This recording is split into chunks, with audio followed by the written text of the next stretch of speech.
Matotefa amanu ilo suafa Yesu Esili suafa uma ilunga malalonei Matotefa amanu ilo suafa Yesu Esili suafa uma ilunga malalonei Epaia lo suafa Eifoia te oe tangata uma E tau e lau faiva Lepaia o lo suafa E tau e lau faiva Lepaia o lo suafa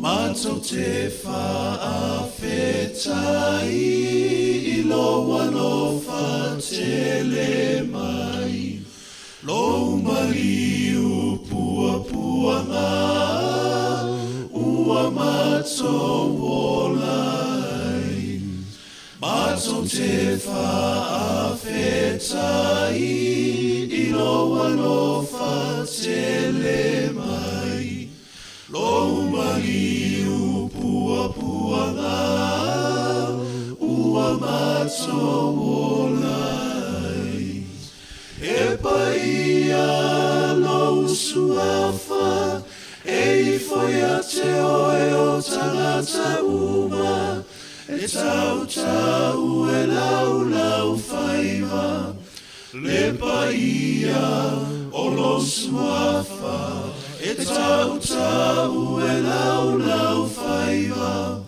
Lepaia o lo suafa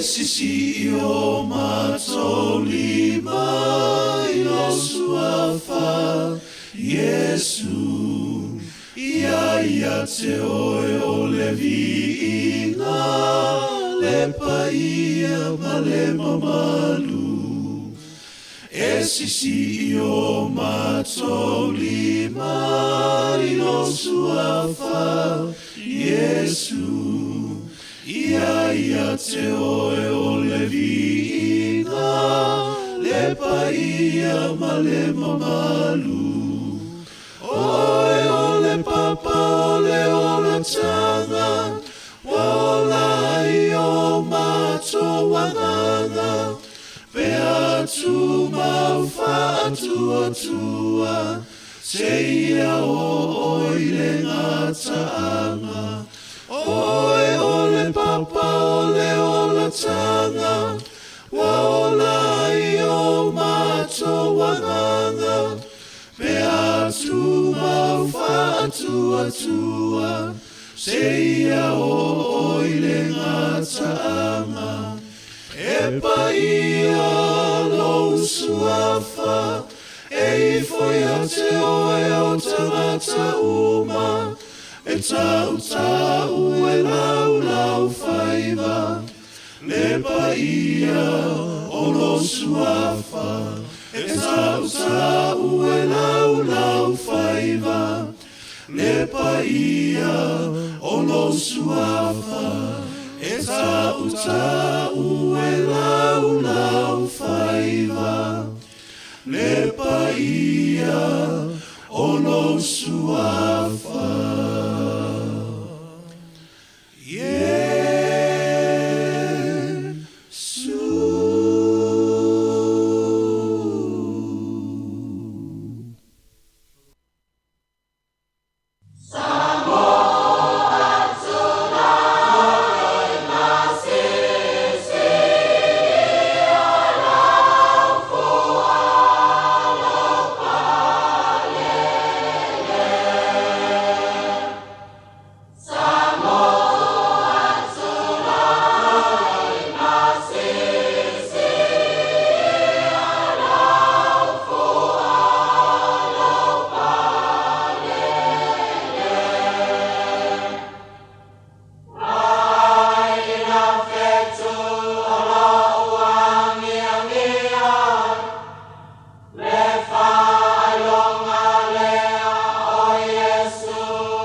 Ile suafa manu malo le tātou wali whaolo Yesu Kiriso, toi whaatalofa ma toi whaafero i atu, le male fua mai whanunga le lei le tātou atinu.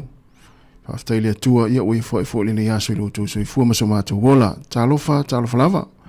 O le sifonga neo la mwe Wellington e wa toi amatalia fo ilana tautua o le nei aso, o le aso lua le nei le aso se fulu ma le valu, o le maasina o Februari le tātou fōlangu le lua fe lua se fulu ma le 5.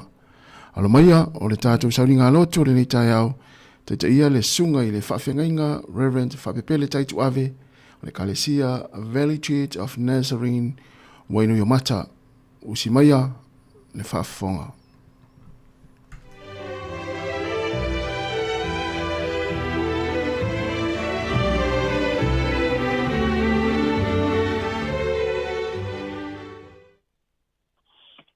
Maleifua maia Sāmoa le tunu upele nei foi tai ao tātou te whamanuina le alofanga le lei siri ese o le atua mo i tātou whatala whārtu le pa ia o le tātou o tunu mai lava i maunga te tele se ia pā ia maunga iti so ngai whawhia ngainga o lātou whaletua tai o i kāle CSS fionga i pā tele ma le tua inga sā ia mai se fo ina i o tātou tua asina sina nai o tātou atua mātutua, a tālo fo ile.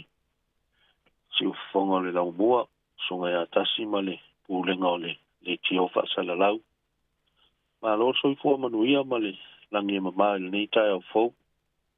Ia eu te walau atu ma le anganga maulalo.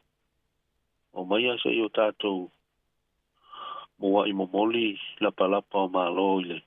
E tua ile nei tai au, e ala ile tātou whaasangi. Mal tātou whamanu ia te ia. Malau tātou tāpua i atu i le tua. Whaasanga e o mata i maunga. E o mai ai lau soani. O lau soani mai le lilea. O le na whaia le langi. A toa ma le lalo langi. Se o tātou te talo. Anganga pa i aelo mātou soani sili. A whia maia se o tātou ale anga whaatasi ma lau fionga i le nei taia. Whapa i o mātou loto. Ai ale tāpua inga, mai whaatasi ma lau whanau le nei taia au. Ia mawalunga lowe inga i mea mātou te whaia mo oe tama. Ona o Yesu. Amen. O leo tātou vivi atu i le atua i le pese ua saunia.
tauina o le tuspa ia mo i tātou nei tai au. Le amoa se tusi filifilia mo i tātou. Mai le tusi o tenese le amatanga lava le tuspa ia. O loo iai upu whapea. I le amatanga lava o le tuspa ia. Na whaia i le tua le langi. Ma le lalolangi i le amatanga. Ai le tusi o Ioane. Ioane evangelia. I lona mata mua mua. A o lona whai mua mua ma le lua. O loo iai upu whaapea. Na whaia i le tua le langi. Ma le lalolangi i le amatanga.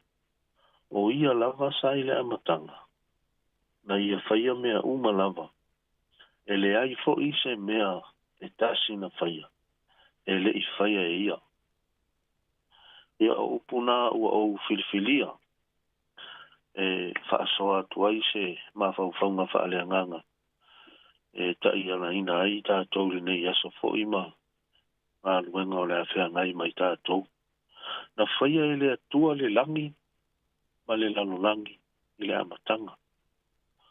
O upu a mata i o le tuspa ia. A ua i le langona ua lava matotoe le tamai. Fai upu a mata leo le tuspa ia. E wha mauti noa mai ai ia i tātou. E le ai a seisi tupu anga o le tātou tala wha solo pito. O le atua i toa tasi. O le fesili, ai sea. O le atua, o lea ua wha mauti noa i le tala a mose i le tuso kenesi. O le atua o mea ma lava i le langi. Ma le lalolangi nei. E le ai se mea o mea uma o lo i le langi. Ma le lalolangi na tupu fua. E unoa ma le atua a fai foi la o lea ua o tātou a la langa. E wha avai i le atua Sāmoa. A lea. O lona wha mao ninga le. E le ai se mea e tasi na whaia. E le i whaia e le atua. Mai le langi. Mai le ai au se mea sa iai. E tusa malitala al kenesi. O inana a mata mai ai le foafoanga mamana. Ma le mata utia le atua. Na ona feta laia o le atua. Ona tino mai a lea o mea uma lava. Mata utia. Na ona feta laia o le atua. Tino mai le malama ma le pōliuri. Na ona feta laia o le atua. Tino mai le langi. Ia po le vani monimo. Feta lai le atua. Tino mai le ele matu tu ma le sapi. Feta lai le atua. Tino mai manu fele lei. Ma manu tataa. Ma manu fetolofi. Feta lai le atua. Tino mai la au ese. Ua tumu ai le vau matua. La au aina. Feta lai le atua. Maua ia. Si ngota ese. O le sami. Le lam fetu. Ma le masina. Ai sili atu le na. O oe maa. Pe yona fausia. I tā ua. Ele atua i lona whaatua spaia. O inana whatoa. Whao ngā ai. Ia a ao le atua. Ina ua ia whaia a tamu ma eva. O ina foi. Whatoa wala aua i le atua. I lona nganga pa ia. Ma lona alo. O maia. Se i o tātou whaia. Le tangata. I lo tātou whaatusa. E tasi a le atua. A ua numera tele i le taimile na. Ona persona. Le atua le tamā. Le atua le alo. Ma le atua le nganga pa ia. Se atua ina a tele. Elo na alofa i a te oe maa. Le tangata. E le i whaatumu ina fua e le atua le lalolangi i mea na ia whaia. E le i whaatanga whaia fo i le atua mea uma lava o le foafoanga. E le ngata na whaia e le atua mea uma i ato atoa ma le lei. Ai fo i mea uma na whaia e le atua. E le o misi e ia le whaupunga le nā, pe a tātou whaitau atili ai, ua sile atu o ia. Ua le lei. E umaloa o na whausia lea mea, matino mai lea mea. E le o misi e ia le whaupunga le nā, ua sile atu o ia. Ua le lei. Ai te ilo le wha moe o le atua na ia whai ai. Nei mea uma ia le lei ma ato atoa. O oe, maa. O le tangata. Mai hoi na umaloa o na whamanu ia le atua i le urua i tangata. Tu ulo ia i male ava noa na te whao ngā ina ai mea o le foafoanga ma tausi le lei. E o mai ai le taimi nei. E le o whaapea lava ua matiwa le ele ma le sami. E mea o lo o whao ngā le tangata e tausi ele so i fua ma le ola. Wala fo ia o na iai suinga. Suinga te tele pe o na o tātou. Toi vava o i nei. O le tangata lava. O le mafua anga o le tangata lava. Na whaia ele tua le langi. Ma le lalo langi le amatanga. O ia lava sa i le amatanga. Na ia whaia mea uma lava. Ele ai fo ise mea e tasi. Na whaia. Ele i whaia ia. O le tātou tala wha solo pito lea. A o tātou o e suepo o whea e amata mai eilo tātou tala wha solo pito. A lea. Na amata mai ai le atua. O lona winga. O le whea au o le tala le lei mo i tātou li ni tae au. E ta tau o na wha au pea. O na avea i tātou. O tausi mea le leia le atua. O na o mea umalava na whaia e le atua. Na whaia lava mo le lei.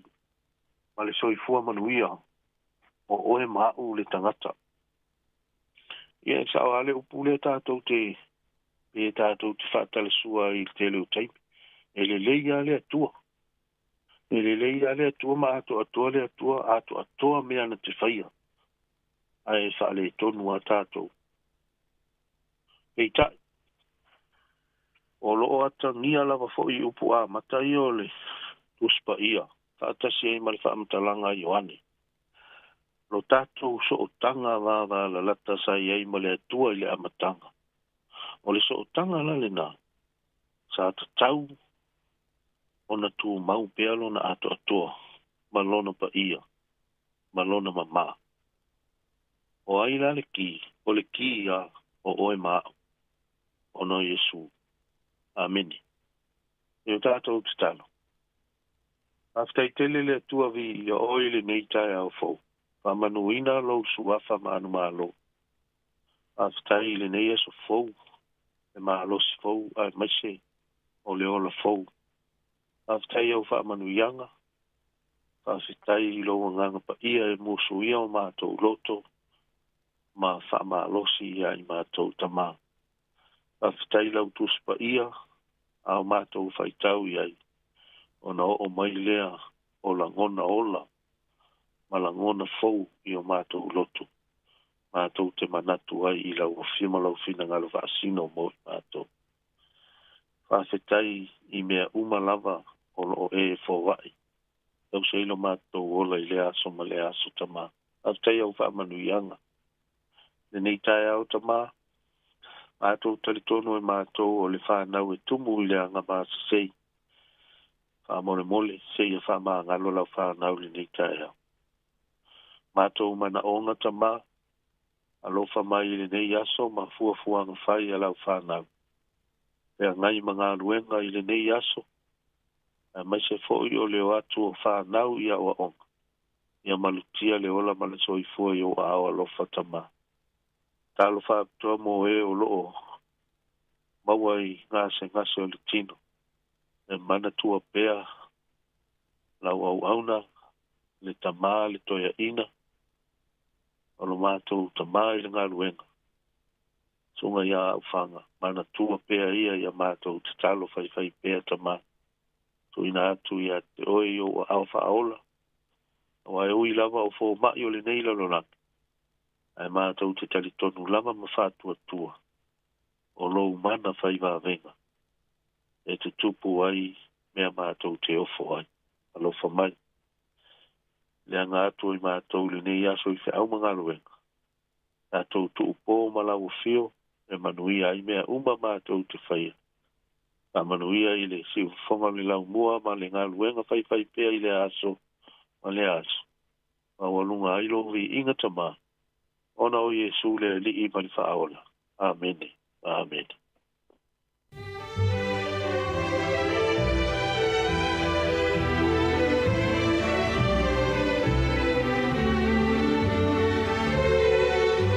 O le nao whaafonga le tātua te nuu i le sauninga lotu le ni tai ao. Mo le ngā whaaftaitele le sunga le whaafengainga Reverend Whapepele Taitu Ave e Kalesia Valley Church of the Nazarene Wainui Mata e mo le tāpene ina le sauninga lotu e mese le upu folo le ni tai ao ia aluma le mana le upu le aso le whengai o le atinu i ngā luenga mwhaiwalo filima o le awhenga iai haftaita pena whaamnia fo i le atua le ni aso sunga le whaafengainga pe fo le tapo inga le Kalesia whaaftai tele lava. Sifuru wala minute te ene le tu live fitu. O le inga le tua mo le Kalesia Nazareta Sāmoa. O le whaangaso roi leo le tātou poklame. Tālo falava.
O le tautua le si ufafonga o le laumua o lo iai fo i le langolango a le New Zealand On Air.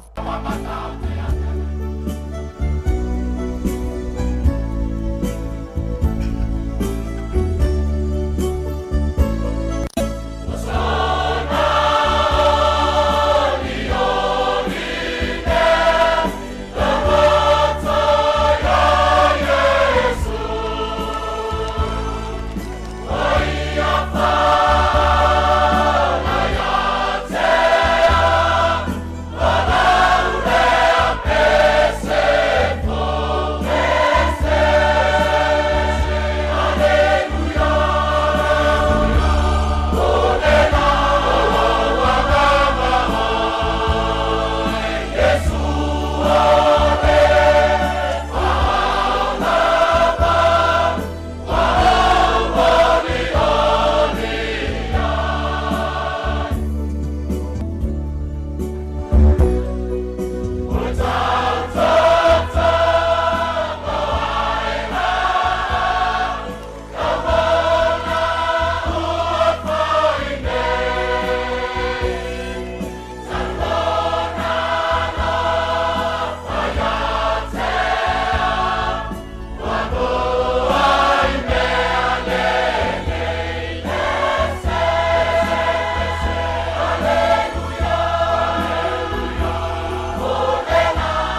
te le tu le vai papa. Ala o wasa le vai lo te fantao tu tu la manua. A mai se ole e tio longo Sāmoa sif.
Ele ato toia tau pa ia sawo.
Hi Sāmoa, it's Auntie Chala here.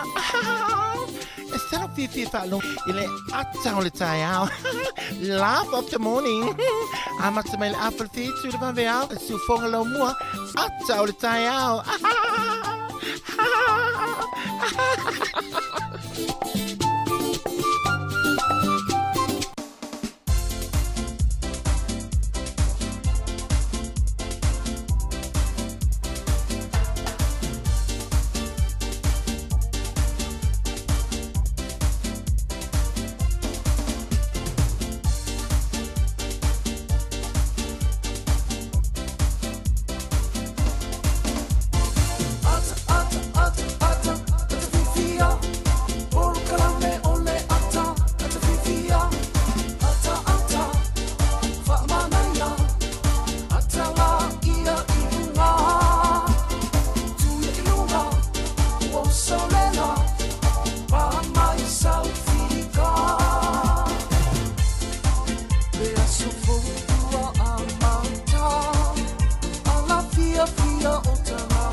Yo e moni le au pole pese o le aso fou amata ia o feala fia umone to tele ia fu tangata pe ia la e pe le ato tole malosi ia e pe le fia tangata na ia al tatu program lava ia le ato le tai au e amata fu program le sifonga la mua pata lo fa tu mole nga fa lo le tatu tinu mole fo mai fa nunga le lei tatu le mai le ne aso fou le aso lua le lei o le aso sfun mal valu ia o le masina o february lua fe lua sfun mal lima pata lo fa Sāmoa ma lo so fu la le tai au la to fo wa nga inga luenga lunga la wala patalo fatu malo usu talo foi malo fa malos malo lava te le ustasi fa tai le fo le tua wa tato filo ai fo ne yaso o mai o le uso ya manu ya fa tai foi ya sui lava le aso ya ai tato tu ma wale lo fo le tua ya tato ya moni le ya le fo tato mai tau atu fa fo tato ofisa swing o le tau le tai wa maton fa malu ia le tala fia o maua tatou uma le ola malmalosi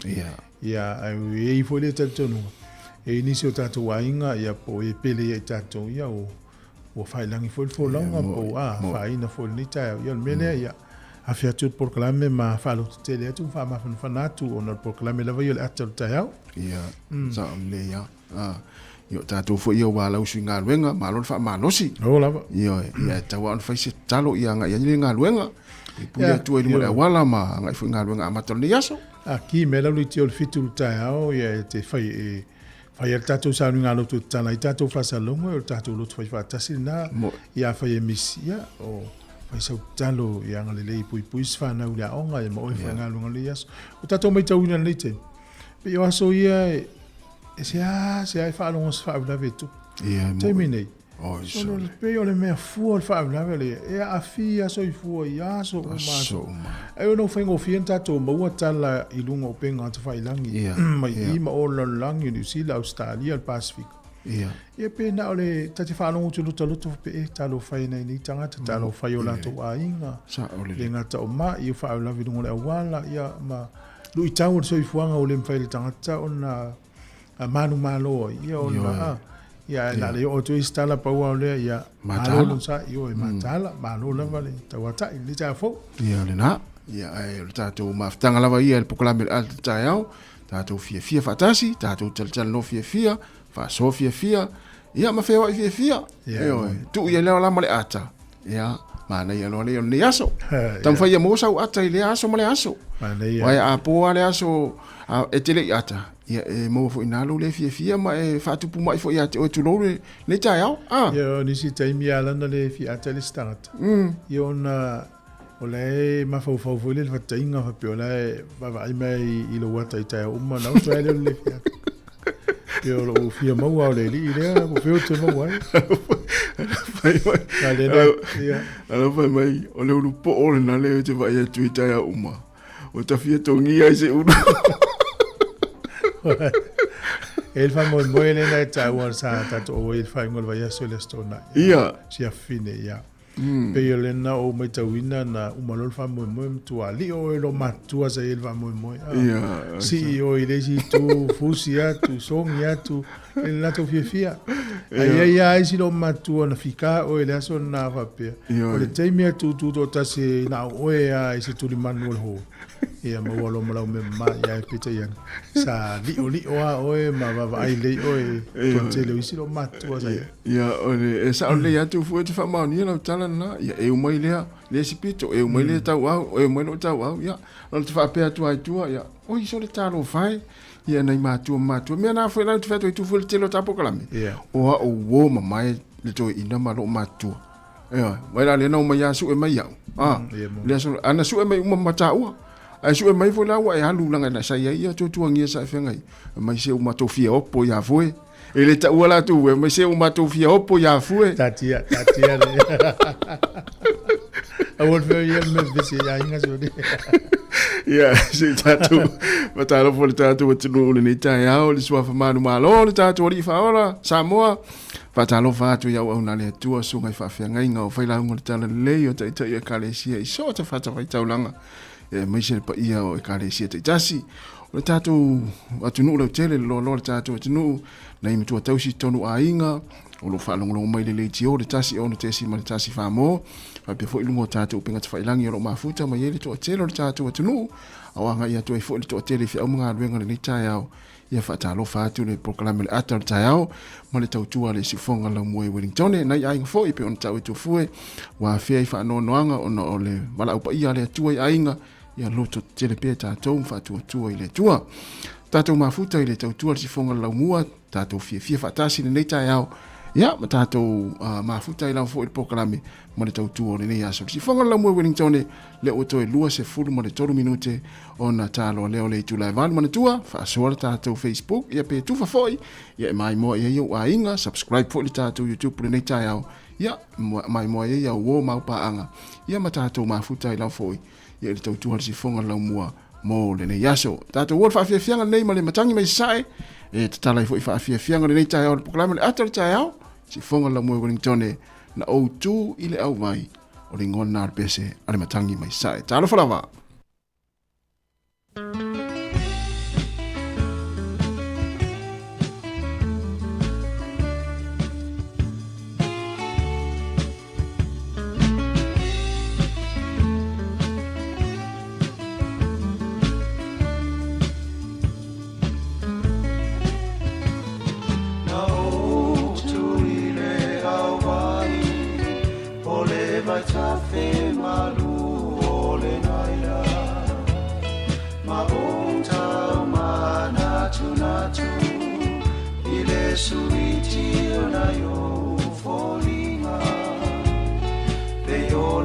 Sāmoa ceremony e puaina mai ai loto e kosi o arasi le funa o le panona ai sili ai o Susana Sarona e le mawhaina ngalo e o angaha o lauto e whaatofa o le aseusi o uva te musu moa lulu e pei foi o siara upu e matangi se i fisanga ai se lele ai o si o wa fai ngata ona tafa amawai mamotu si ale mafutanga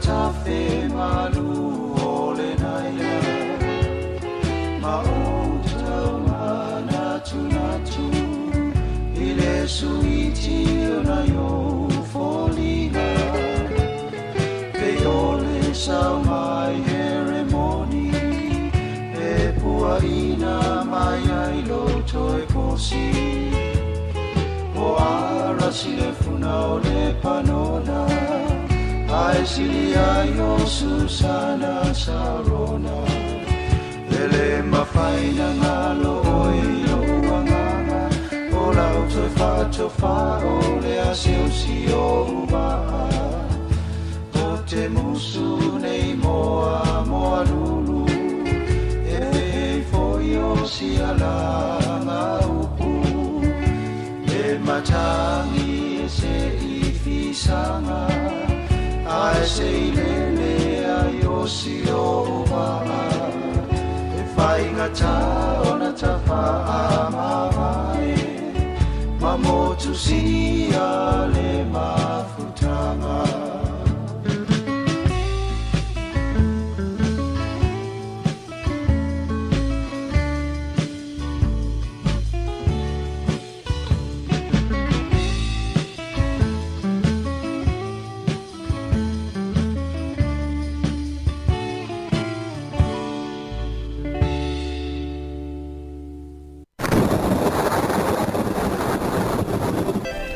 Tala fatu se mel whaafonga le tātou tala o le tau mō le nei aso. E tutusa leiwing o le tau le soma le aso atai au. E a matao na wha malu malu ma yeina i timu na matao ni kiria whaasono atu ina langi le tau i lau auli.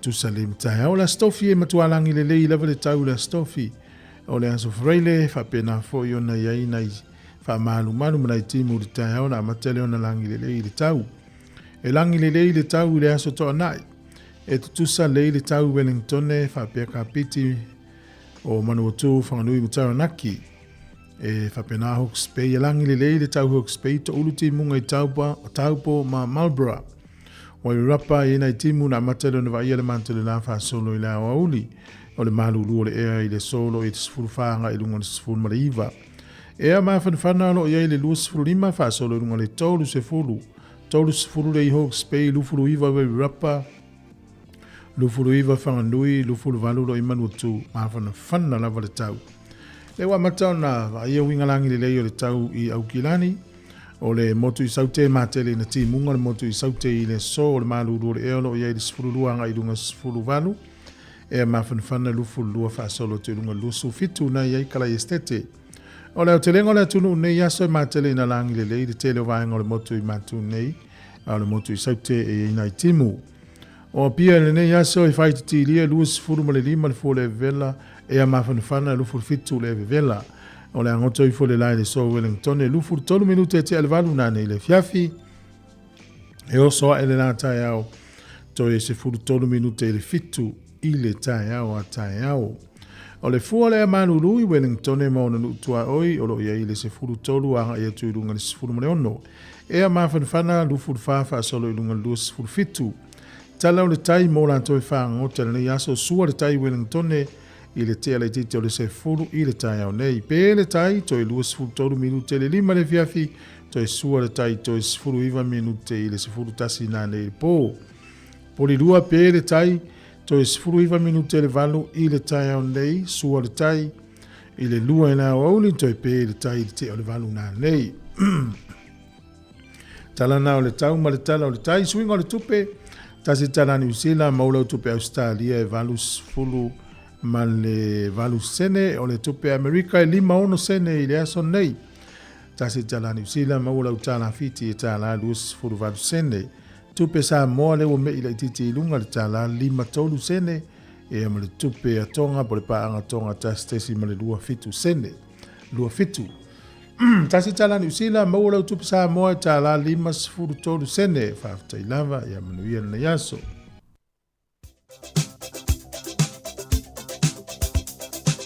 O whamurianga o saifua, asa whanau, whamanatu pele tātou imeri masani, asa whanau at samoacapitalradio.co.nz, manu ia tele lava o tau asa saifua, le asa o se fulu walu le nei o le masina o Februari, whamunia tele le atua ia te utou, matoe whaopoponi stau sanga se tele, ma fo i pele malosi, au arwhianga iai whi amunga luenga. Ai o le wha malosi mo asa whanau le nei tae ao, mo mai le lau salamo i se lau ma le tolu, a lona whai upu mua mua.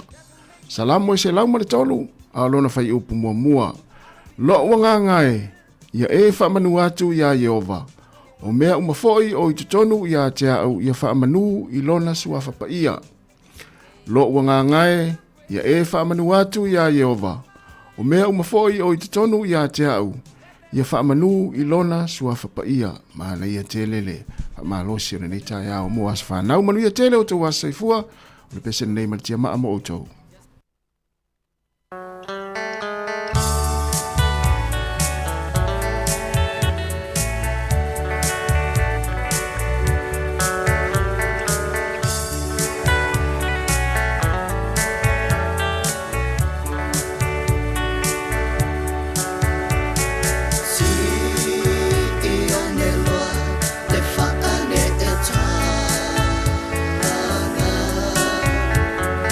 Fa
ia talo falava usmel fa fonga o tato talo mena tupu le langi ne yaso tato dia le aso sfumel valo Februari.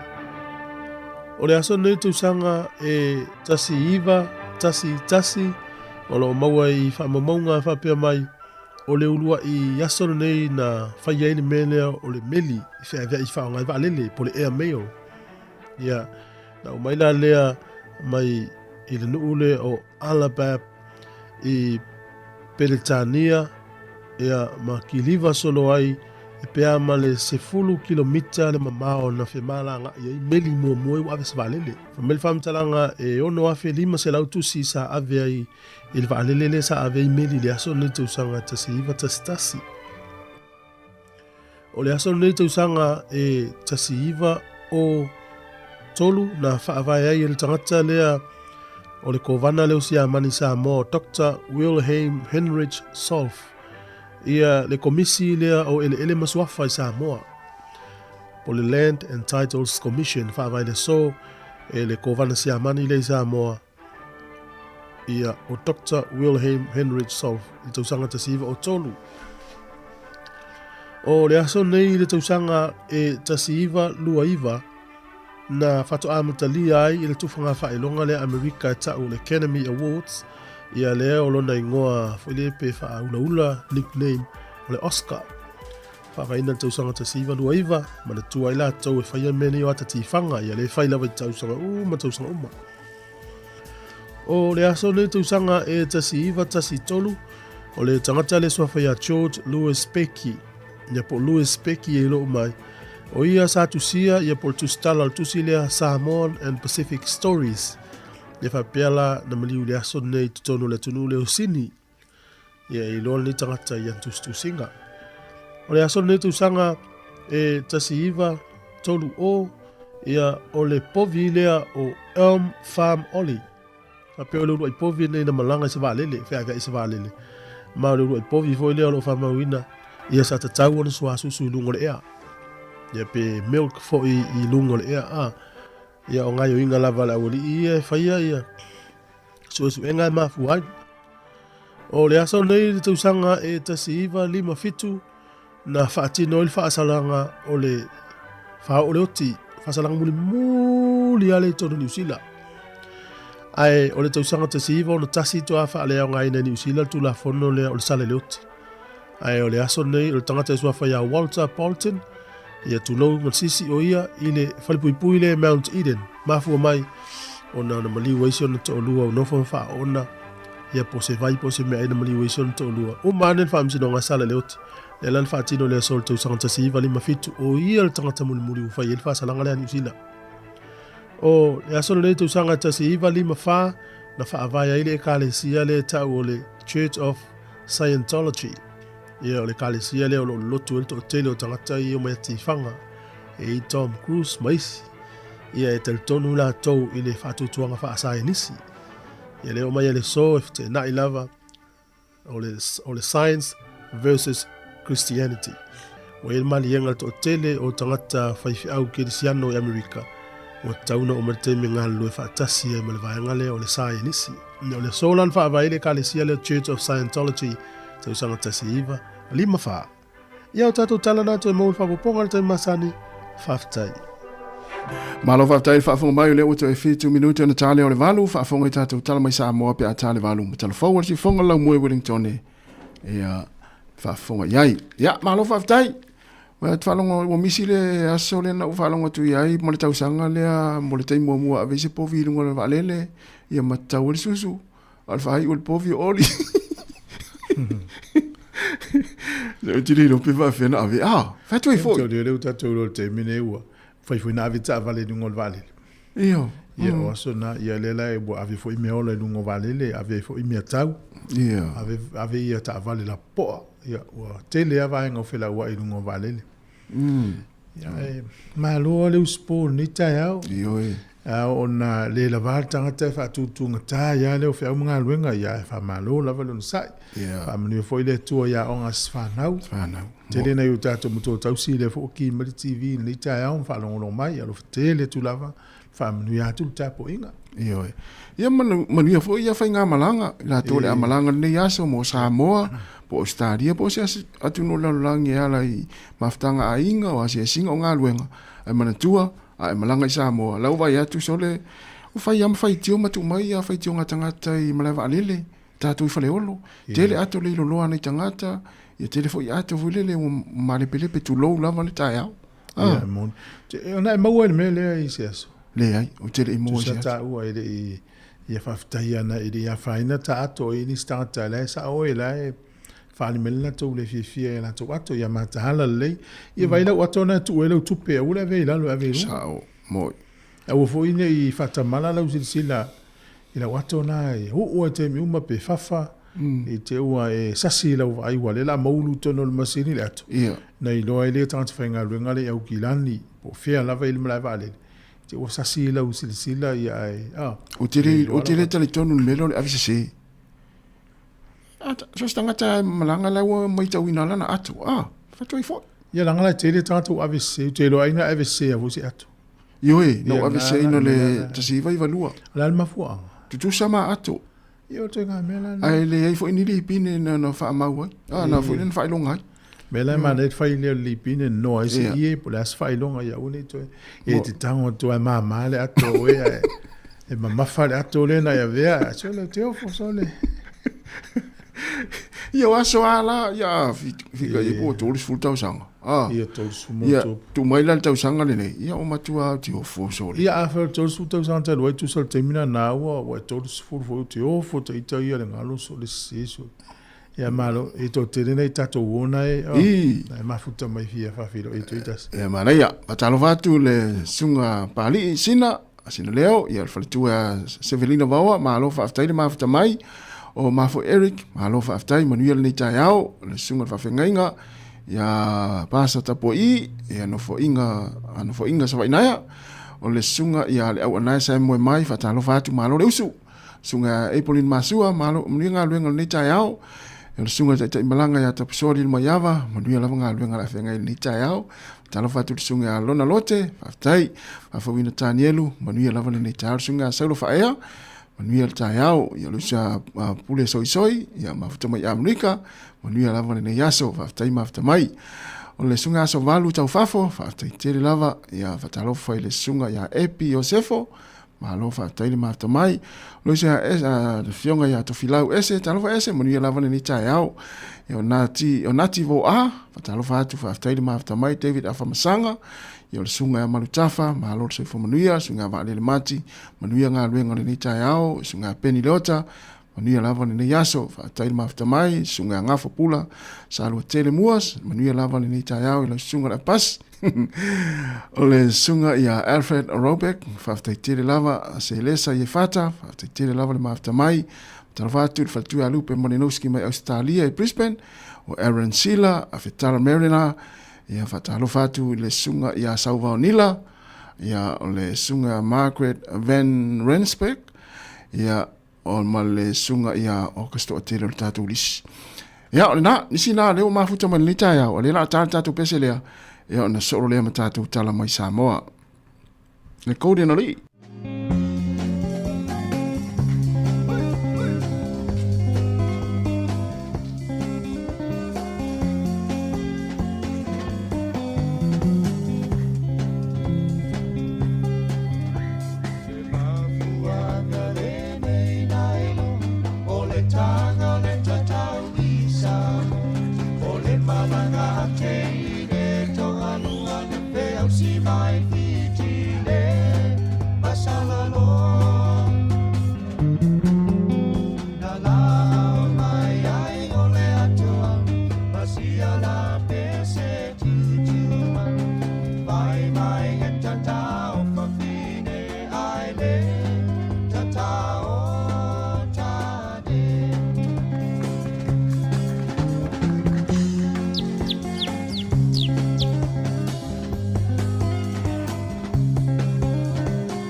Tele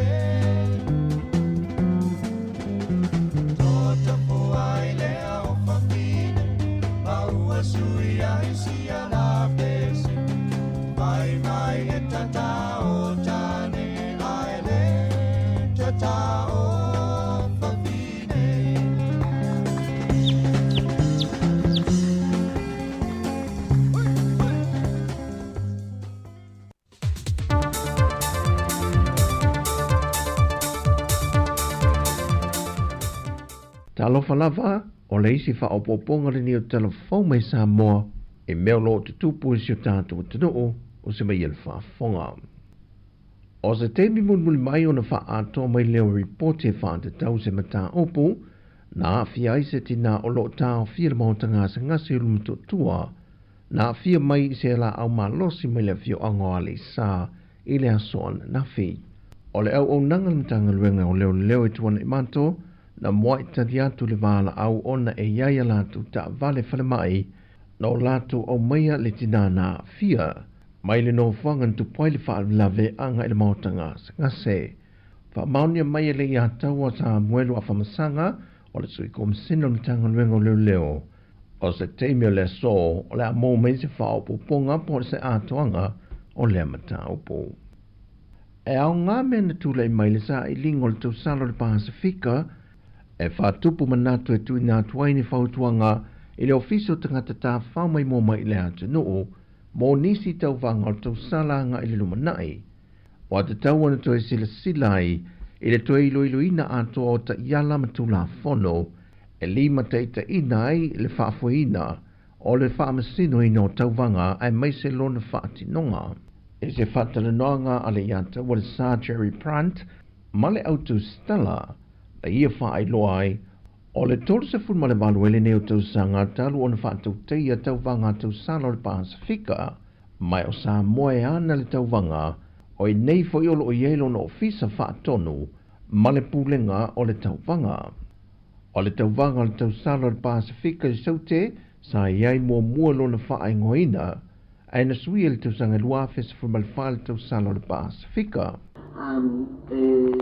Who has the ultimate final decision on this? Not the host country. And this what breaks it but insofar as it relates to the Fafuenga or the Pejit,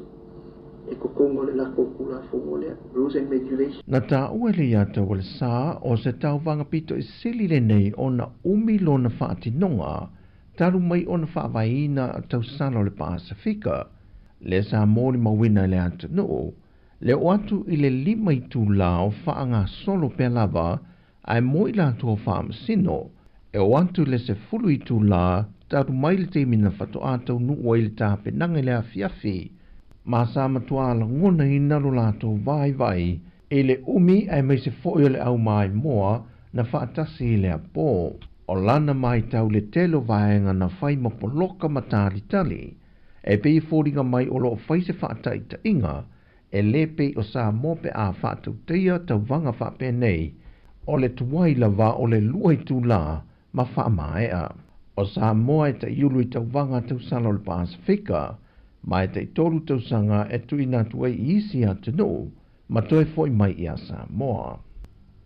O le ale toi ngalo i alo ma whanau o ti nāmata mai tai sa waino le atu no, o lo tau si le loto ao to manga moe poponga tie tuana i mato, le atoanga o le luas fultu sanga talu o le whaavaina le nei whaalapot patonga, ina wā whea le asiasinga ma le mea lofa na tau aoina, e le alo fusu tau ta uo le atu no i a jai o pitaia malana au malanga, ma wheiloa i atu ia i lantou, mai wā vea i o se tasi o waila au e whaafia loto i alo ma whanau, lo lato wheiloa i ma le halo tau ta uo le atu no.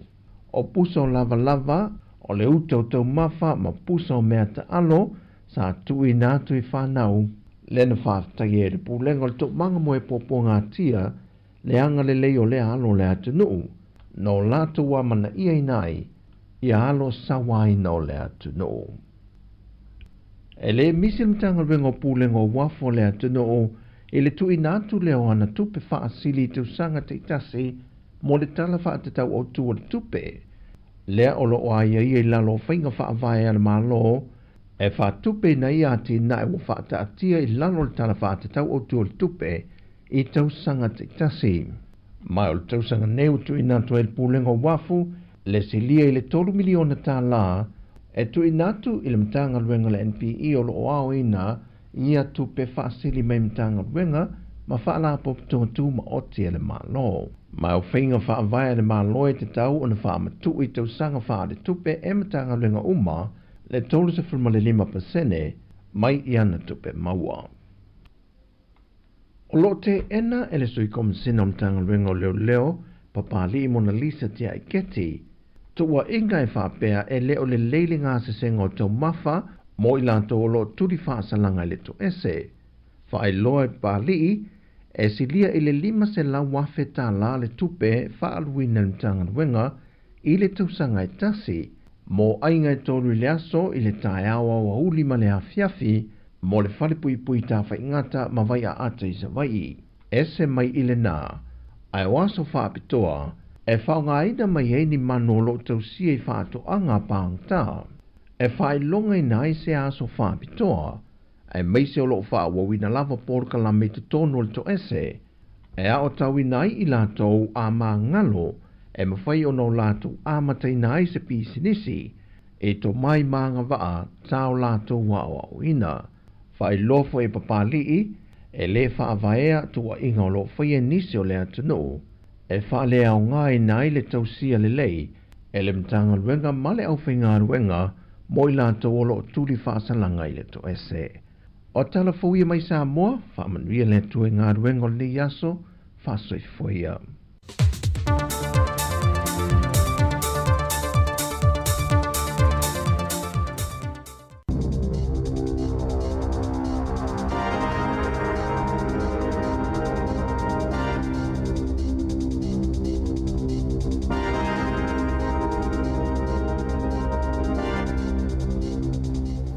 Ta alofa lava i le nei fo i vaenga o telefou, mai le si ufonga o le lau mua i Wellington. Ua mana na o lau fai whaatoanga i nisi vaenga o le motu i mātua New Zealand, ina ia wha mamalu pulenga i taimi o mawhatianga mai winga o ngaonga o le tau i o lato i tūmalo, ona o le umi e le i pau i aise timu. Ua umani fontanga lau fai whaatoanga i au ki lani saute, ai whapele i tūmalo o le Waikato, a tohai fo i Mataranaki, e tala noi na ile tu inatu leo se talo sanga alo ia ile mtanga luenga o whaatoanga mo se polo inga e alo ia ile tu langa mafotia ua whea ngai malatou ona o le ai o se timu mo se taimi umi o le alo ia ona wha malu o pulenga i taimi e tu lai mai aini winga onga ma le wha le tono le tau e ma whai ona mau aini vai ngā tupe viso swani mo le au whai whaatoanga. Whailo mai le Palestine o le Federated Farmers a Waikato o Keith Holmes o le to tele lava lau whai whaatoanga ua whengai nei mo whaafi tauli e mahua ona o le umi e le aise timu e pau i o lato lau whanua atoa ma whaatoanga. O le tu langa lava fo ile tasi o lo whengai iai ma lau whai whaatoanga i le tu malo Taranaki e pei ona whailo mai o lato Palestine o Lidm Kips. Whaadia mai ua matua mangu lava le lau ele i lea vaenga o le tino mai le iloa ni aso e toi mau ai se timu. O le teimi nei o lo tu whaatasia se talo sanga whai whaatasia lau whai whaatoanga i ia vaenga o New Zealand e tu inatu i le matanga luenga o whaatoanga mo se polo inga e alo ia ai le whea ngai o ia vaenga o le motu i matu mani mawhatianga ona o winga o le tau i le nei vai taimi. E tolu se 4 miliona tā la se vai ngā tupe ua whaatūlanga le malo New Zealand e whaalelei ai vaenga e mo mia mo le ati na e o tūlisi whape ai mani ati na e pui ai i le sio manga ma le a fia o whaatoanga i ni wha mai. O le minister pui ngā le sio manga o tama potaka whape mo le pāle mia Christopher Larkson na o la ua whaailoa whaala waitere leo fuafuanga le malo ina ua uma le fontanga masani e le kapeneta i le aswana nafi. E au fia e nei vai ngā tupe le se fuma le tasi miliona tā la e whaalele iai no fuanga i fia tu lisi ma tangata mai whafo e tā whawhawa tu iai whapea Malaysi se furuiva miliona tā la mo ngā luenga whai a wale pui ngā le sio manga mani wha mai e a fia ai wha atoanga. Whailo mai e le minister ia tama potaka o le neise le ni e tolus 4 miliona tā la na mau mai i le lafonga mo tūlisi le asa tolus 5 tā la le tangata e tōtasi a le uasi i le se lau tā la e le whainga malo so whaatasi o lo tū nei le foe. Ua sauni le company e le tise le Genesis Energy e susunu la whainga o atu i le tasi le miliona tone o le koale mo le eletise mo mia pe a fai e le timu le tau malu lu o lumana i nei. Ua whaia nei fuafuanga le Genesis Energy ona o le popole i le toe ali ali mai o wha le tonu ia na iai le tausanga o mawae le ana le lava ai ma uti le tise ona o le whaiti o le sua vai mo afi e le tise wha pia fo i ma le uti o le kesi o le taimi nei la o lea ua tele ia se koale ua wha putu e le company e sa uni ai mo le whaonga ina mo afi e le tise pe a whai e mo mia i le taimi o le tau maru lua le nei tau sanga. Whai lo mai ai e le lipule o le company o Malcolm Jones e tusa ma le awha miliona tone o le koale lea ua iei nei i whale e le tise Huntley mai o lo wha atali i a se siu te tele wha pea e a ua wai o na taunu mai se i o atu lava ia se tema mai ua iei fwoi ma le fuafuanga mo se siu ta i o i le lua se lau afe tone pe a whai e mana o mia. Ua whaelo mai le whanau o le pāle mia o le tukuki o le li o Mark Brown ina ia maua se taimi e whaelo iai ma talanoa ai male malo New Zealand e tau fō le whaale tonu le ua ali ni mai le wāwhea loa i o malo e lua. O le asonga fuana nafi le ana to e fōi atuai i a warua i le motu o tui Rarotonga le li o Brown ina ua umana nā se singa e tasi le vai aso i le tunu o Saina le sa ia saini ai e se whengai ngā whapaanga ma le malo saina i le ai o Beijing. O le isainia le whengai ngā na whaari e Brown e le aise mea e mana o ia i fua le awai o New Zealand i le saininga o le whengai ngā e na ua whisiringia le tūlanga le minister le vai whafua New Zealand wawa sa mana ia Winston Peters. Sa whisiringia fo o ia la utu stala e na ua fo i mui saina mana ia whaari ai e le maua se teimi e tala no ai o ia i le maro New Zealand ai o no ielo na whaanaunga e na ia whaia se tala noanga i nai vai aso o lumana i nei. Ta ua fo i le pāle mia o le tukuki e se teimi e le o mao o le a ia whalawa i tele ina mai ai le au ili linga o le marienga e pei o na seinia i le wā ma le malo tele o saina. I le teimi nei o le o whailo mai fuafuanga le tua ngai o le pāle mene o le tukuki e whaatu se lafo o le whaatuatua ina o le li o Mark Brown malana whai ngā malo ona o le mata opule nei e winga i le whenga inga masaina mai o le so o lo fuafua ina aini solo te e whai ai Rarotonga whaasanga i le pāle mia o Brown malana whai ngā malo.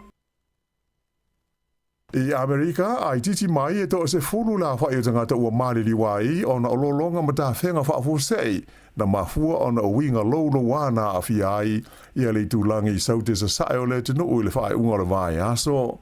Ta ua mai se ripoti a le Spot on News e whapea o le totelo tangata na mariri u sa alipotia mai le ai Kentucky le na palasi i aile tuso o le fitu i nisi le loloto le swatimu mai longa ona lofia ai le Kentucky River i ta whenga mamafa.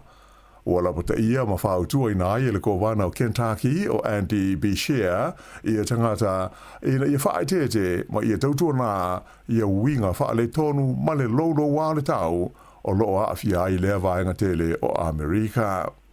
I leisi vaenga o le tātou tala, ua whanga solo i le teimi neisu o suenga leo i le maliu o se li i le ai o Hastings i le pōle a so sā.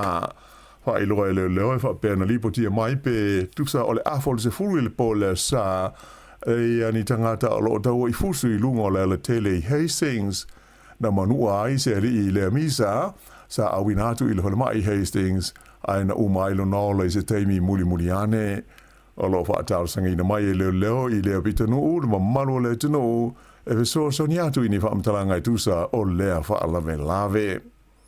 I le temi nei, e le ima whai lava o na whaatala noa ina e leo i a tangata e tolu ia o lo tāwhia i le whalamai na manunua i le whaalawe tau ta vale le ana maliwa i se tangata i le nuu o Martin Barra i le vai aso na te nei. O le nei whaalawe na wheto ai ai se ta vale le titi ma se wila no wha i le awala ingoa o le Pirutanga Road i le asotofi na te nei. To tasi le na maliwa i ai manunua tinga ina ai tangata e tolu o le o whaamauni mai e le ofisa o le komisina maurunga o le malo Peretania o lo ofisa o soani i lato i tangata Peretania ia na awhiai i lea whaalawe. Whaelo mai e le ofisa o le leo e le whaiani modianga e tusa o lea whaalawe i le teimi nei. o le wala tu poil nei fa la velave na amata mai ai le tausanga i lua afis furuvalu o na whaataro sangaina i tangata o le vaenga o le tunu e te tau na whaapa ui lalo le maua runga whaatapula aina o le sawa e o ai ta amale. O le malawa le whaalewa o maloa ka lai estete le ua mua i malai i le wha o ngā ina ai o se ta vale fui mua e alu le tise electric whaelo mai e le pulenga o le malawa le Christchurch o le whaatawina mai o le neita vale po le loli fui mu e le tise o se vaenga o tau mwhainga e tau tu i titia kasa o ona e mafua ona o afi o ta vale alu le pensini whaapea ma le suau o ai maise ai fo i mawa lele. Pita ila o whaelo mai e le li professor i ngoia James Hickam o le University of Griffith University e le titi la whae o kasa o ona o la whaasawina mai i le whaonga ina o le neita vale fui mu i le malaiwa lele o Christchurch. Ta ua Hickam o se vaenga tele o kasa ona o lo o masua i le ea ma le sio manga e maua mai lea mafu mai ona o valele e tu se whaalua i na i le fua o le te mao a inga o le tunuu o le fua o kasa ona mai ngā luenga whai i le malaiwa lele le nei o Christchurch e tu sa le lua se lau valu se furu tone o le karaponi po le CO2 i le tausanga o le fast fuma le 5 tone o le nei a whainga po le se furu ono pasene o kasa ona ia e maita avale fui mu uma o lo whao ngā ina i le malaiwa lele o kalai stete.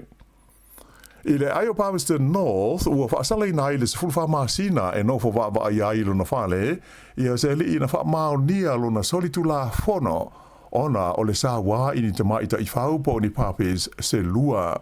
Na mō lia le neita ngate le tu la whono, mō le pui pui o meola le Animal Welfare Act, e le whaalapo tonga le SPCA, ona o lona sasaina o neita i whau i se la au, ma manunu ai ia papes.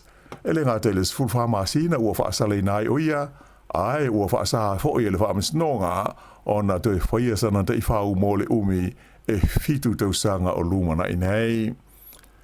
I tālonga, se furuwaru tausanga le matua o le tau le New Zealand, le ana manu maloi le ipo le laulangi le tālonga o le whaase e le kiona, le FIS Free Ski World Cup i le ai o Calgary, Alberta i Karnata. O le nei talavou mo le nua Wanaka i le motu saute e ngō ia Finley, Melville Eves o se New Zealand pito i le ititi lea ua manu maloi le ipo le laulangi le nei fo i tā longa o le free ski. O se teimi mua lea ua tau vai o ia i se ipo le laulangi mai o se teimi mua fo i lea ua malo ai lea tā alonga. I tanga polo whaalawao malo, le amalanga mai le New Zealand Danny Lee e tau wā i le tamansanga o le New Zealand Open, le o le a whaia i Queenstown i le vai aso a sau. O le teimi mua lea, o le a ta alo ai o ia ma tau wā i le New Zealand Open, tanu o na ave o ia ma polofesa i le suruono tausanga o mawai. O le nei li o lo ta alo i fafo i le Live Golf League, mai na whaaria hapea o ia o stasio tangata tāpolo i longa New Zealand, o le au taua i le tamansanga le New Zealand Open i le NATO sanga. O isi ua whamaunia malanga mai mō lea wha moe e au fiai le li o Stephen Alka, o Ben Campbell, Daniel Hillier, whapea ai ma Sam Jones. O lona se lau mo le whao New Zealand Open, o le a whanga solo i le Millbrook Resort i Queenstown, mai le aso luas fulfitu o Februari, e o atu i le aso lua o mati o le tausanga nei. Ia o le whai unga le nāre nei vaenga o telefou.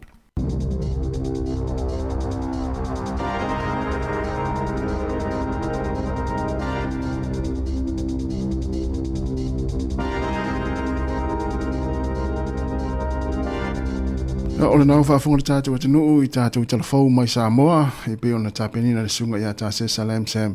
Ia e meisei o tātou telefou le sifonga lau mua, il whaponga mua, pe ontuina mai e le fionga i ala wano ati lawa. Te whaafunga i le tula iwa le tāu nei le whapoponga, ma le tula sifun ma le lua, ia i le au le ana nei a tātou telefou, matala mai Sāmoa.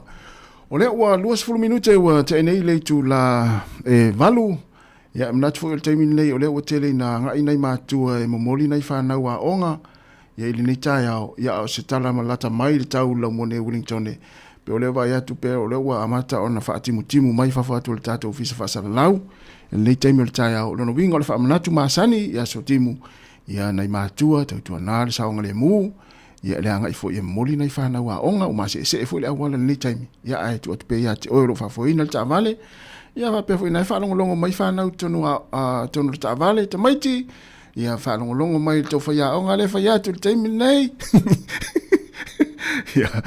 ia tama lei ma teine le lei le onga le aso, ia mausita i whaia onga pe o mātou yaso la o mātou a onga, ia oe.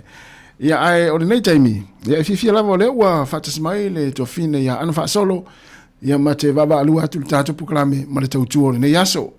Ia wa fo ile fa mai le tato watino ia tonu mota malawa i lungo le ala leo. Ia me se fo i lungo tato penga tfailangi. Fatalo fatu ana malo ale fa malo si malo le usul nei ta ia fa tawia lo sau e pa ulo timunga. Pe manuia lo sau ana pe. Sāmoa mai wanga fa mania. Talo fa mana soi fo le songa tasi ia patalo fa foi tato au fa fonga masani le nei tai au ia o le asonua ia pe wa sui fo ile laupanga nei tai au ia no o nisi fo fisu ia inga tato lava ia ofisa fa inga wenga mo ia mai le tai au ana pisi la wala le taimina sau ai le ai pe le ipisiona le no sau o lai ele mo i lava ele ia matona o atumatu e mamolia onga matoni si tu la fono nei tu no mari o i tasi e fa sauna tu o tamaiti a onga ele o time it taona mamolia e taona pe afale valo taona o a me se lava ia onga nei tato fa na la iti ia pe lai ave fo ile falo le sia inga se mamolia nei pe afale sa o le le se sengala ia onga tato Sāmoa ia ma o ngai ni tunu e sa o le e ia taimi fa tu langa ina tau ona ia ita miti o le aonga ia me sa taimi le tai muri atu ai ia wa ia o tatou Sāmoa ia sofu o ta onga te Sāmoa ia eta ele tale fitu o le wana te o le aonga e a mol tangata vo le e vo le to anga e matala ina aonga ia alo tu lo mo Sa tato ili ni ti fa i tato fali sa ili so breakfast solo o le aonga ili amatala ia na ta ua te le vaenga va pena mo nei fana o le moli le aonga ia a manatu la le taimi nei o le ua pisi le wala e wale te na mata onga le tula iva e le fu anga i nei matu e moli nei fana ia onga ni ta ia moni ia te ro foi o toe amatalia foi nga venga matua tasi sa o le ele fa ngo fie foi oni si foi alom fa na lenga masenga sful tolu ia le toe amatona fa e o solo matua e momoli university po fela vani university tono o New Zealand o atu foi momoli alom fa na ia manu ia tele ia a onga native sanga a malo foi nei tato matua le tausi no le on site ia o ese fo si o manga o ia nei fa na ia sa fa o ma tau sanga te nei ia onga e kolisi o la o le te la o le university o ese fo le si o manga o le university ma le mawalungo o onga la ia ia o vanga la le wanga ia tu la to vanga senga full tolu tau sanga nei ia le fo la sa uni la to mo university tau sanga fo ta fefe pe an fa pe o la o tembo mo le o la o le university e se fo ia tala ngona pe fa pe ia o te masalo an fa pe o le university te mine mo le te mo ia te lo o e se fo ia la ngona le ta la ngona ina yo le ese o ta mai tita te felo ia moni le ai me sela alum fa na wiana unga kolisi na otene e kolisi na otama e pokilani ia e atu o university e se fo ia si o manga moni le la so no anga tas ia sa o le ia ai me se ala ia a unga ia pe ona ta uana pe fo i a unga ia na otama ia le wo university ia matene fo le wo mo la tu va na university wa se fo si o manga wala wa milo fa tasi tam matene ia pela o ile sa ya onga na tama e te lo atu ia e fo ia sa le ana ia fa pe na fo yo ana sa ya onga fo la onga na tene te lo atu fo le temi fo le o ma tu el kolisi ia o milo fa tasi ma tama matene ia temi fo ta onga tai te la onga ta ma sole le taimi lana tufa atasi ia le tama matene si olo ta whapana ia so la so ia le taimi mua tawai mai wala sawa vale atu teini fo ia foula tawa ia vele fa mo inga o lo ia le na te vai avela e te whanwa ma le chao tono lau atu e peto e tatawa i fo ile lo ulu ia le taimi lana wai mo ia e ana o le whangunga o se tu lo ma le mo le chao tamala na tausanga mua wa e atu teine la onga ia wa ese ha wingo tamo ti so le ave atu fa wo po ile tamo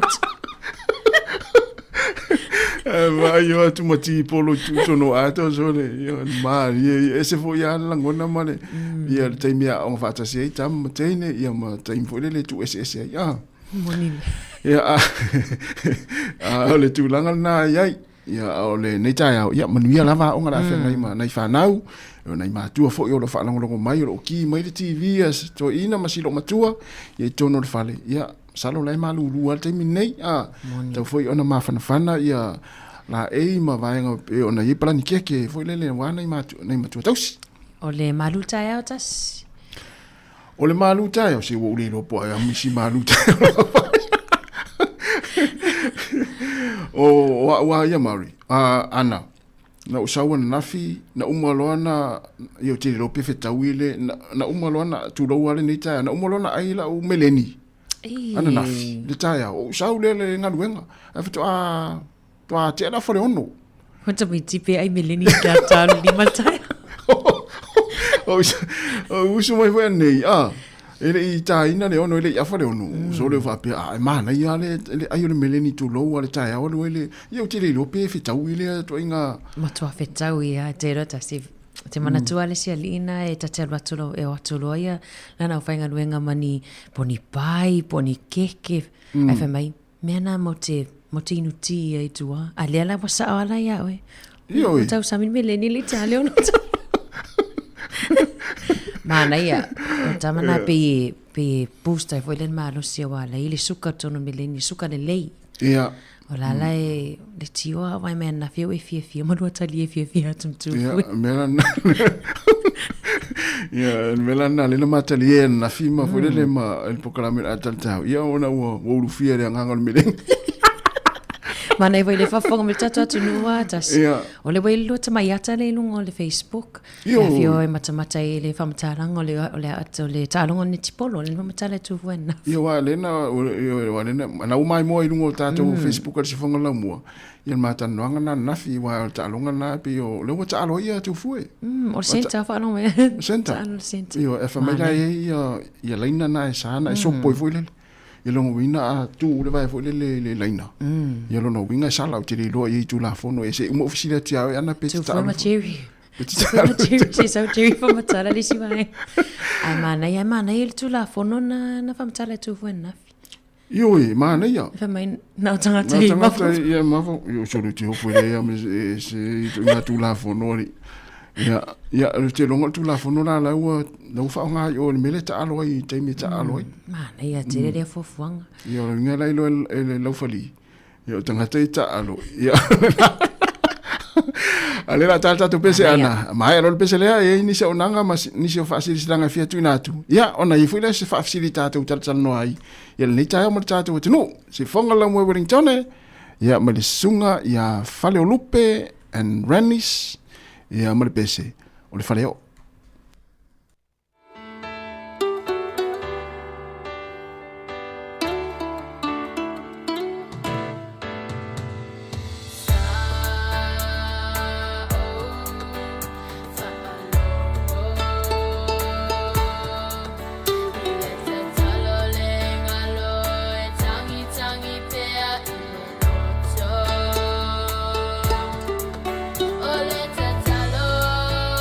Sa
E le fai ngō fiele toi fo iatu o le whanau ia onga ona o le taunga tā o le soifuanga wa nei. Ai ua te penaina e le Teacher Sound se whaapitoa. E te ono manu malo ai I whaelonga ta I lima se lau tāla cash e se fulu. O le ase ina i aso whareide taitasi. E lima whaelonga ta I lima se lau tāla mo New Zealand. E lima fo I whaelonga ta I lima se lau tāla mo Ausitalia. Lafo nei loa sau top up luas fulu tāla pe silia tu fo I mo soa vanoa e te manu malo ai. E te anga wha fo I pe a e whaonga ina le waunanga le ClickX. E lafo ai lau se leni le mai cash al Teacher Sound I Sāmoa. Fiti tonga ma vanuatu. E iai ona ia inga whaapitoa. Mo nisi whaamtalanga asiasi I le www.teachersoundpacific.com. Seki ya Teacher Sound.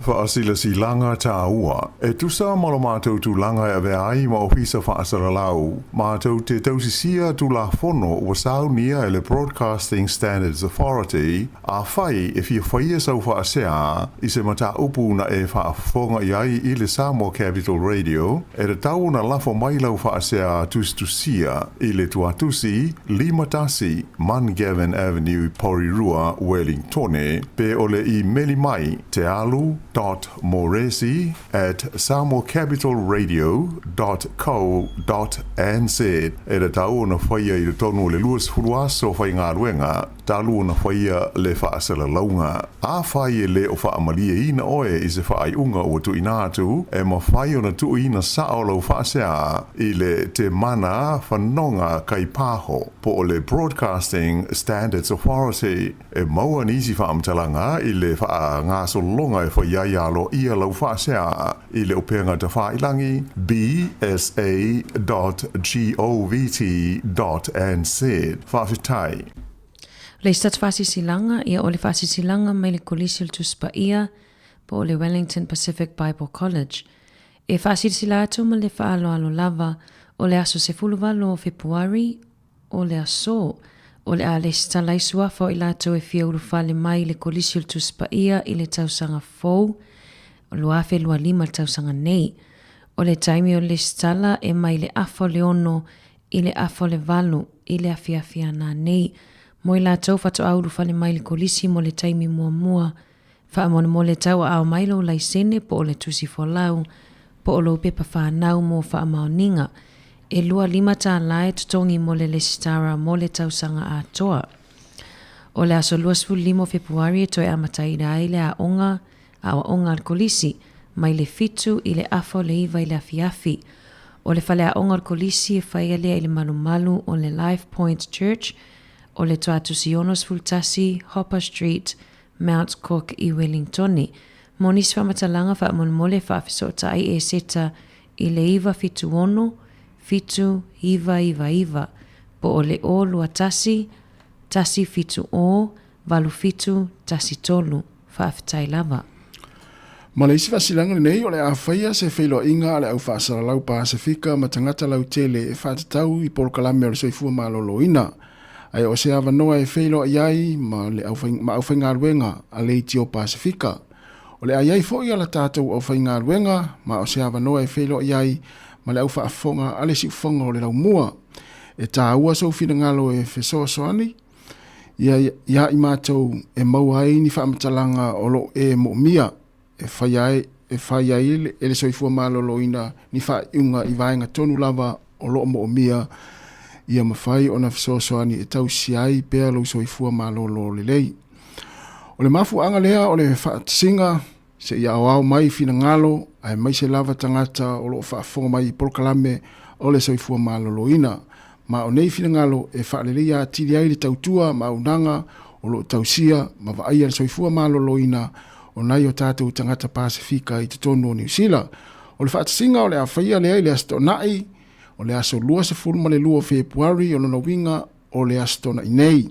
E whaia lea I le Te Raupaha Arena I Porirua, e mawhai foi o na restala mai ai ia lo ingoa I le o wha tolu valulima lua iwa wha, ia po o le telefoni o le olua tasi lua iwa lima fitu o. E maua fo I le tau mawhitanga ma wha Pasifika, ai o le a tātai fo I ma le whaili le Laumua Sound. Le whaili a le siufonga le Laumua, e restara lau suafa, ma maua ile avanoa ia e te iai le sei. ia mo tātou whailonga o le a se iai le aso. Au fo ina imisia o le a iai le whaafiafianga whaapitoa, ia o le a iai fo ima le tātou pukalame le ata le tai au. Ia i o i le arena, ia i le astonai, lono winga i amata pukalame le ata le tai au. Ia ona whaangasolo i leo le tātou o le pukalame pei ona wha ilo atu. Ia ai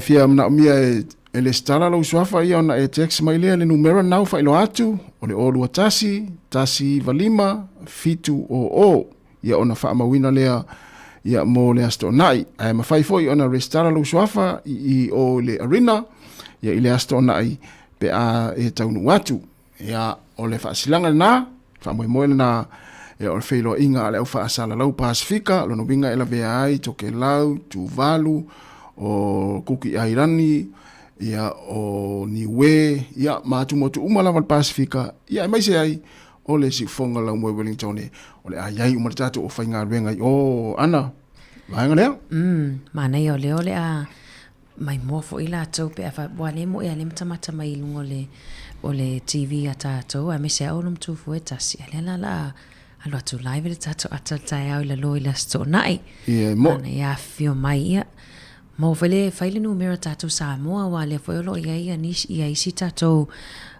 moto le Pasifika ia mana i foi le to tele foi o tātou Sāmoa la lo tātou filo ai le sto nai ta ua vaenga ia e mai se lava ia poklame o soi fu malolo ina pe o le ko la mele le fa au tua ia se fina ngalo tanga Pasifika ai me se ata to Sāmoa ia pe fo le na va tu po la mele na tano to ia le fiona le pulem savelina ile aso lua le tene ia so fu malolo ina ia ole el tulang foi le lo fiu e vili ia sa apo me le fo mai moni ai a mai le apo ni fato a mo le silua va yaso po le tolu va yaso ta sina va en lo fia mo mi ai se fina ngalo le tato tenu ia pe o afia oi le toinga vaenga na le vili o le te mana o mia va me ase appointment ai sauli tali el vaenga le fale mai i fale mai fo le tau tio iai tatu fo mai ia e fato amo le appointment le silua vai aso o le stolo vai aso ia o tuai tele na vaenga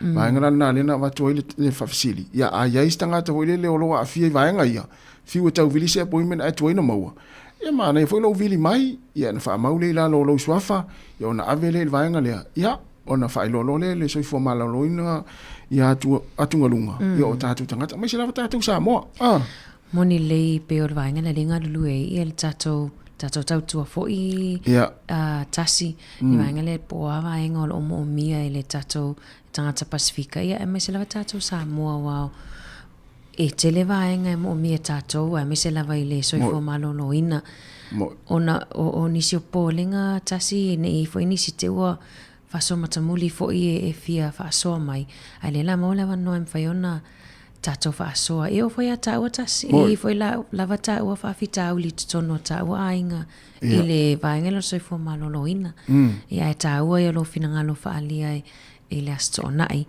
ia e momole fo i ia wa tu fatasi tato le li potima ave fo inga lue fo la fionga le pulem savelina ta ua tele vaenga na fa ali so finangalo ia ole vavea fo le ole vavea na siaki ia ole tele fo inga ole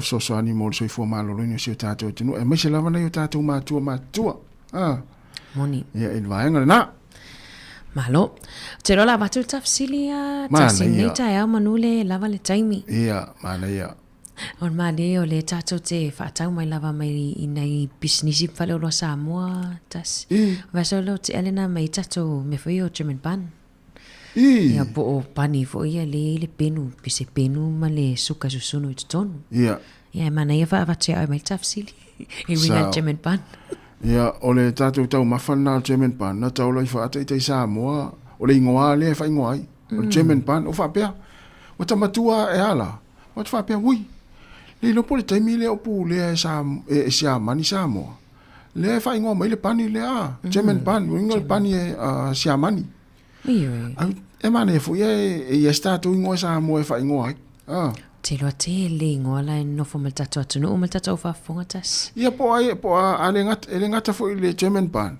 Ai po ani si tau mafasa mo fo ile na tato soifua el tato atunu. La fai ngo isi atunu ni tau mafa po ala va se vai ngo soifuanga fa Sāmoa ma le si o manga Sāmoa. Ia o fai ngo inisi atunu. Ia peila o wale wa sui ngo ta amu te fa ngo Sāmoa ta amu ni kini ia mai si talo ia si talo mai si ia na talo fiti ma vai fa pena ia mai ta amu tonga le la o toi sui vai ngana o ta amu ia la wa sui ai ngo Sāmoa Sāmoa al pe ole panila le German pan awai mali ta si le sa na ave German pan le si fata singa papalangi no awai fisiri mai lo pole ale ngole ai ta watu ai pe fa mai ai pe feita mai la mo fai ngoi fua le fai ngoi sei ngo Sāmoa e wa penu le tonu ole tau mafa lava na tau la nea ole German pan ni fai loi ai mani tato fa ola sei ngo Sāmoa ai mani fu le vidi mai lo tatu tu po fina mafua mai le ngo German pan ia pe fa pe ona ti sila fiel mafua anga le fai ngo wa wa na ilo na lo lango na le lo pol termina pu le siamani Sāmoa na fai me yo German pan e pena fai ani pan ia le sia mani na so e wa tu foi le sia mo pe le ma dai tu i mal penu le ton wa sunu penu tu ton esa taula na fai ngo le ole German pan Samoan pan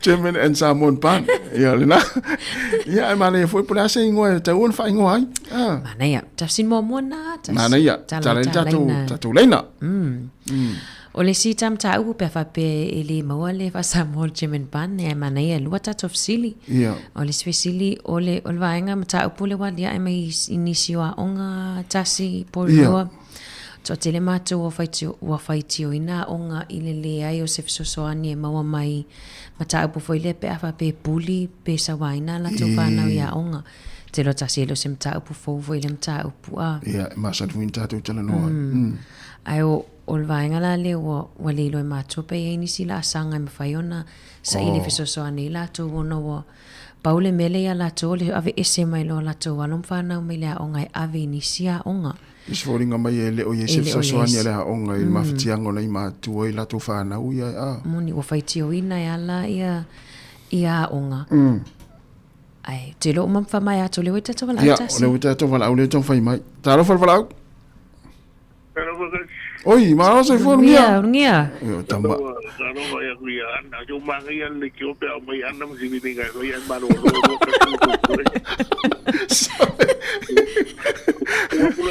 wakula mau ngia le bongonga ai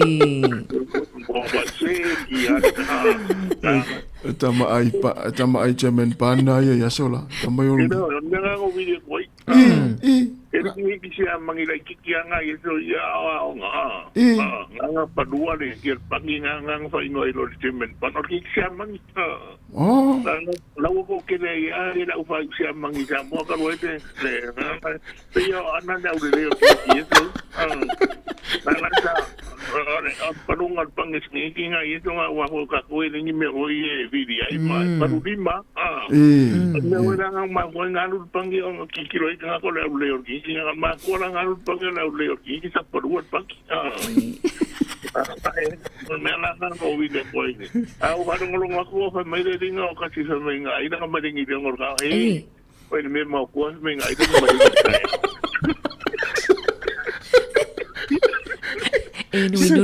nu for vai vela fa mai ein milin ko ko yo de urwa por ka wa ro ra nga no me nga ida ko de ngi de ngor ka ke me me ngir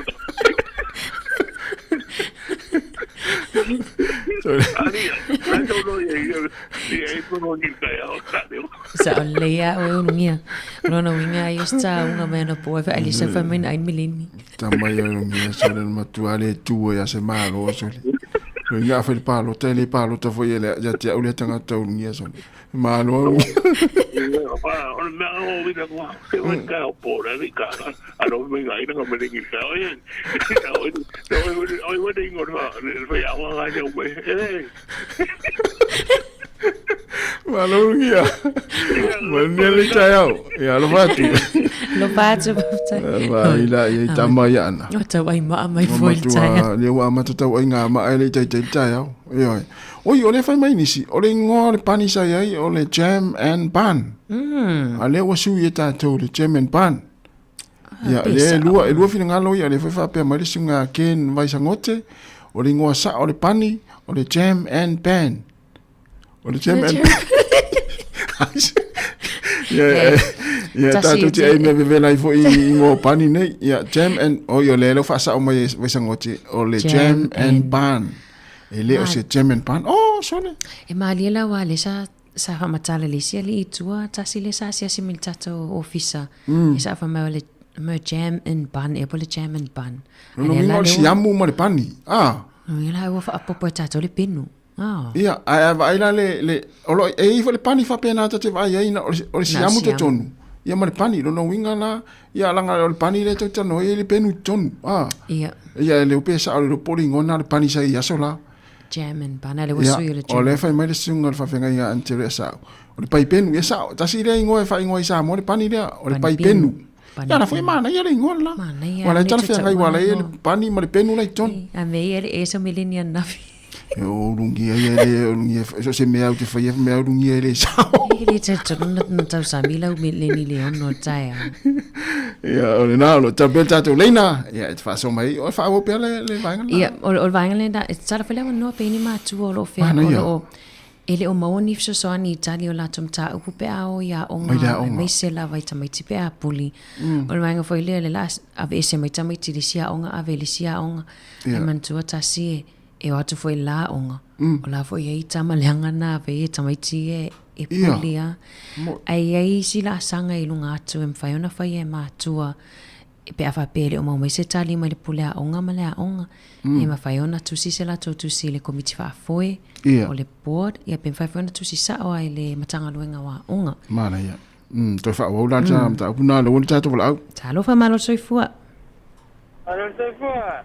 Malo soifua. Oi, sati. Yeah, sat. Teki. Ya, mana ia fa so ta au. Oi foi. Oi, o kilani. Ya malo. Ya mal tau ya kilani. Paki mi kimo ta au ta. Sole.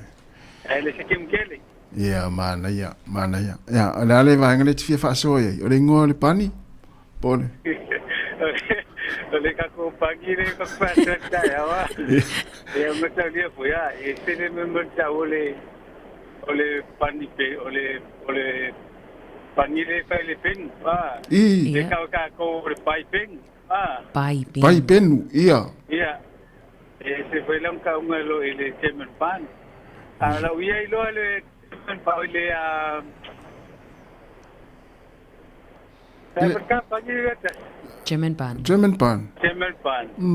Okay, lo ile ko inga sa ingoa ile ingoa leo mai aso ia. Pero la ingoa sa ka un ko inga le ingoa fa.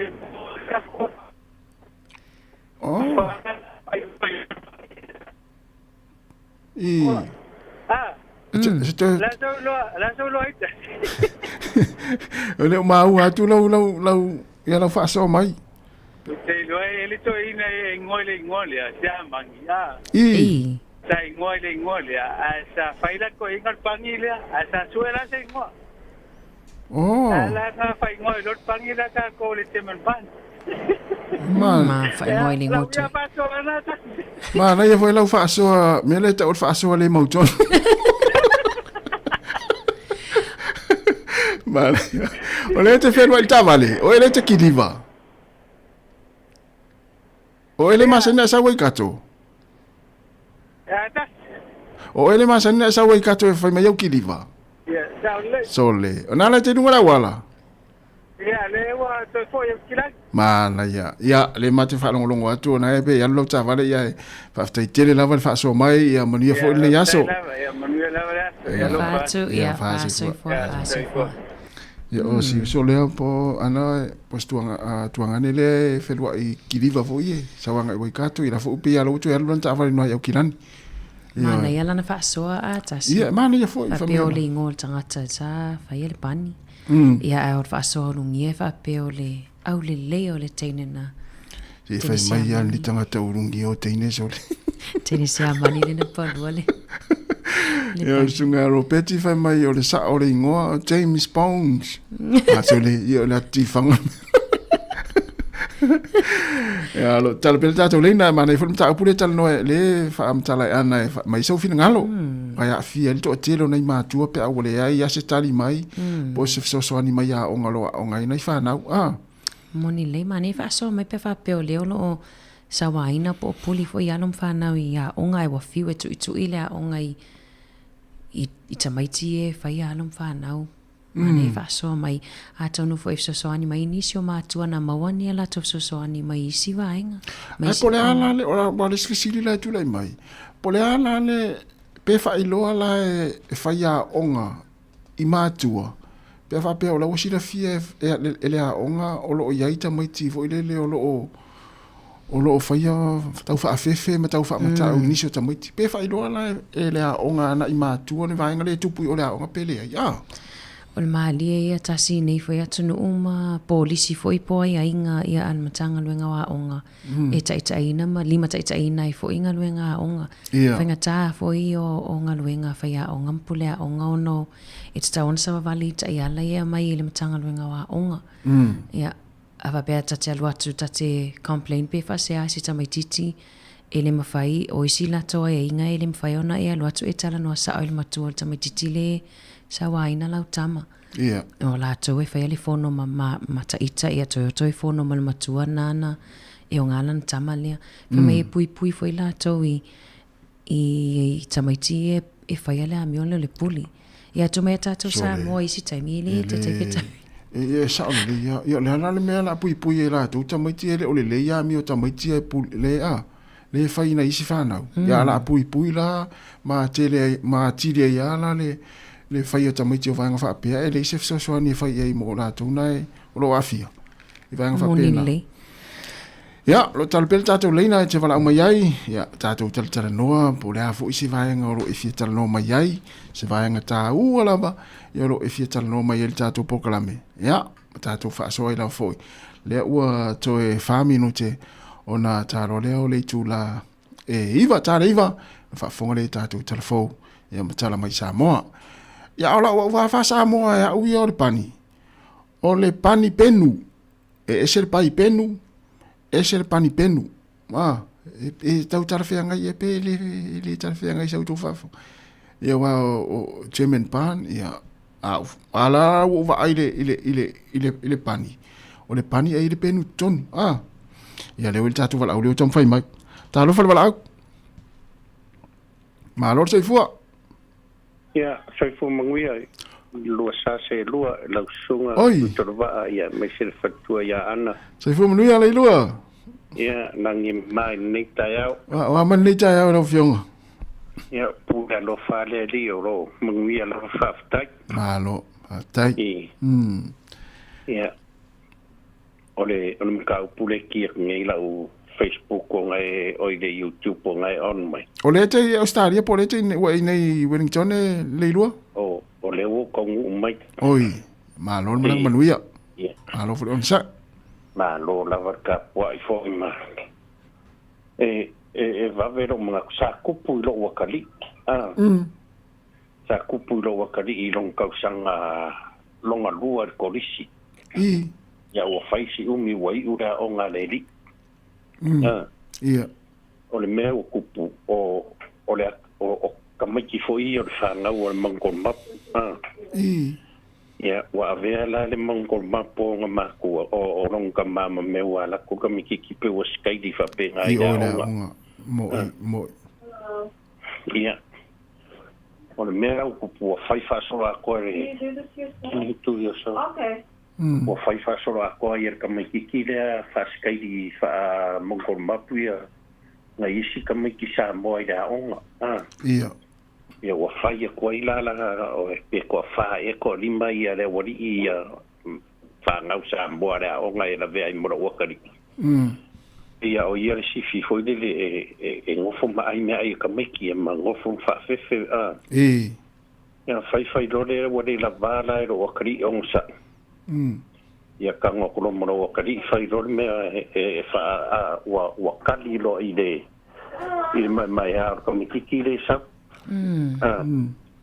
o le mera ukupu wa molia ro wa kali ale mori mau markele ore a onga I mea ka mikiki le fai ele longo ko a longo ma ua e a onga ke mila fai fongo la fai fongo e winga mere u fai ro wakari ale la kele mori mau or ka mikiki ale nga ma ko ia whatever fai mea ka mikiki ele onga ia da onga era ngale kangola ro wakari fa ke I mede ele hango mai lor pula onga mfaya onga mere kupu kongola onga ia o le ala nga ia fai ya wa fai fongo fai mako fongo ma mai fai unga ra vai ngala ava esero wakari mara onga le mere wonga fai ia o fiu foi la nga ka foi sa vaku nga ka foi ia sa ki video makilo o meu ma wa kilo la vaenga I de video le alo wa kali I ke mala onga ai la kole taking a ke mala onga I menga fire ka makiki mo boale kupu mele mali ya ole mela nga le ke lo ya ui e finka ke le ngor kulanga pe nga yai pui ole mele ke lo pui ai palangi ai sta mai mea se ai ka ko alo mfanga or ka ko take lo le vai nga mea nga pela kuranga nga no karango ko ya wi nga kupu si o kali ai fa ka ya ngai mangu ya ra nga ro kali nga ai nga ver me nga kupu nga fa ro kali me nga makwa sui ro mar ka mikiki ko nga nga ngai lo wai lo ka mikiki le ai le ave mai mai ku ai longa ai nga fai ko lau ke le o le onga ma ye pela nga mau ai lo le nga me o le o fa ro fangi o ka mi wa friend le de wo ia ka mi Sāmoa ia mar ka mikiki le nga fai nga me le mu ye ko le onga e nga foi me kupu ka wai ai roi foi dis ka mikiki se o nga me la fai mo mare fa ta me nga ka karango ko onga ka fa no foi ma ai lo ka karango onga fa kuanga foi onga le wa maka onga ngi ko sang ia ka wai foi ka ko fa nga ko alo ese me ava ia kui me fa le ko wai le ia ora ar foi ai malo hasta te lava le lua mana ia te lo fa sol ni ta yao fa fu mal tatu tinu ia sono mai le ia fa kai lava alofa kile mo lua manguia fo fa fo anga le ku tai lo fa tu mania ni aso le lua ia aso fo ia ia ole o tala iva ia si me fa fo ngai tatu tala mai Sāmoa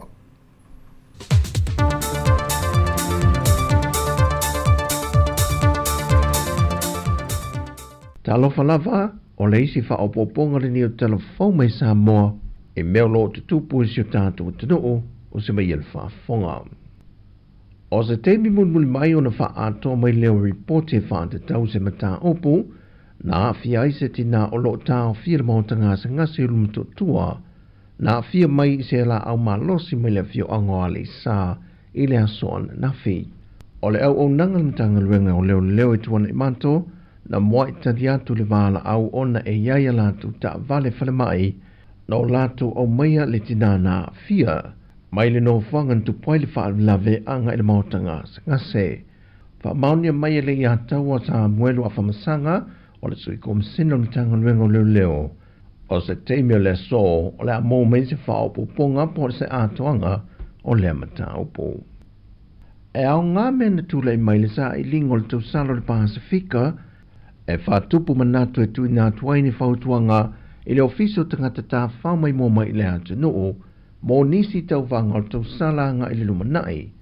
O ata tau ana toi sila silai i le toi ilo ina ato o ta iala matula fono e lima ta ita ina ai le whaafuina o le whaamasino ino tauwanga ai meise lona whaatinonga. E se whatalanoanga ale iata wa le Sir Jerry Prunt, ma le autu Stella, la ia whaailoa ai, o le tolu se fun ma le waluele neo tausanga talu o na whaatau teia tauwanga tausala o le Pasifika, mai o Sāmoa e ana le tauwanga, o i nei fo iolo o ielo na ofisa whaatonu, ma le pūlenga o le tauwanga. O le tauwanga o le tausala o le Pasifika i saute, sa iai mua lo na whaingoina, ai na sui le tausanga lua fesa fun ma le whaale tausala o le Pasifika. Who has the ultimate final decision on this? Not the host country. And this what breaks it but insofar as it relates to the pageant, rules and regulations. Na tā ua le iata wale sā o se tauwanga pito i sili le nei o na umi lo na whaatinonga, taru mai o na whaavaina tausala o le Pasifika, le sa mōri mawina le atu noo, le o atu i le lima i tū la o whaanga solo pe lava, ai mo i la tua whaamasino, e o atu le se fulu i tū la, taru mai le te mina whato atau nuu i le tāpe nanga le awhiawhi, ma sa matua la ngona i nalo lato vai, e le umi ai mai se foio le au mai moa na whaatasi le a pō. O lana mai tau le telo vaenga na whai mapoloka matari tali, e pei fōringa mai o loo whai se whaatai ta inga, e le pei o Sāmoa pe a whaatau teia tau wanga whape nei, o le tuwai la wa o le luai tū la ma whaamaea. O Sāmoa e ta iulu i tau wanga tau sala o le Pasifika, ma e te toru tau sanga e tui nā tuai i isi a te no, ma toi foi mai i a Sāmoa.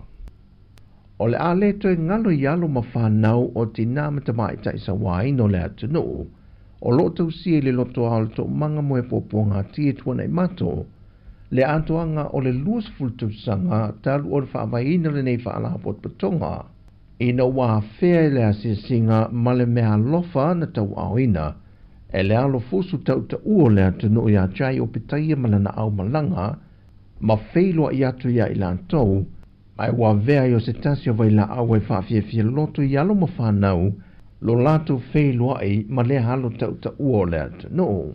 O pusa o lava, o le utau tau mafa ma pusa o mea ta alo, sa tui nātu i whanau, le na whaatai e le pūlenga le tok manga moe popo ngā tia, le anga le lei o le alo le atu no, no lato wa mana ia inai, i alo sawai no le atu no. E le misil mtanga wengo pūlenga o wafo le atu no, e le tui nātu leo ana tupe whaasili te usanga te itasi, mo le tala whaatatau o tua le tupe. Lea o lo o ia i lalo whainga whaavai ana malo, e whaatupe na ia ati na e wo whaataatia i lalo le tala whaatatau o tua le tupe, i tausanga te itasi. Mai o le tausanga neu tui nātu e le pūlenga o wafu, le silia i le 3 miliona tā la, e tui nātu i le mtanga luenga le NPE o lo o ao ina, ia tupe whaasili mai mtanga luenga, ma whaalapo tu ma oti e le malo. Mai o whainga whaavai le malo e te tau o na whaamatu i tausanga whaade tupe e mtanga luenga uma, le 3.5% mai i ana tupe maua. O lo te ena e le sui komisina o mtanga luenga o leo, papali i Mona Lisa te ai keti, tua inga e whaapea e leo le leili ngā se senga o tau mafa, mo i lanto o lo turi whaasalanga i le to ese. Whae loa e pali, e silia i le 5 se la wafe tā la le tupe whaaluina mtanga luenga i le tausanga e tasi, mo ainga e toru i le aso i le tae awa wa uli ma le awhiawhi, mo le whalepui tā whaingata ma vai a ata i sa vai. Ese mai i le nā, ai waso whaapitoa, e whaunga ina mai e ni mano lo tausia i whaato anga pāng tā. E whae longa i nai se aso whaapitoa, e meise o lo whaawawina lava porka la me te tono le to ese, e a o tau i nai i lātou a mā ngalo, e mawhai o no lātou a matai nai se pisinisi, e to mai maanga waa tau lātou wa o ina. Whae lofo e papalii, e le whaavaea tua inga o lo whaia nisi o le atano, e whaale au ngai nai le tausia le lei, e le mtanga luenga male au whainga luenga, mo i lātou o lo tūri whaasalanga i le to ese. O talafoia mai Sāmoa, whaamanuia le tue ngā ruengo le yaso, whasoifoia.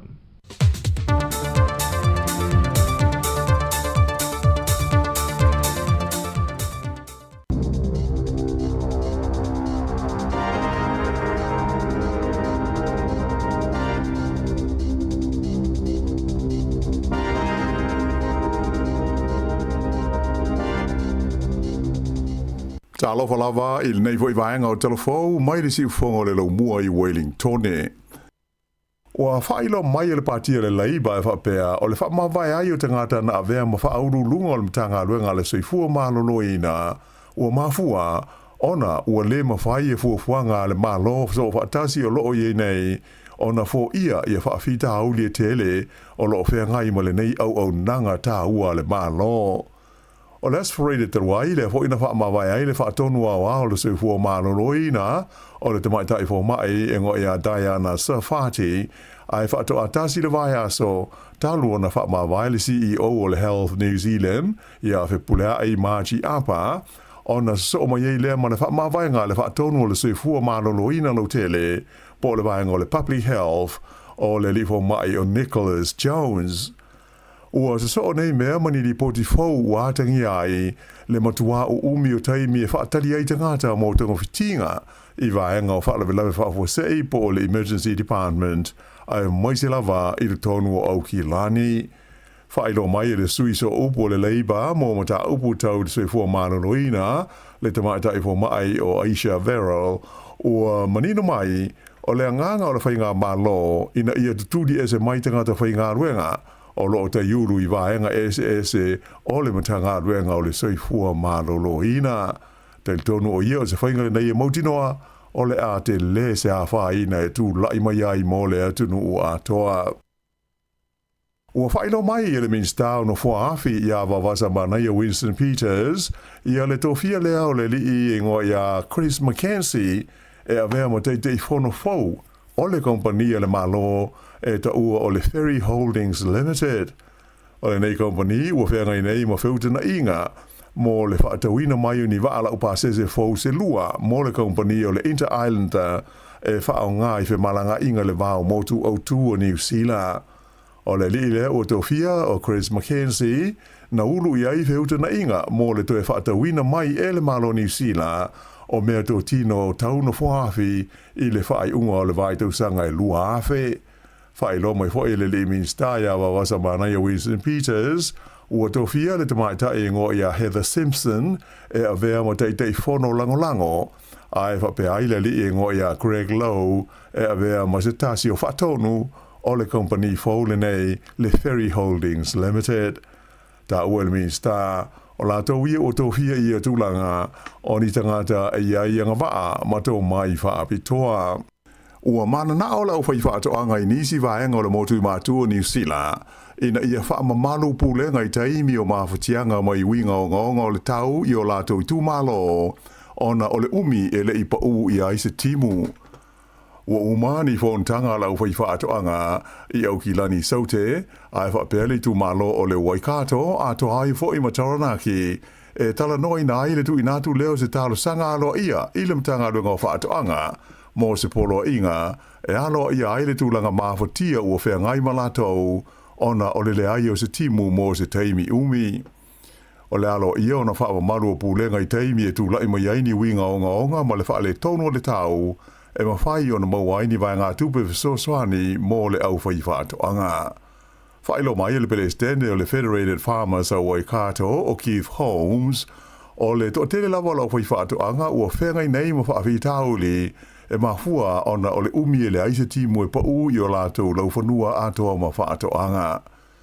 O le tu langa lawa fo ile tasi o lo whenga iai ma lau whaiwhaato anga I le tu malo Taranaki e pei ona whailo mai o lato pelestene o Lidm Kips. Whaadia mai ua matua mangu lava le lau ele I le vaenga o le tino mai le iloa ni aso e toi mau aise timu. O le teimi nei, o lo tu whaatasia se talo sanga whaiwhaatasia lau whaiwhaatoanga I ia vaenga o New Zealand e tu inatu I le matanga luenga o whaatoanga mo se polo inga e alo ia ai le whea ngai o ia vaenga o le motu I matu mani mawhatianga ona o winga o le tau i nei vai taimi. Tolu se furu miliona tā la se vai ngā tupe ua whaatu langa le malo New Zealand whaale iai vaenga mo mia mo le ati na e o tulisi whape ai mani ati na e pui ai ia le sio manga ma le a fia whaatu anga ini wha mai. O le minister pui ngā le sio manga o tama potaka whape mo le pāle mia Christopher Larkson na o la ua whaai loa whaala waitere leo fuafuanga le malo ina ua le fontanga masani e le kapeneta i le aswana nafi. E au fia nei vai ngā tupe le se fuma le tasi miliona tā la whaale le iai no fuanga fia tu lisi ma tangata mai whafo tā whawhawa tu iai whapea Malaysi se furuiva miliona tā la mō ngā lua ngā whai a wale pui ngā le sio manga mani wha mai a fia ai wha toanga. Whailo mai le minister ia tama potaka o le neise le ni e tolus furu miliona tā la na mau mai i le la fonga mo tu lisi le asa tolus furu lima tā la le tangata e totasi a le uasi i le se lau tā la e le whainga malo so whaatasi o lo tu nei le foe. Ua sauni le company e le tise le Genesis Energy e susunu la whainga o atu i le tasi le miliona tone o le koale mo le tise mo mia pe awhai e le timu le tau malu lu o lumana nei. Ua whaia nei fuafuanga le Genesis Energy ona o le popole i le toe ali li mai o wha le tonu ia na iai le tau sanga o mawae le ana le lava ai ma uti le tise ona o le whaiti o le sua vai mo afi e le tise wha pia fo i ma le uti o le kesi o le taimi nei la o lea ua tele ia se koale ua wha putu e le company e sa uni ai mo le whaonga ina mo afi e le tise pe a whai e mo mia i le taimi o le tau maru lu o le nei tau sanga. Whairo mai ai e le lipule o le company o Malcolm Jones e tusa ma le awha miliona tone o le koale lea ua iei nei i whale e le tise Huntley mai o lo whaatali ia se siu te tele whapea e a ua wai o na taunu mai se i o atu lava ia se tema mai ua iei fwoi ma le fuafuanga mo se siu tai o i le lua se lau afe tone pe a whai e mana o mia. Ua whailo mai le whanau naunga o le pāle mia o le tukuki o le li o Mark Brown ina ia maua se taimi e whailo iai ma tala noa ai male malo New Zealand e tau fō le whaale tonu le ua ali ni mai le wāwhea loa i o malo e lua.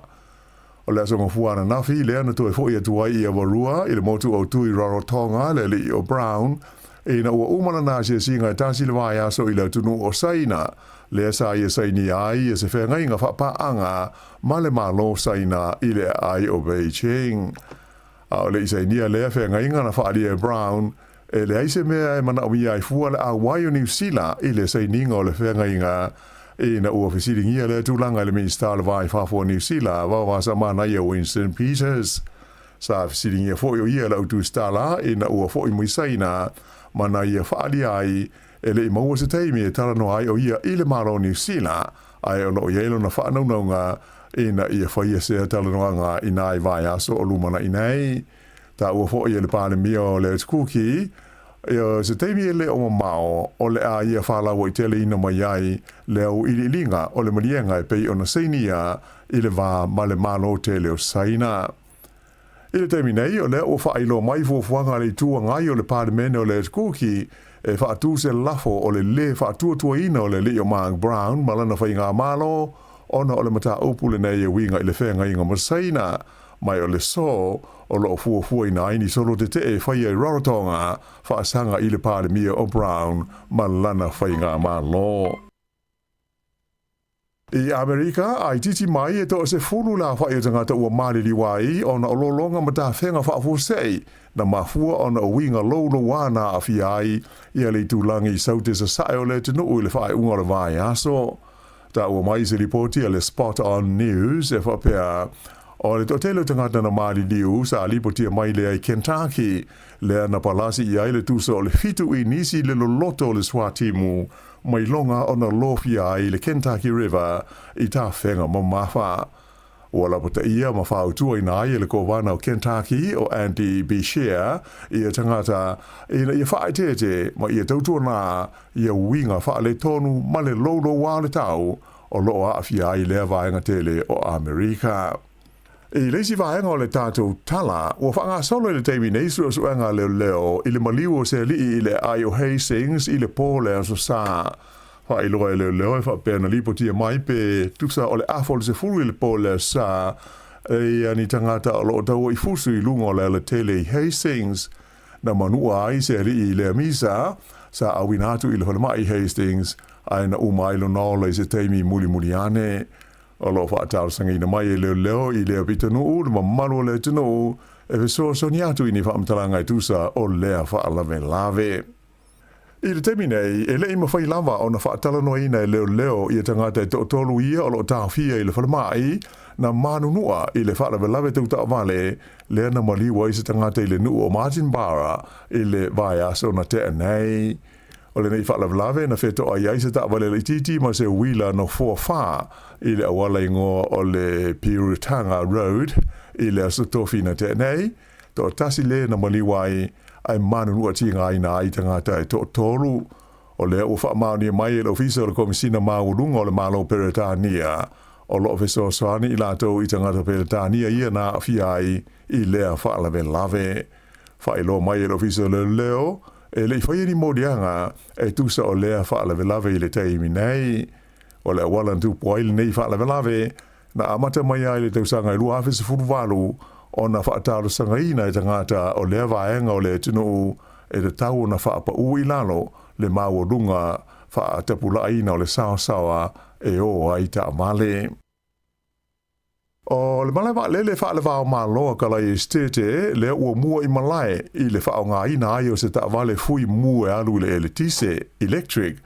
Whaelo mai e le pulenga o le malawa le Christchurch, o le whaatawina mai o le neita vale po le loli fui mu e le tise, o se vaenga o tau mwhainga e tau tu I titia kasa o ona e mafua ona o afi o ta vale alu le pensini, whapeha ma le suau ai maise ai fo I mawa lele. Pita ila o whaelo mai e le li professor ingo ia James Hickam o le University of Griffith University, e le titi la whai o kasa o ona o la whaasawina mai I le whaonga ina o le neita vale fui mu I le malaiwa lele o Christchurch. Ta ua Hickam o se vaenga tele o kasa ona o lo o masua I le ea ma le sio manga e maua mai lea mafu mai ona o valele e tu se whaalua ina I le fua o le te mao a inga o le tunu o le fua o kasa ona mai ngā luenga whai I le malaiwa lele le nei o Christchurch e tu sa le lua se lau valu se furu tone o le karaponi po le CO2 I le tausanga o le fast fuma le 5 tone o le nei a whainga po le se furu ono pasene o kasa ona ia e maita avale fui mu uma o lo whao ngā ina I le malaiwa lele o kalai stete. I le Ayo Palmerston North, ua whaasala ina I le se fulwha masina e nofo wawa ai ai luna whale, ia se li ina wha mao nia luna solitu la fono, ona o le Sāmoa ini te maita I whau po ni papes se lua. Na mō lia le neita ngāte le tula fono, mō le pui o meola le Animal Welfare Act, e le whalapo tonga le SPCA, ona o lona sasaina o neita I whau I se la au, ma manunu ai ia papes. E le ngāte le fulwha masina ua whaasale nai o ia, ai ua whaasa fōi e le whaamisnonga, ona te whaia sana te I whau mō le umi e fitu tausanga o lumana I nei. I tālonga, se furuwaru tausanga le matua o le tau le New Zealand, le ana manu maloi le ipo le laulangi le tālonga o le whaase e le kiona, le FIS Free Ski World Cup, I le ai o Calgary, Alberta I Karnata. O le nei talavou mo le nua Wanaka I le motu saute, e ngo ia Finley, Melville Eves, o se New Zealand pito I le titi lea, ua manu maloi le ipo le laulangi le nei fo I tālonga o le Free Ski. O se teimi mua lea ua tau vai o ia I se ipo le laulangi, mai o se teimi mua fo I lea ua malo ai lea tā alonga. I tanga polo whaalawao malo, le amalanga mai le New Zealand Danny Lee e tau wā I le tamansanga o le New Zealand Open, le o le a whaia I Queenstown I le vai aso a sau. O le teimi mua lea o le a ta alo ai o ia ma tau wā I le New Zealand Open, tanu ona ave o ia ma profesa I le suruono tausanga o mawai. O le nei li o lo ta alo I fafo I le Live Golf League, mai na whaaria hapea O ia o stasi o tangata tāpolo I longa New Zealand o le au taua I le tamansanga le New Zealand Open I le NATO sanga. O isi ua whaamaunia malanga mai mo lea whaamoe moe e au fiai le li o Stephen Alka o Ben Campbell, Daniel Hillier, whaapea ai ma Sam Jones. O lona se lau mo le whao New Zealand Open o le a whaanga solo I le Millbrook Resort I Queenstown mai le aso luas fulfitu o Februari e o atu I le aso lua o mati o le tausanga nei. Ia o le whaiunga le nāre nei vaenga o telefou.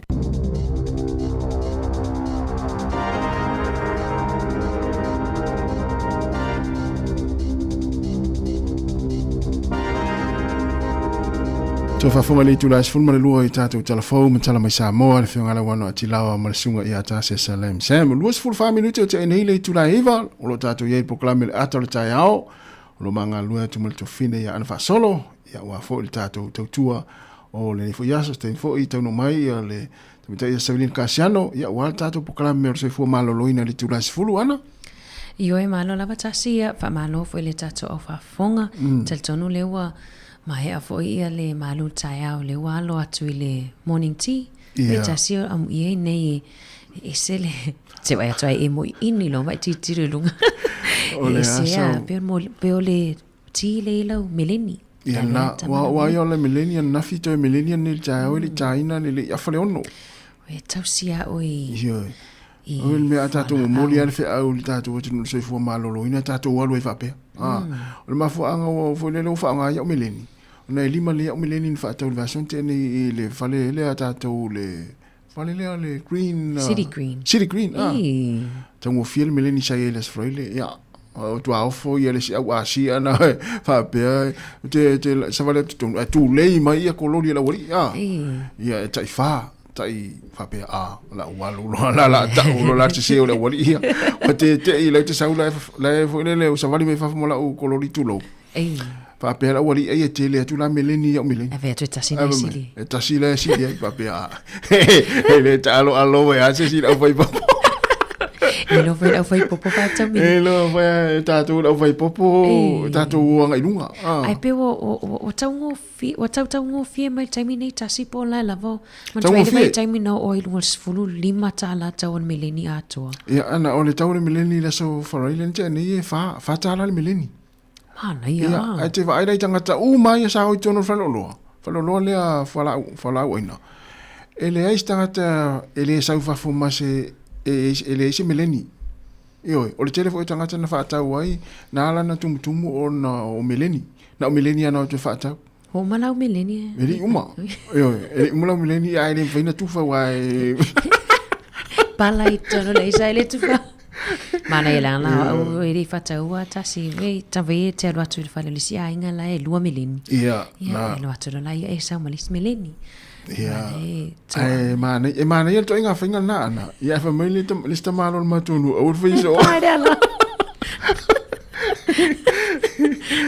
ai ole malu ai ole tai au ia e tawa ona fesili au kuka o ila atu lo va ia na yo tatu matua tausi ia to ina malo matua wa e o taimi nei na I matua se wori e to fia tausi sami tauli ese foi swinga ia so fuanga wa matua ma wale tau sami fo ia le umia ia e lauli lei pe maon ma o fai asina ia o na I tato mato pe o le mo le uli lana mo le uli tai au ia polisi ia mo la ma se milenia pe o wa polisi ma milenia le wa wa le si tai au milenia le si tai au polisi le va to luenga lo unos vai o le si tai au milenia le ia le ala le si vai ngalo tong fai o le toinga me ve pespani keke ai paru fata sile fala mata mal eleni ai ma folele ma mix mal yani na fala ilo la io te tai pe pani keke tai pe pani keke se wangale ta o le toinga vai le ta unga le vai na pe pani keke le mix mal eleni male ku kama male yani na fala ilo le pani keke eleni ya na panika kita tu o ia panika ke eleni fa ingo tamala na le ale tamio le aso le te tausami ai tamala o le tamala na en finalu le tir taia breakfast ma fai fo inalu le oli ma fai fo inalu le fiafi Esel tausinga leo tausinga. Ai tele ele na ole pawan mea ia on fala mata pa fa ta sima eleni ai pulea oi pe po ha ia isi ba fala fu ia lui po le ku kama ia po le la vole le pese o le pepa le ta ta ia male nyani yo ia na tango lola ia fa pani keke te vai ana te fa longo atu i tango la fa le kukana te fa longo atu i utua oi na eu tiro tano le fa lai va ngana na eu tiro la utua oi te vai tu ta tala mai fa malama fa mai isu e fa pena mai ai no le la ia o fa pe sole de la o le ala o fo la yo tu a o le kukale tango na fa aso na va ai la sa o te fie lo te mi fa aso e fa la kukana e so la tu la am fa nei a mo se ele ni nei ia na fa ile ta wale ta te tu a o te tifa to ai la lo ia na se o la tu la fa lai a mo na fa lai na u ai o ina te siaki ai te siaki ai o la fie tanga te la kuka te vai te fa long te vai ta fa matala fa malama o tu te vai e o fa pe te vai ai wala o tua o pa langi va pe ta pun mi fa malama la o sa mo ni la o vai le tali mai Samson ni fai la unga le tali o wali e tali mai o risati io la wali o risati o Samasoni io ole le o fa vale le fua na le aya matuare i la fia masikuka io se usa po e fatu le la po e fatu e mo ia mo ia e kuka ia e tira ina le ia la e lo kuka le aya ma dia tasi o sa vidi mai lista to tu ai le tata telefone na vin me fa mausili si ana vai fa so mai le tamta upu ya onga tai pe la val fa so fa mausili fa so le songa le lua le sa va pe uma foi tu langa na tupu ina yo na alo ile a onga pe ole na 5 e tamaitia si ona tali ia wale la valo ono sa ia le si ona alo ia fusulo an me fena na tau no ile a onga wa tau fa ate ise ai le va ai le mafua angana na mafua yo na fusu stava la utasi ia le tu an tatu la tu tau fa me la au na la mai po la fia comment mai le tata nai lo fa la ele ni lenta ia au te ta fu dan ta upule tana mai ana ai lo na ngona na o te loa ia pe ia le lopo ia isi tu la fono fo le mafua ai ale malo po le tanga vengo wa onga e lopo isi tu la fono fo le fua le fo le fai onga ni vaenga i tamaiti o lo lopo isi tu la fono fa pena moni le tasion mali wa ile tu la fono ai al tanga vengo wa onga ta ole education physical restraint rules lua le fai lua fe maltasi ia ai la polisi la vai ala onga e taona o nga tusa ma polisi al matanga luenga wa onga ni mata nai e la le ta ole physical restraint e fa sa iona tele o me fa sa i fai onga ona fa sa ona tango fita maiti pe a fa pe o lai fa lili ia onga tatalu atu lai o matamaiti a onga le sipito no le tau ai mai stamaiti tisto atasino foa te le moni mau mai nai mato e mafuta mai wai le fainga luenga isi a onga ia e pui matamaiti tu sai e fa ave o matamaiti le sipito le fale a onga ai tu upe tamaiti tile fai le fa ali i foi le pela ita so lai no fo tau ai mai no foanga i faya onga ma e fa sala e le tula fono e fa saona fta o faya onga e tau fiu fita mai titi leo o le fa ali o le ita o jole tu sala pe o vaenga ia e la ai fo faya onga ma onga te lo matu ai to no komiti fa foi lo mala mai e vaenga ia e fa saona fta o fia matua tau fita mai titi leo lo faya nga yo inga lea fa sa fta o fia onga o le taimi ala se ilonga la veva ai atu la vole a o ale limo tamai titi le tamai titi fa to afta o filo fia onga e fta o fi mai tua e fa sa foi ona e tango so ona kaka mai fo elia pe e te tawana e tango e fusi mai tua e tau tawhi ofi. Ma o le taimi fo ina e fiso ta isa o lava lea o ngai mātua mata o ia i le wapa i whai a o ngai i tamititi a onga. Tu so isi tu la fono o nisi na tu la fono tasi e le whaiteo ina fo inga luenga nei whai a onga. Ia, moi. O na o le lave so o ia whai a onga pe a mai le matanga luenga wa onga. Mai le matanga luenga wa onga pe a whtaango fi i le upuana e ta o whtaango fi restrain tamaiti.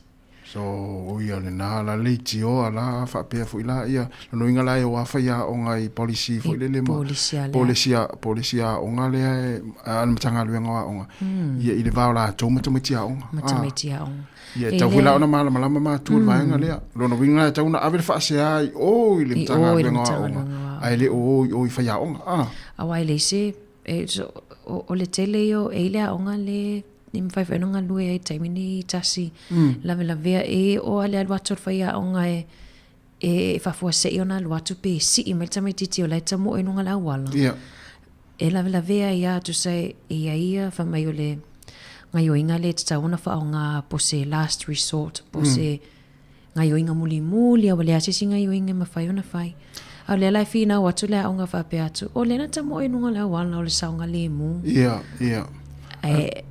e mali e tele ele mana ia tele vanga la wa te tau ona e yeso mamla manga na wa o le stanga tele te le porta le stasio a onga e ta fula ona e lo le ia fa stai mana ia la fa so mai ia le fo tele na tau mamla matu fa fela le vato inga vanga fa pe fa te inga la fa pe o lo watali ia tau sang fanga io au vai atu lai ta foi la le fa ali i male si pito foi le la te ia tono fa fanga io tono la onga a fela pe vai atu se o tali le o tau sang fanga io o lo tafe me ale isu ma fa ali i la fiu va ai au la te mana o te alu fai le isu e ara to inga me fa pena te oi peliso tsa sa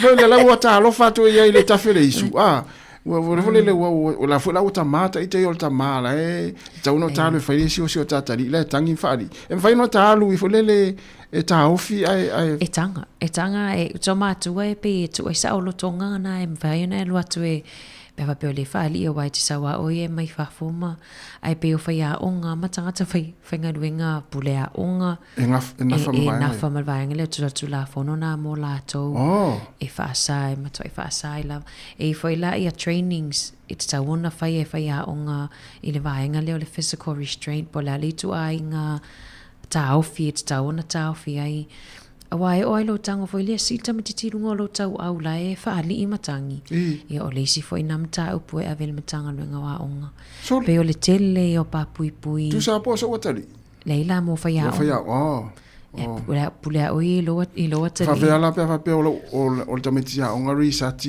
alisa o tameti to lo vasenga ala watangi o tango si lungo ma foi le fata amilo fa pe ale e afiala sa em to ia afi afia o tas o le tato vala au da wei tamiti a ongai wo mai talo vala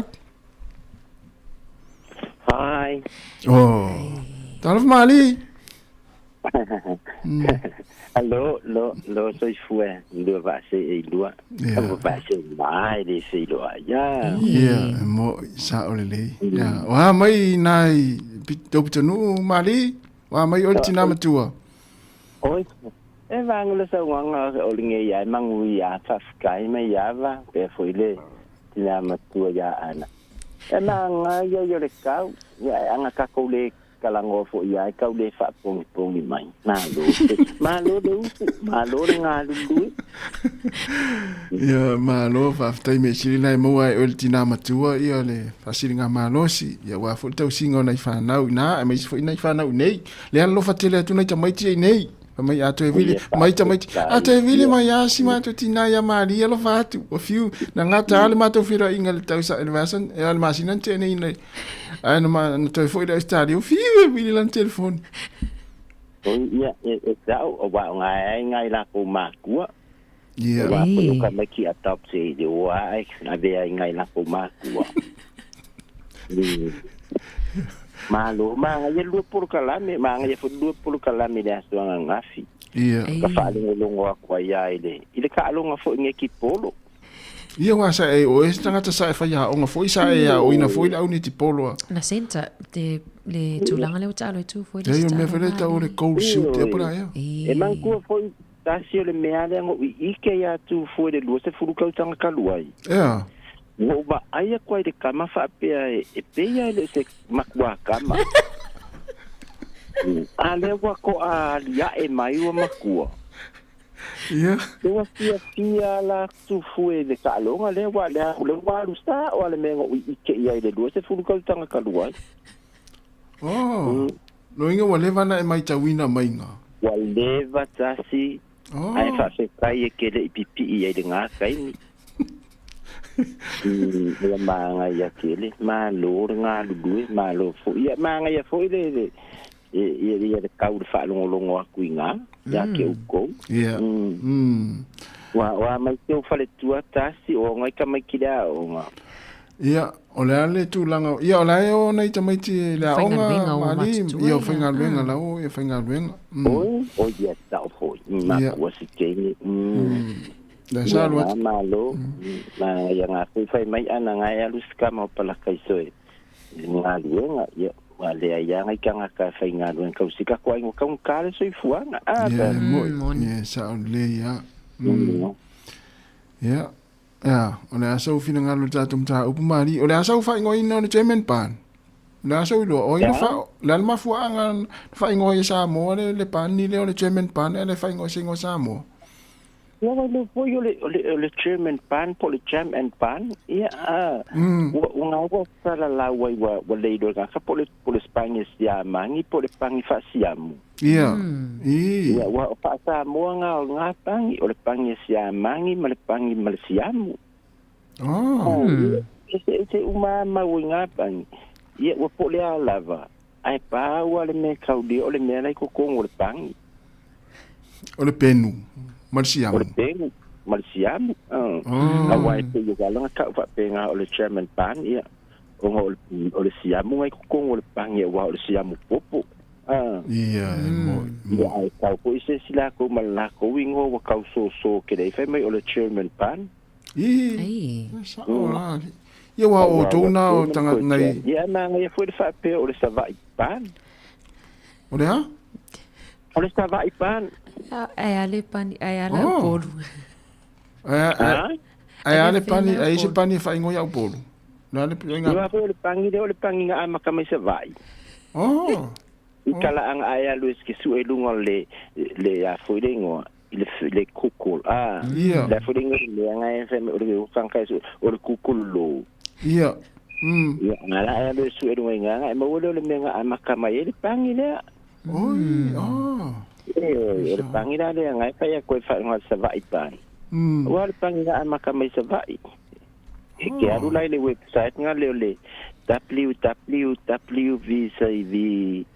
LMNAFG ngai ngale le tio a faima foi le ma hake tangata lau Facebook e te asi solo I le afisa ta inga ma le afisa ta inga ya ma ne ma ngai le pa longo aku I fa so foi me kam fa ka wa onga ia fa me so fina ngalo asa ye fo ngalo mali e fenga kai tasi ma ana nga luenga ia le penga ka onga wa sai ki pe alu fa sa mo sai ki la lu tai man tava mana ia mana le upun onga o Sāmoa o le wala fa inga luenga Sāmoa ana matasi enga unga u le fa ya onga inga ia le leile la ka mai ki pe yo ia ka va ai fa ya onga ia mana ka va fa ya onga de la ko ka mai ki le fau o I po ila ni kai fa ya o ngai kusalava pe o saukama e ni ka fa ya o ngai la ku ka mai ki awa o ngale fu mai ai le ko mai o fa ya o nga mali o nga la ka ko Sāmoa o ka ko fa nga nga ma ka ko o nga nga o ngai fa ya o nga ia le le ka mai ki ia o I la awala ia le le ka mai ki fa ngai ma le discipline ia ai o mai la ngai ku wa seki ai ya wa ku se si me de mele ku punga ide o ka me kira o pe yang ale o ka fa ale fi fa lo ngoi de yang o ye fa ya o e mo mali o la o fa ya o nga Sāmoa e lo fa ka mai ki ko ya lo fa ma ku ai kua fo ngai ma kua la usu ia se ifa aka la ka ko ma fa wa Sāmoa ia e nga ole vawa ma le sami de polo ngai ma kua e kuri la ko ka mai ki ki le o ngai ka mai ia ala kula e ka fa o ka mai ki ki ia wale ai te nga le alu ka mala polo ngai le sali le popo ma fa nga lu ngai fa ia o nga ka mai a o ngai ku huta si ma ana ia ua pe ia nga ole la ko ka mai ki ki la ko ale fa longa o fia fa ia o ia ole tau mawhainga fo i lao ngā luenga i ngeia kungu. Ia. Ia, e tau mawhai fo i lea e ka mai ki whaalongo. E ka mai ki re whaalongo. E whaangau ngau la le whai a onga. Ia maua mai ngai ka mai ki le ngau ngau le a onga. Ia. A ua whainga ka. Onga o lea la kou ke iai ma milo ai ma le au le fia onga. Nela le tis che painga i ka mai ki ia. Ua makua sai kia ngai whai a onga. Ia. Mana ia. Ole maku ole leanga nga ngai vai kai mi ikula fongo wa seke malo. Ia onga mai mau ila ia ole foi kau su en fai a onga. Ai sinka mai sa sia fai a onga. Kuri. Ia. Para pui. Wa le do po fere me ngai fai a onga de kau ma fai ngau. Ole menenga. O kele ai o kanga fai a onga i Sāmoa. Ia. E o mai lo le ko fior nga luenga tasi maana. Ali. Mala wa. E lau kele na fai a kula fongo ngai. Tu la fongo inei. Iyo kula fongo ngai e lau kele nga fakia yo ngai. Ia. E va venga nga pui la ko. Mali, mana ia. Mali, mana ia te faso. Ia, e folele te fa mo i lau famtalanga mali wa o sa nga luenga fa fai a onga i Sāmoa. Ia sa ole e se fo ia la ngona matulanga tonga fitia ia fai a onga ta matiti ula vale i Sāmoa. Ia e se fo tula fono ni tunu. Ia o sa fo le nan me sili na wa sa usui la nga luenga wala no winga na fa pe te sa e to fa wa pe la nga luenga fai a onga. Ia no winga fa pe ni o le te i rimutaka po le te o i pa remo. Ia na ko ia ma o mi nga ngo fo nga ngi fai a onga. Ia. E wai o yo kanga kai o ku kanga kai la nga o nga ngofo nga wode de ma fau fau. Ia nga mi foi la ngi ya o ngai konginga awa aka fa pe foi la ka ke nga ai ka ke va ai mai o nga wa ela ku. Ia nga ngofo nga ai. O le dua de pa la vai o ai o. Tai le angale. Sai le angan me fatali Mr. Motas. Ia. Malo mali e mana ia te lau fasoa. E mali ia a o mo moli mai nei vai nga tau. Me se nei fa na nei ia me sili na wa ile to fo ila nga nga sa nga dua i Sāmoa. Ia wa tu langa na yo i oi. Ia man ko o take mo o ani nga luenga tasi. O mala le fai un tau sanga pe o ngai do ai o ile ila nga luenga sa fai. Mo.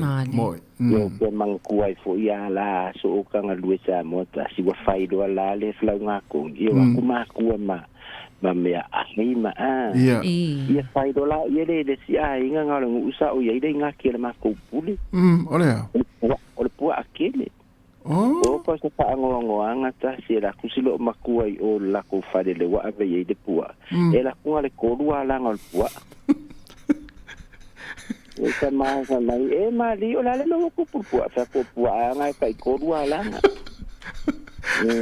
o aso ni ka ke mo misia nga luenga ta si pe o fa ngo ka usa ya de dei ana wa le nga o nga nyusila ai se ni ngo sa mo tina mali dei do ana ye ki nga fa ya o nga sta mo wa sa o nga nyusila o ma fu anga fu ya nga de dei ke de ya ana maka pulo le vila pi olea o le vila pi olea le winga fa uminga ele valu mai ka po uia manuene aso mari ela fatu o mi na la wata mari ama fai mari mari tato waso mari manuene mane foi wa eta wa ia mai foi wa wa mani tai mai ki fa hasoli tasi lenga le sa tu sa le fa matale mari le manufata le ana su la to pulao e su atu na le tolu ia langa. O le aso muli fo i leo maali lea onga lea. Ia foi le fa te alo wa le na su muri ane ftai do muri ane o le sia la ngon pua le tonu ele tonu lan ta vale mo le ai tonu lan ato wal tam o tangata le fe lo imale ato lau fala foi le mo le muri ane autu ua ta ape ala e foi le tonu le ala nga pua o le ala nga lima malo mari mo ni le yaso so ese foi fai longa yo le vilapi yena man mo yo no po la ta voi le tangia fai popua te se sano pa wana tanga te mo fai no na le FPAU ka ta le te mai o fa fanga pua ai aso ya malo ya le German band foi le sa fa so mai mali o le jam and bun ya I love fa mai o le jam and bun Alin fa sofa mau sili German ban tasi fa pe mai. Familia, o le as fa Sāmoa. Mai le afe fa se lau fitu wono.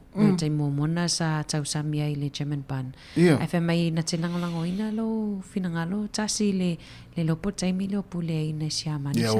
Ai lai. Fa mai ona sai ai fo ile fa lau e ta o le German breed. Oh, sa. Ya, le lopo ni ngoa ai ana fai ngoa ai. E fa tu lau o le leva na ai o le fesiri mai o le ale. O le alta sanga na mua o ai le German ban fa to lua fe malfa.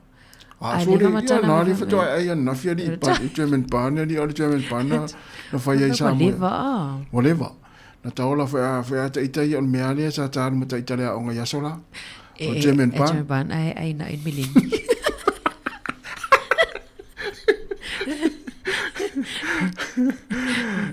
Ai malo, o lea ua to e sefuru tasi minuti ona tālea o le sefuru lea o te pena mai ia tātou pukalame o sefuru malo loina ia Savina Kasiano ia malana malo ia pea o le whatua ia vesi toi lolo ia awane imsia tātou pukalame na o sefuru malo loina tā ua tele ia mo i tātou umalawa ia o loo tātou whaarongongo iai o ia lewa i le tātou wala au lea tātou wala au muni lea tātou wala au muni lea ia no leo o te pena mai tātou pukalame tātou wala au ia whakalo whaktu po ia o duo o whawhaina le tā upu matango whir ne tai au. Malo. Malo la para ngā rulue. Tai.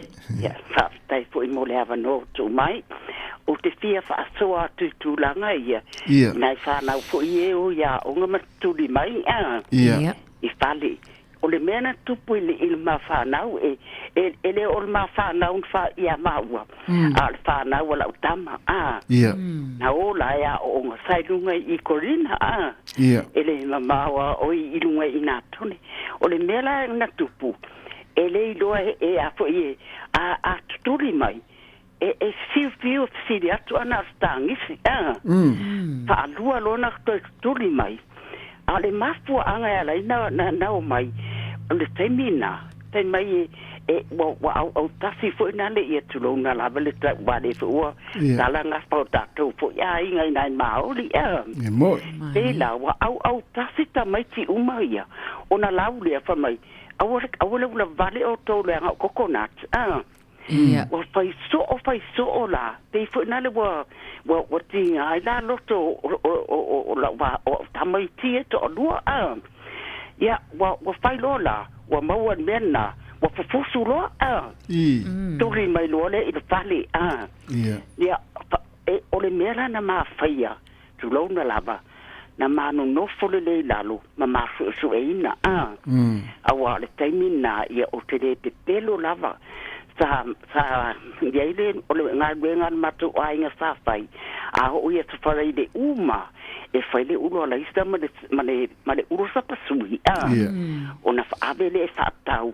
matele au mai se tupe tuta ole mafiso ole opumoni lamba ole manga wenga na mate tau tuai i nai faia unga matulanga umai lai i taimine ile o tasia faia unga na pai fo i me dunga o la tul maftanga na yai fo o la lava yai o le tūlanga la na tuli mai ma fai te atulol mato ainga tau ma oloa ma wapo mo o ai le pule wa le sana wa le so sani nai ta mai ti ta wa tu ai fai a unga e tuli mai ma wa tu ro ma o sa o ai le pule man mato ainga ma tala no lo iai ia e abelo ie ma fa tuanga e fa mole mate mana o mia se aso e fe au i matu o nai fa nau i tu to o ia man ma fa nau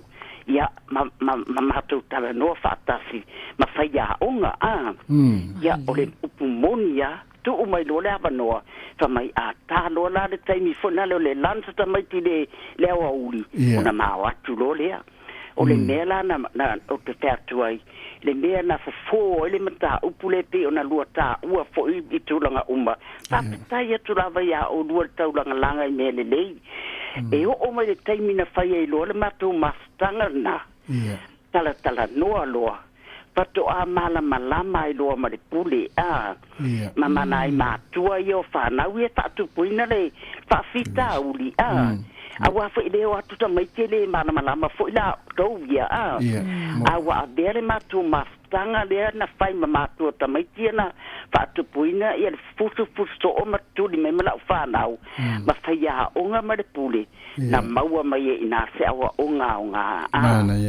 na faste alo fani tala noa e fatu i loa mai e nai matua ia tupu mai e whana velave ma fusu angai amatanga mai e lakto whanau ele o malama la to awa abele tu langa le wa ma fai foi mal fatuanga ma to tata noi male pule o ina tonua na te lele awa onga na maua mai ia na le ngata ina fa ma stani ma to e fa ta wa ta fituli atu nei wa fa fa fani uma ia na ma fa na ia ta mai ti ia ia ele ngata fo lele wa malama fa ia onga male pule i tulanga mama tu na ta mai ti ile taimi o le tu pai fa la velave o ula tanto nunga iai a fai ele leita to ma tu e for patita uli ma fai a onga ia ele ai a se me tupu na ia o na winga ele se me tupu pe ia ua fa tuanga ia mai de tai au ma de tai au o to umolo nga lulu e o te fia fa longo atu a wai te lea o onga lo mau mai ina o le mea na tupu a o na tu ole a onga o mai fa tasi la fa na una mana ta mai tia na fai o te le pelo o te tango fa fanga wa I fa fo e o mai ai te le si ona I fa fo ina le e o mai atu tu ai o te le ma fai la no o te la tu ha bat e la tu pe pakeke po ani mea wa fia ia e o mai la taimi ne wa fai la to nga luenga mea o fiele me o te la tu e ma tu ftau e tu ata mai ti fa mai oi wa o ke ba ai ko fa kango mo ye se me po inga le fa pe so fa dia kango me le ma ko ki se ku peta fa le lans ai o ma ko fa te me ala ko fa inga luenga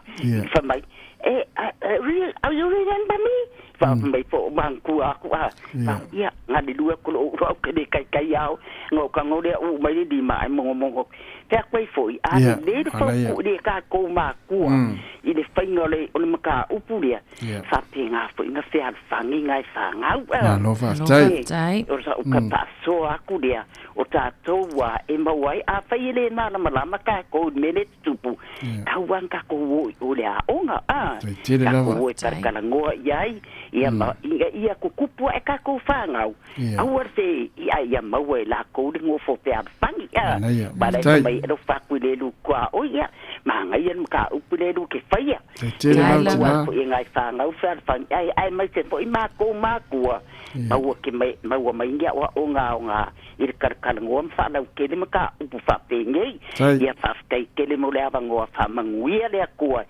kula ko ngan wenga ia malo wa la malo fa lo ar ko fa fu tele la vatina ana ia tele fa so vatina le sa le ia a poto fe ale fe ma tu fa fani ma tal file mucha matia e ma tu ane o ta maiti o le ai te vai lo ya tato ia ma tu anga luenga le ya moni le ya fa tai fo istinale tato wala un muli fo le tapo kalame ia ta sin ne tai ona le wala ta mai fo le tai me le tato por kalame le o te pena mai tato kalame so fo ma lo ina le tu la se fulu ia e muli atu fa tai tele ma o ma to fina ana va pelo sa tu fuen le ma tu tu tele le ya so moni ne tai ia mo tato kalame o le ato tai fa tai ma fta mai ma lu te fo ia wa ma talitali e te le atu maana ia o le anganga na le proklame le tatou fifatasi ia mo ai se mea o ngā po se vainga tā ua ia la tatou mafuta pe le nei aso ia le proklame ma le tautua le sifonga laumua ia le la vatu nei whaafiafianga nei ia an whangasolo tuele le tatou proklame ma le tautua le nei tā iau ma le nei aso.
Tu per ye vai lota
E fifia lava e whaatalo whātu nei tae au fau.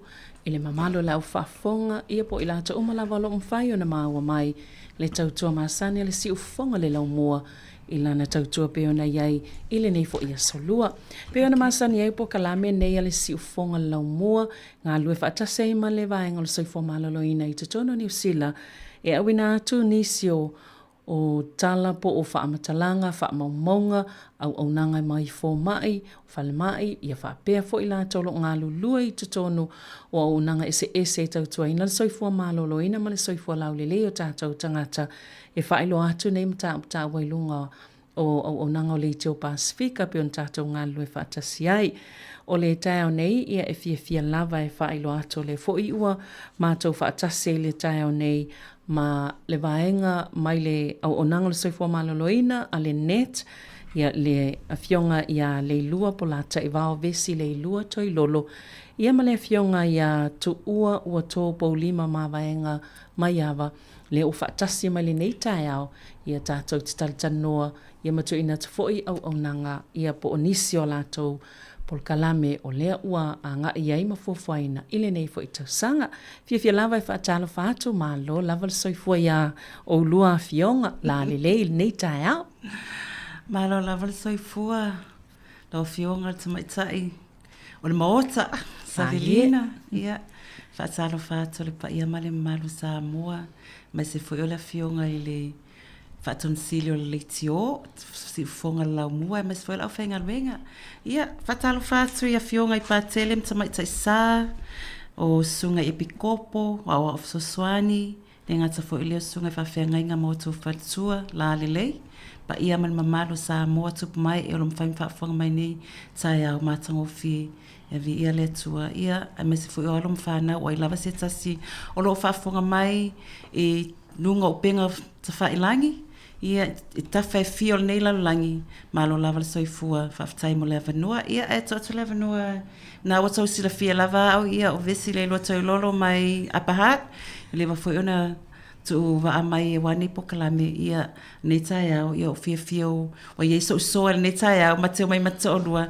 tu fa tu foi ia ni si foi o to mai ma fa manianga ia o lo ia te ia na o fionga tu o to Soifua manuia e lau sunga Savelina Casiano le e whaafuea le tatou Pol Kalame ia ma lau fionga le ilua polo taifao vesi Maria le ilua to ilolo.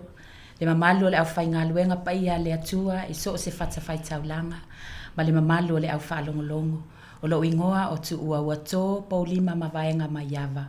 O lo utama o mawaenga maiava mai le nuu sa vai ma le pea whaleata. O lo tina o maliana mawaenga maiava mai nukunono toke lau o lona tina a o lona tama e sau mai le nuuna e sa tui atua sa whae se vai. Le e sa wai le ingoa matai lea li o tu ua wato ia o whaleo lo whaavai le sua fosi o ainga e to a whale ma whanau o mawaenga to e tu junior maiava lona lua o zeko la fau mawaenga le ma lona tolu late ana malia mawaenga ia ma le wii o heanele pou penehe mawaenga o le a o whaasoa i se tasi o mātou Pol Kalame o lo mātou tautua ai i te tonu le net e ta ua o le inati whaftai mo le avanoa Malo whaftai lava lau fionga tu ua tō paulima ia manei fo i sa tātou wheloa ia so ia ese fo i matata ia le fo wawa i atu ia o ese fo i lea matata ua e tautua ai ia i to tono le nei fo ia tunu ai mai se lava mo tātou tangata Pasifika ia malo o se taimi lana tātou whaawaule talitanoanga ma le fionga ia tu ua auto ia ai o le a langa lue lava isi i tu umo atu lava nua le fionga ia polata i vao le lua vesi ia talitanoa mai vaenga ia wa tāpena ia i mole au nanga le neti le nei fo i tausanga Whaftai lava Savelina ia Sa tu ua tatou mafutanga i le tausanga le whelke simasi a le ua mai lua whelua lima ia malo lava soifua. Ioi, mai ua ngalo le tatal noa sa tauna whamania mo mo tausanga fo. Ia ua matua le tama. Sa o le le. Ua matua le tama. Ai me sili le vavai atu o le pe e wha e a tilio na wha opopoina lo soifua. Manuia mana le le. Aua whenga ka le kewa.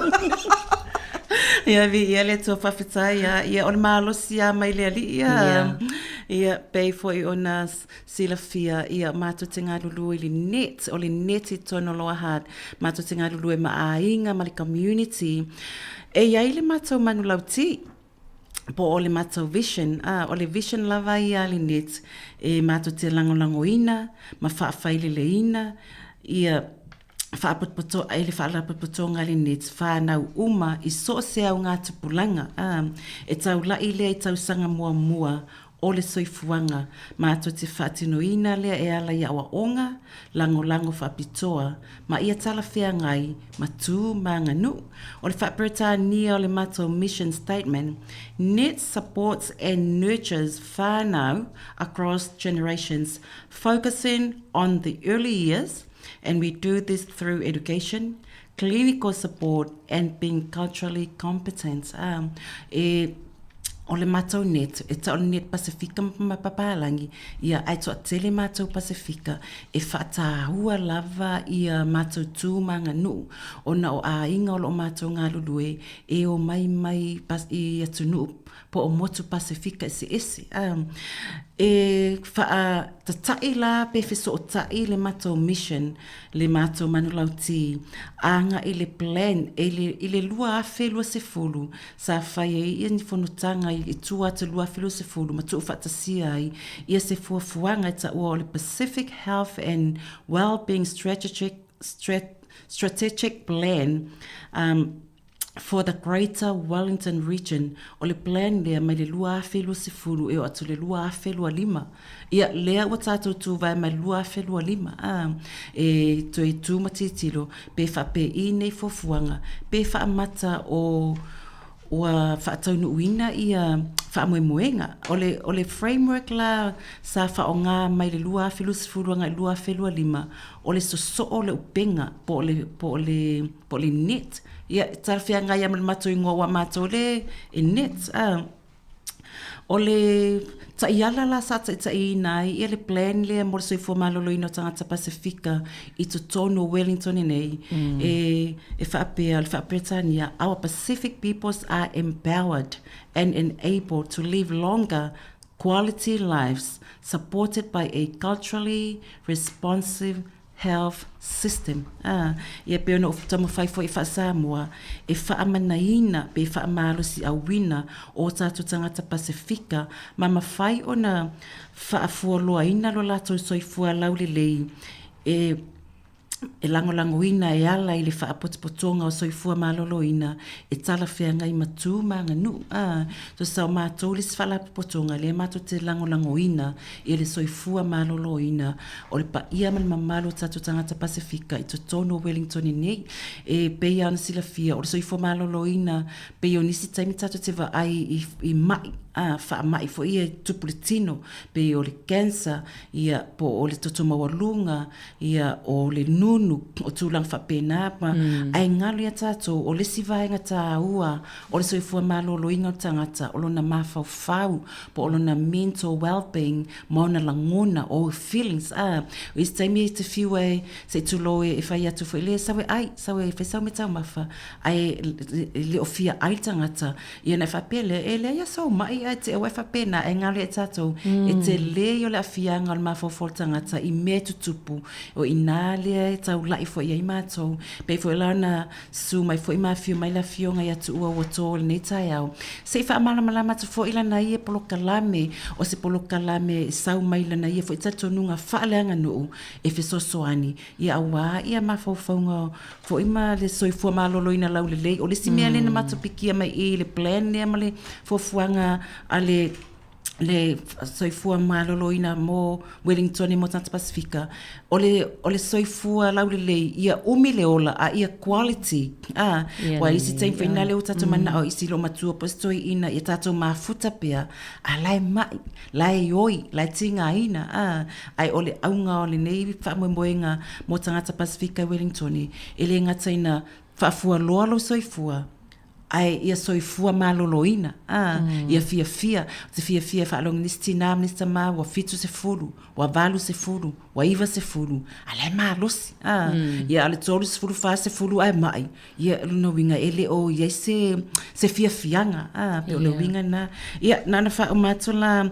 ole o fofuanga la ia le tau la imato pe ona au mai ele fofuanga mo so ifo malolo inga tata Pasifika Wellington ele luas fulu lima o taiala e fata waina a inga family environment o le si o manga ia saunga le mur si o manga safe and healthy ia awana ia ini misa mantulanga fo ile o le fifasi ia ai mese lava tono a inga le fa matau ma le fa o lima ia mal tuanga fo ile tulanga ile talfea ngai fa inga tamaiti ia o le olanga fa le nganga pole spiritual ia o tono matonga luenga fa mua le lotu a mese awa songa fua ma futai fa pesenga ia fa tatalo ia fa o tato tu manga no na Pasifika fa ta we tono tato fa diferenga luenga respect fa alo o ame uma tato te faia faile fa alo pe matua pe la titi pe tawaloa pe le esenga luenga pe mawalunga fa alo ia ngata lea o le culture e fata waina ia nganu pe ia na tala no atuai ta sile me ta wa awana ingalo le tangata lona fasino manga ia male me fio mai ai ma soifua mai ai ia pe ole to ta ia tu le nei pokala me to e to vava ai ile mafua anga o le mātou foi polo kalame ia malefiso o tai atu i fofuanga le malo ia e mai se foi o le fofuanga mo le soifua lau le lei mo tangata Pasifika i to tono Wellington nei ia pe o le mafuanga na le whaawawai pia ni po kalame ina ia longolongo puia lii le pa ia mal mamalo le atunu ia mātou foi fofuanga mātou nga tautua Mano, upikia tuale vaenga lea ele ngata e tau tenau nau ia whaafua loa le soifua. Ia le lei fo ile soifua la, ia umi ma ia aile ngata ile o lai le leile pe ola fia ma tolanga na mana ia tele ia vaenga wai e mo e sa o le le nau ia umi le soifua. Ia alai e yeisi vaenga e pe e a whai na ile soifua ma le langona le fia ma tolanga whapena. Mana i tele la i vaenga wa. O a fia i tono le tau fuanga le pe ona iai. Au tau ta iala. Pe alana sila fia o auia o le ano fale whatu pola Pasifika e ngā lulu e matina maitanga whai lele ma lato pepe fou ta ua lava si o mangol a inga ia awa i ni whanau soifua maloloina ia ai tu atu i le a fionga ia tu ua ua tō ia se tasi leo mātou polo kalame ia ua fo ia ua fio mai fo ia la fionga ia tu ua tō i tono net ia matau langa fo i le fo i vaenga Malo lava. Ia, a tonue o le ia le po kalamena pe ona ta ua ai ala. Alu sao ai ina ia ona o tato taimi ina ia lava le taimi fa tano fo le vaenga. Ia sauno ia lau fionga tu ua wato. Fa tai lava na sunga Savelina mo le avanoa. Ia o le co-founder ia ma o lo fa tau va foi. Le eta ia le tato po kalame fo le eta ua o le inati. Mana whaavae i le aso whalaile aso valu o Novema luafe luas fulfa. Ia, o le a le winga o le inati. O le winga o le inati, o le tufa fua atu o so o se whaamanuianga, whaataitainga, whaamatalanga, o resources, o mea ai, informations, etc. Ia laututusa ma tofu sia ai tangata tauto atasi uma. Lona lua, o lona i tū whaaleanga nuu wheso o tainga ma tū maanga whaatoke lau. O le upu inati o se upu toke lau. O le winga o le upu inati i le anga nuku haka toke lau. O so o se mea a e mai se lava mea ai tulou. E maua le pule nuu mai a inga po o nuu po whaalapo tupotonga. Ia e tū whaatu mo tangata uma o le ia lau tutusa uma ma launga tusa uma tangata tau tasi uma. Whaataitainga o isi aso e o whaatasi uma tau le lea matama o le nuu. Whangongota a e nonofo whawhine ma teine e kuka mea ai ma whai pale ma ula. A fo e mai tau le lea matama ma ia. po le catch o le aso. E o atu mātua ma tamaitai e whaatali le whaiva.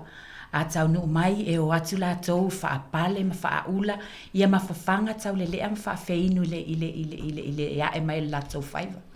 O le si whaataita inga, a whaini whaipoiponga e momoli atu e le a inga o le teine ma le tama whaipoipo. Ia pusa tulou, pusa apa, pusa moa, pua atulou, ma moa tulou, tanga laisa, tanga talo, tanga suka, tanga whalawa, ma i o latou a inga e ave i le pule nuu ma le nuu. Ia ona tufa tuloa lea le pule nuu ma le nuu, mo tangata uma o le nuu. Ia launga tusa matutusa uma tangata. Pe a whaifo i ua lata lata expire ni mea tau sami po o alava me maua i tutono le whale o loa le nuu. E tufafua ia launga tutusa ma tofusia tangata tau tasi uma o lo ono nofo i lunga o le nuu. Inati is a Tokelauan traditional of communal sharing where resources are distributed to ensure everyone is cared for. It embodies the deep value of collective responsibility, ensuring no one is left behind in times of need, which relates to our health and well-being. Mana ia te lele whamatalanga. Whaapewhea o na whesotai ma le soifua ma lo ina, lau le lei o tātou tangata Pasifika ni usila ai maise lunga Wellingtone. Te le whesotainga o le inati i le soifua ma lo ina lau le lei o the general health and well-being o tātou tangata. Ai maise lava o tātou tangata Pasifika i lunga i New Zealand nei, ai maise tonu o Wellingtone. Whaataita inga, e wha iti ai le stress o tātou tangata i le popole pe au atu ini lato appointments ma le housing, wins, IRD, budgets, mental health to low, po o so se company e maua mai ai fisosoa ninga mea tau se leni to low, fale, po o so se fisosoa ninga lava, etc. E au ngā mō lātou malumana i o lātou whanau. Ai mai sele Pasifika. Ia mala mai fo i o tātou tangata Pasifika. I o lātou entitlements. Ia mafua ia lātou fuafuanga mo le pele ninga o awala. E sapoti na ia lātou whanau a inga e kalesia nu o mao lātou tangata tautua tasi. A wase lumana i o tātou whanau ma le a inga Pasifika.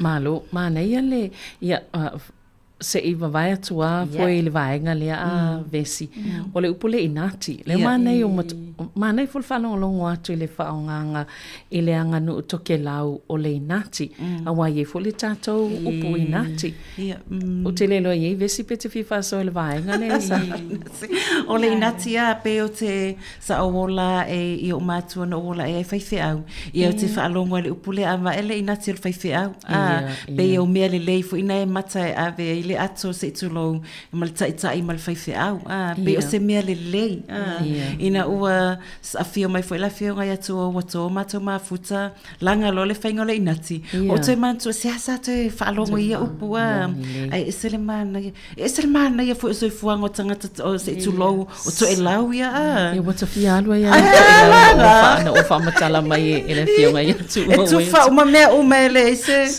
talo fai ai ona o le motu e mo i iti e tama fai ina ia tu sale manuia o tangata uma ele se ai tu o le poupe e se o intiana ma te tala noa stama itai e olona ia na miti e fio oi i to elau fa mai tatou wof ia se io se aso le o matu fu ile io oi to elau ile soifuanga le soifuanga tonu ala le fa matala nei ele fionga ia tu ua to ia le ala e pe o le soifuanga na le fia oi ile tama ita ia ai pe o le wa momoli mai ile ina na pokalame le fa ati tonu le neta ia isi la va enga ta ua mana i fo ile whanga solo tu iai lau fionga tu ua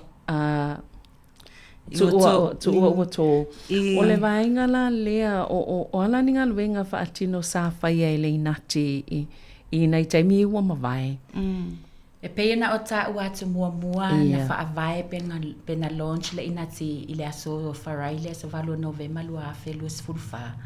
Ma o le guest speaker o le na aso o le general manager o le Wednesday nai. Ma se tasi ona au whai ngalu e ngatau tua.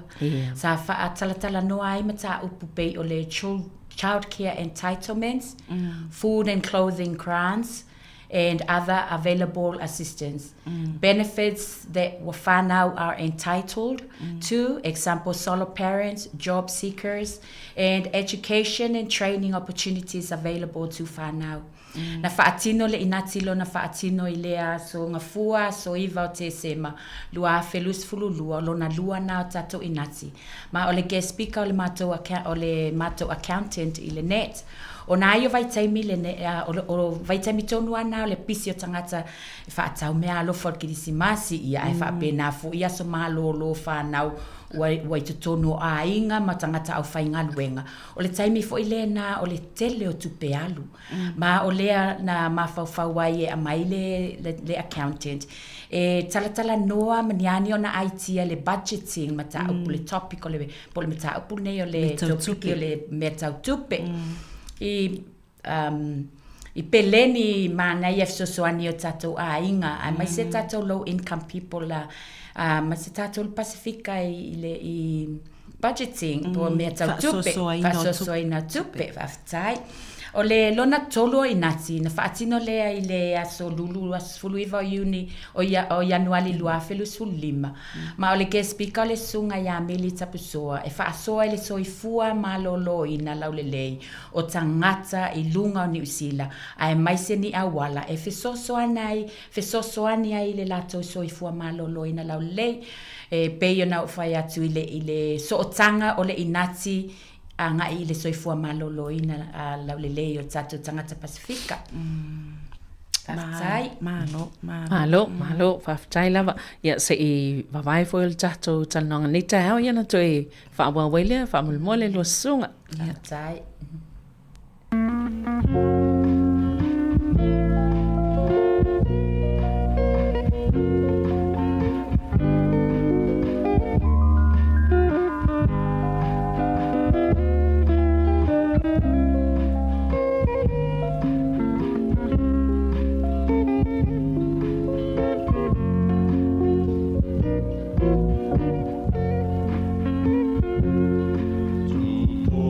Tamali osi o atunu Sāmoa Tauangaru ala wiloa O le wha alo lotu wha mana O le awa lofaso se tangata So se mea I te ai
Sāmoa e lo ta pale i a mea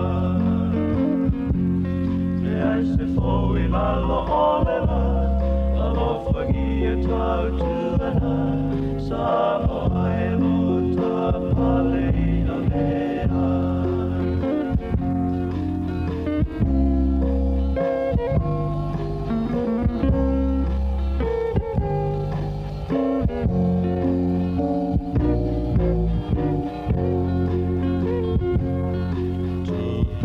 Matamali o si o aturu a Sāmoa Lauangaru ala wiloa Ole whaalo alo lotu whaamanga Ole ala lofaso se tangata So se mea te ai Lau samali tautala malevai Sāmoa e aua ne inga Mara tua iso se aso Lau angaru ole whaalo alo Sāmoa e aua ne inga Mara tua iso se aso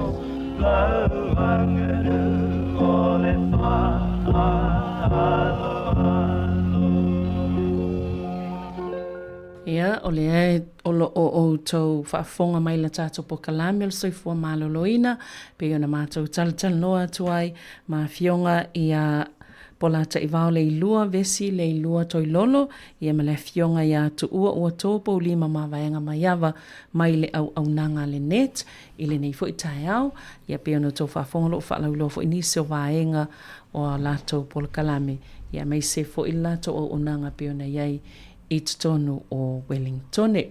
E iwa enga tā ua ia saulua tā ua i le tu langa le winds pela na tā ua i le fionga ia tu ua tō.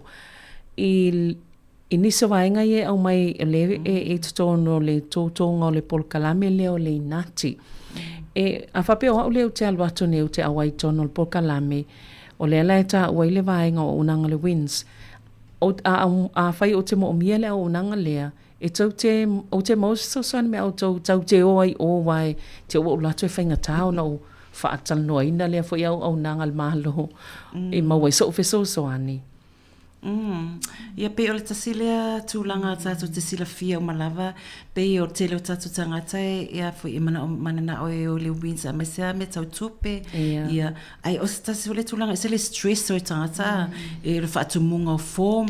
Te le fo o taimi o atu ia me mana o mia, o atu toi o mai, o atu o mai. Ia, male, o le si tūlanga fo i le stress e tangata, o le su e mai, fo ina pe latu fai mai le form e whaatu me fia lau tupe e maua.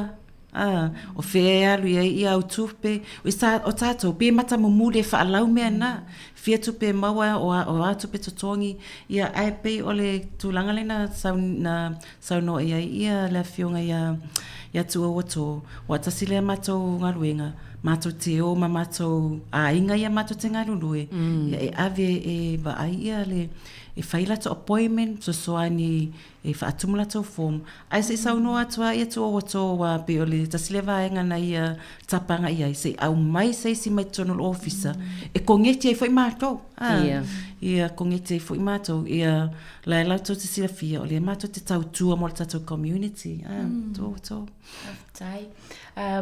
Mua te i whaalia tupea ia le feedback mai le winds ile ai mai se ale pulesili o le winds fai mai e le ai ni so aninga fa pene e fa atino le winds ai i te tonu le fa ala potopotonga o le winds ai paule o awala e mawhai ai la tau o nao mai i fafo e so ane atu i tātou tangata tātou atasi ai mai se a tātou tangata Pasifika wale fa patino tātou tangata Pasifika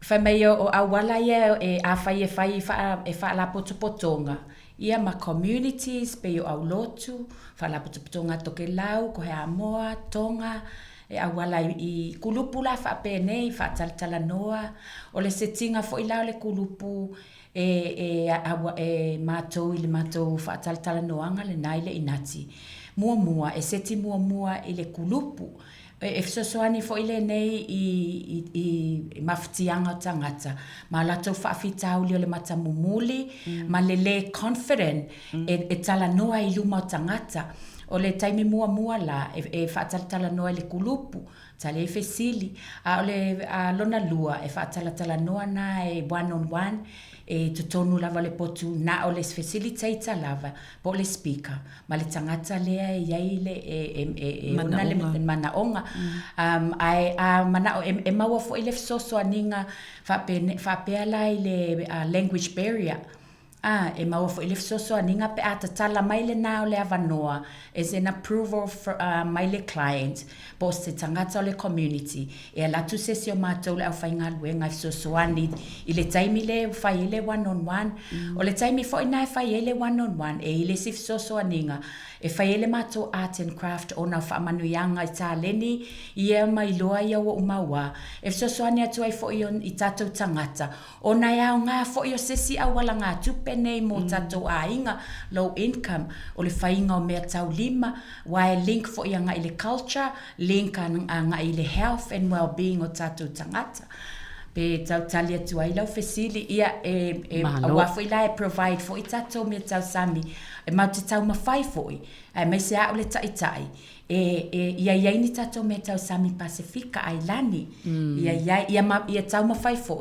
ia healthy tātou mea tau sami ve vaisa te whataita inga o le alaisa ia le mātou mea aina ta ua le tū pele ia mai le ano le niu tunu whaatasi ma lea laisa pei o nai mea fwoi na e linka ia ngai I la vai le tātou health and well-being whaatai lava mo lea wanoa Mana ia tonu wa manino leile tali o lea fwoi whaafesili sa ia maua ma ia ise wha manino ngā tili ai toi fwoi la le po kalame o le inati o tangata la ia na awai isi po kalame o umana whaatino o le asa la tau tali mai po kalame ia sa awai ai ia wa mai feedback ia le feedback a tangata ia mai I pokalame ia o umana whaatino le inati whaatai lava mo whaafasili ia o nisi o feedback whai mai ese le mānai o le setting mānai o le setting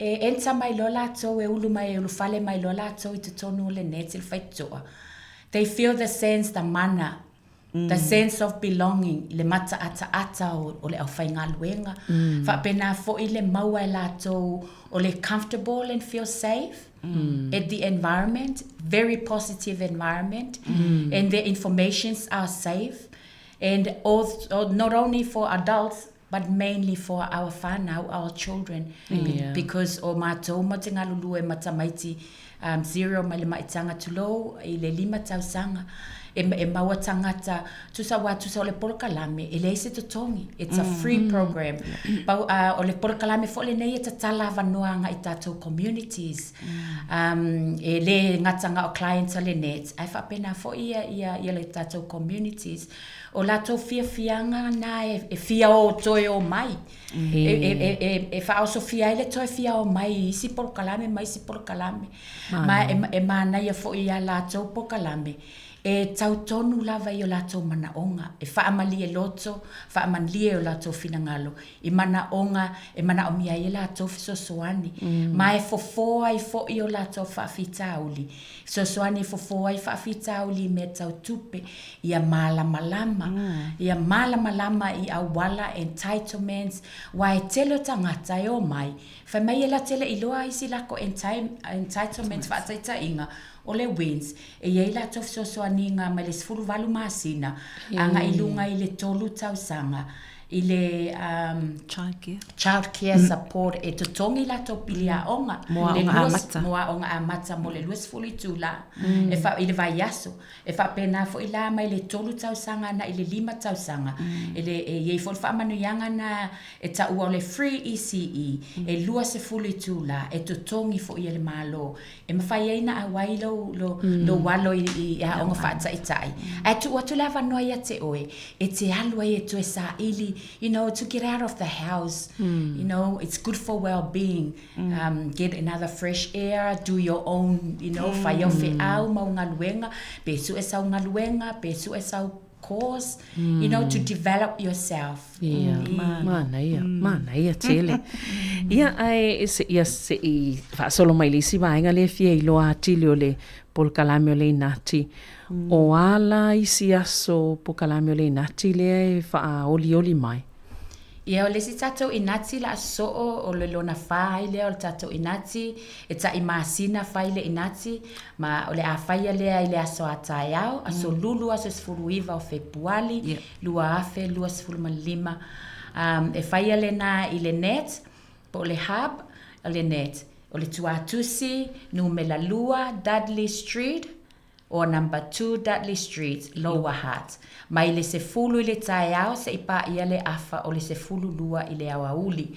O a tatou guest speakers o le Pulesili mai le tuatahi community housing in Lower Hutt. Manisi o lana au whaingaluenga e tu atolu, amu ia I tatou I nei avanoa le au maua.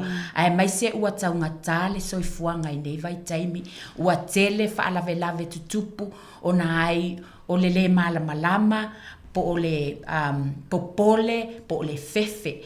Ai o nei whaafita auli e maua le fofo o na ai o le mafua, o le mai le inati. O le inati o se tasi le nei o fofo I o tatou whaafita auli ma o tatou mawhatianga I o tatou soifua malolo ina laulelei. Ia, I tutono o tatou ainga. Ia, pe o se tautali atu na, e maua fo I le free ride, e o atu fo I mawhaina o atu lau whainga luenga, e piki oe, matu e momoli atu oe lo ainga, e yeila tangata e mawhaina wa aia tō whanau, pe a whaia fia maua, so taime te focus, pe se taime te alua I le one-on-one, ia, I le taime o le tatou, e maua fo I tau tanga pe ona o ta ua mua maua le sosoani mai o tatou tangata e sefe au informations e maua fo I le fia ma le ata fia ma le ata o le fofona o le si fofona o whaafita uli o le ata ma le ola fia ma le mata ata pe o te au leanga I fia ai au mata ata wow au leanga ia au fia ia te ata fa au le lei mai ia le ai au te sauno fa pena tu ua to ona yele vaenga le lunga Facebook le wa lu I mai lo pale lale le ma le au le lo pale mal matango fio lo pale ia le nala le yele se vaenga e maua mai to e lau le pale le pea saule inati tai au lele pawale sa mole sa vedinga au toe fa mole o le free ride e ngata I lo hat ke we fa pe la ku oi e te usa fa pe la ku porua le ai e ngata I o lo hat fa mole I el kako free ride mole fo I la Savelina wala tala atu o le mata upu le sine ta upu taua o le mata upu topic o le tato fa tal noanga o process of registration entitlements with housing, who qualifies for social housing, what are the differences between emergency houses and transitional housing, what ways to improve chances to assess social housing, do you offer support in filling documents, and support for teen parenting. Peo nisi vaenga taua na ya e sawa la sau ni mai lau fe pawana me mo te mana ai. Ya sau ma lau fesili. Ai sau fesili le Italia talu ona e lalo le housing po lai te no fo fa tali talu le se fulu tau sanga talu ai. Te mitonu nei maua lo wa vanoa e te fesili ai lunga le group e maua fo I lo wa vanoa e sefe e na o ya male tangata whainga luenga fo I pe amana o mia sef sosoani le language barrier. O le isi vaenga la le fifa fesili. O so stangata lava pe na o loa hate yeile po kalame pe tua atu o te tala I ai? e mawhai ana po whia lawa tia la lai pe o le focus ai o na o mātou le nets le Heart Valley. Ai le tu uai fo ina le mo te le tapato passport fa pepe te no fo nei por rua pe te no fo Wellington e popa prom ta tala le avanoa susu mai ia na fa ilo atu ia le ai mana ia topics mana ia tal noanga ia wa te tas fo le me stress e tangata fa tal tali fali ia ai le lo fo pe fa fen fa tumu fo po le ale ia le o mawani avanoa e o mai o fainga ruenga ia tala noa ma o te mi e o mai lo fa fola fainga ruenga ma la officer pule lo tato al watu al facility le tau fia e anu la officer pe tau fu ta facility fa ai au mai lo fa fo o mai tato community ya la tau e pula lo facility e ave ai ina e malama Mana o le sila vaenga Mōle ngangana o na awhapea iei se tangata e alwatu e le lava i le ngangana a i le ngana whaperitania e maua se fesoasoani e whaamalama mai lātou po le ngana Sāmoa, ngana Tukelau, o isi ngana Pasifika. To e lau i matau fiti, i matau tonga, i matau niwe. So ia mle e a whai maua le fesoasoani. Pano, ia tono isi vaenga tā uana o lea sa fia i loa ia i lea polo kalame. Ia o leo o man whai loa le tuatu si ai whai ei se i toi tā uane a. Ai a se telefoni e te ua fia so o ta i atu i le telefoni pe a whaapea i le mwhaiona. Whaftai lava. Ia, a mana o mea nisi whaamtalanga pe fia a waiatu i le nei polo kalame maanaia o avanoa le au maua e le sau le manuia su e tātou e o tātou e su e manuia wha mole wha a feso o tai mai au i le numela o lau telefoni wha ave ai o lua tolu tasi 5 tasi 7 lua tolu 022 315 1723 po o lau emaili o le ngaluenga paulima.mavaenga@net.inc.org.nz po o lau Facebook foi private mail mai o le ngol Facebook o Mav Polly SMAVPOLI whaftai na ole inati lava whamon Nau le inati e whamon mone le lati polu. Nau le inati lava whamon mole e sa ia private business. Talo fai i le fionga i atu ua tō. Le atele nei ia whiautus tusi atu i lungo le Facebook. Una nei matangu fia te lelo pali. E le si mea leo te fia whailo atu o whaitala atu. No ova aisa uniuninga mo me tau mawhatai au o le ke leo le apakoa e mo ia lau tala. E ala pea mo moani stala ta i tawana. Ia aia, pea whaatanga tu e lo pule te aru atu. Se fulu tai au. Le Pacific Hub, e le numera 2 Dudley Street i Lower Hutt. Ia, malo. Ia, lelei, o le umanino le vaenga, ia ona o le taimi vesi, ona ieisi vaenga ia te fia sauno e whaalau loa atili o le au nanga a le net.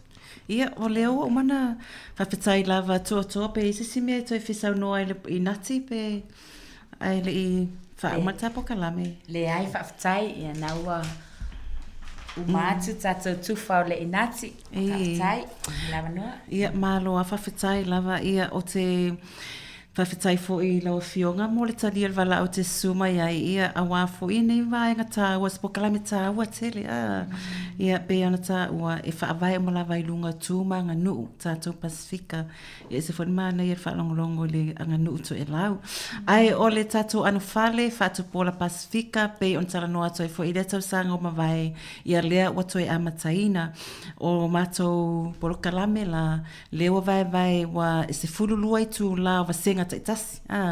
Sfurulua ia i tūla ia o aso lulu fo ila le whai ai na amata le vai aso le na tea ia le mātou vasenga mua tolu I tū la. Ia whaine, tolu I tū la mai le se fuluanga I le afalitasi. Ai pula tina ia pula te me sawai. Si matina ia o mai le se fulutasi o isi o mai le tasi o isi o mai le lua. Ia pau lava le ia ui le anganga. Ia o mai e whaonga le avanua. Ia le fuaina I whapea me whatutusa uma ia o onga mo tangata uma. A whaia saulestina ia toe lua, toe tasir masina wha, se tulo whanau. Ia ave lava lale mea tarawhianga I tonu lava maltina lea. Ia saufolitina o leo toa fuaforo na maitanga. Ia tala noa fo ia ima fuafua e vai fo lea pe tolu lomas, pe ono lomasina. Ia ona toe saurola ia lea onga whata fo lea ia whailea onga a laila tala tatai me whanau ai. Lai mana tua me tala noa ina a warasau ni adu wharamai. Ia. Ai, o leo a mata o onga, ia o asolulu taitasi le afal se fulu anga le afal tasi, su mai, ia e whaava yaso, wa le taitolu I tūla, ma wailo se fululua ia. So leo a mata Februari, ia whiwa senga ia mati, a pelila, me Yuni, po kalamina leo fata atia mo leono masina mua, asolulu se fulu anga I le afal tasi, o le weekend, e whai ia le mata weekend ia a pelila, me Yuni. So, o i mati a pelila me Yuni, weekend na, e ta I lua ia weekend, wa se furu lua ia I tūla. Ia pe ono ia I tūla o lesi weekend, ono lesi weekend, ia o me Yuni, e tolu weekend, ia lewa atu le ta I wha ia I tūla. Ia a whape te lea vanua mai a sorulu. Ia e mawhaiona e su mai I le weekend. Le fua ia poa stofi. Whatatau fuila ia mo vasenga pe a whai mana o mia. A whai e leini mātua, lewa iei mātua, lewa tausanga mai mo le poa stofi. E lea vanua sorulu le au, e lea vanua le weekend. Ai tarasanga mai mo poa solulu. Longo mai, ia, whai tata vasenga I poa solulu. A le ngata foi leo, iei fo isi leo tarasanga mai mo le Zoom, lunga online, o le Zoom la, whai lei poa solua. Ia pe tasi altina, pe lua, ia a lai wha a wau lava I ringa. Ono nau, ina ia maua o tātou tangata, ia le tautua, ma whamatalanga a wālo la tau soifua malolo ina. Ia pei o le tūlanga nā lewa iai ia le mato anu whale nei whai tausanga, ia ai whawhetai fo I lango, ina I le pa ia man mamalo le atunu. Ia iai fo ini silena vili mai mau o mai fo I lewa iaso, ia whaongane tautua pei fo ntala no atu, la fionga atu o wato, e whaifua uma. E lo winga fo ina le whape whaifua e whaifua mo le atunu. A o lai sa I le mato, ia tupe whaatino ai. E le popole la se tulo o tau le tupe tutongi mai. Ia wa o le olo o mato tama whaifoi. Sa ili I o le fo e, o e alo fo e anipo kalame kipi e funding. Ia ai mato tama whai lava, ina ia whaatino pia. A wale pa ia male malo le tuno. Moni lei, o le to tele fo ia te whaatino. Ia o le mole mawina fo ina o lai e mo mia e tātou. Ia nei lo le mo mia, o lai lo e mo mia. A lai nofo I le o atu e whaonga. A lai e le avanoa. Ia whaafitai toi whaupopoi lau whaafitai le ilua. Ia I la tolo mwhai ono atu e whaonga ia au nanga. Ia o ne vaenga o lo tautua ina o tātou tangata. Ia e leisa tutongi. Ia ma whaamama avenga I o tātou ainga. Ia awaile sa oile si le whaafine se itu launa ia. Mai ia awaile pulesa ina nei soifua. Ia ai malo lava e ni se vaenga lua fia saunoa iai. Mana I fo I vesi pe toi whailo fo I malau telefoni o lau o nanga le ano whale wai atono inisi o le whato a whaafonga mai. Ai maule avanua. O le asolus fulu ono o Februari, o le fiafio le solulu, ia le solulu ono, vai aso lea. E whai e le matau, le si matau po kalame po le si matau tueta o le roots o le po kalame na mo tamā I le Heart Valley. E whai la I le Wainui o Mata Community Hall, e whaafoina e le sunga ia Dan Olive, a tonu sila fia fo e nisi le sunga Dan Olive, sa I le Pacific Health Service, ma sani fo ina whai le tutau ta alonga. E susua tuai la fiafi le tu la iono, i le waini o mata community hall tamā le tupau tamā ia matamatala vou ia i fo ila tau pokalame ia nai tamali i fo i e whaila business o tiulu ia e watu ai tatala noa ma o tiulu fo ina le aristope fai fua uma whaina ta alonga fa asoa fo tamā ia ta sinaf so swani bianta ua morta mo a hinga ma to te keita mo tamaiti alum whanau ia matina ia matama foi ia male lau tele ia no mela lau telefoni o te le fai le root e fai le sunga ia Dan Olive ai mo le anu fale o lua tasi balu tasi fitu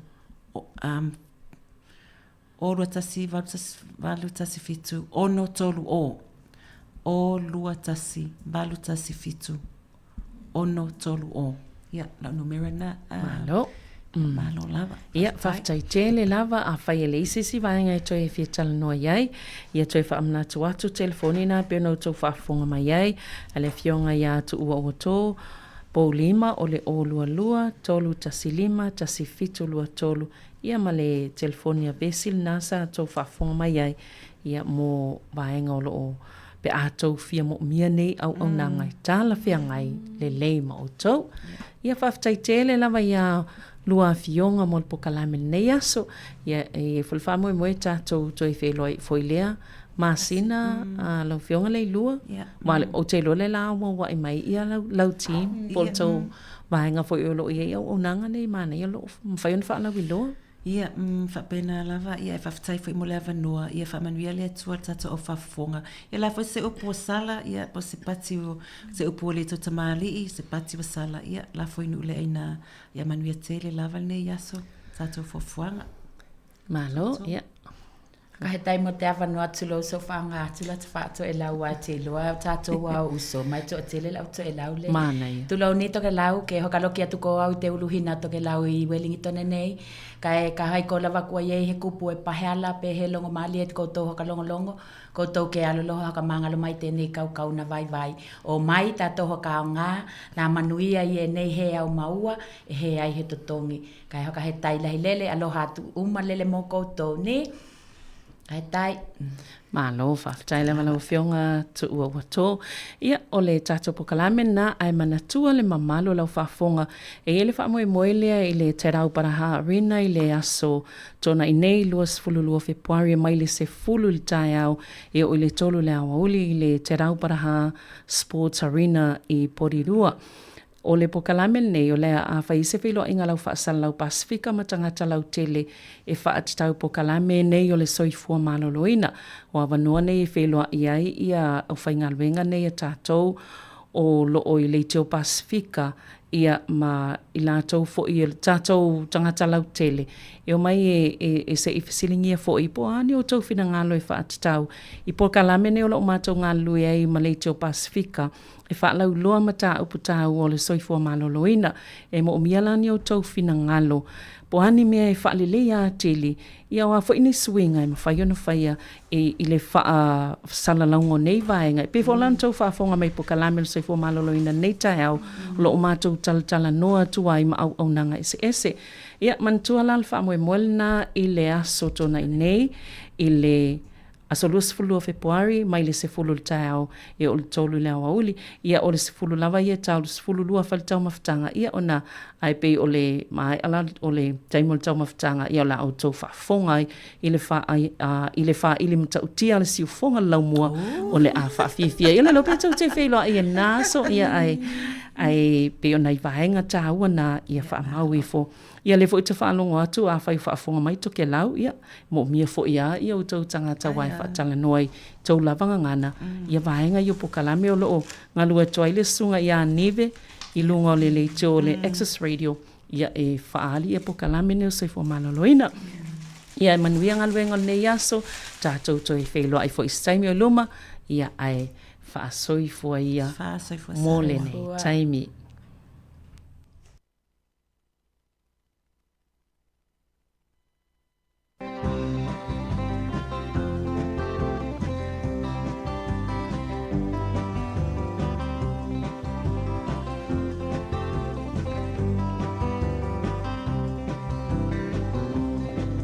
Ai sei moe moe ane noa la ia masetine Sāmoa penga wia I mai o I tu tino uma e mai sila loa o le au mai moa fesili tama po ai le goa le pese I se vai ngane le atua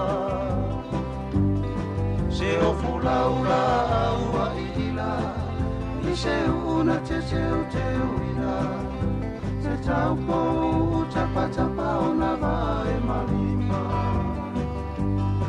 se ai uli o se ula ma se ta fiti solo pe e tau felei Ia ngai a wha Sāmoa wala wiloa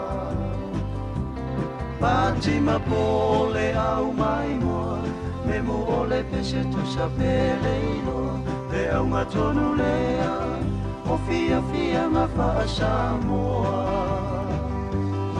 E pule lava o e ini au tā E pāto sina ai o tangata Ai a mana tua Olo ia e matutua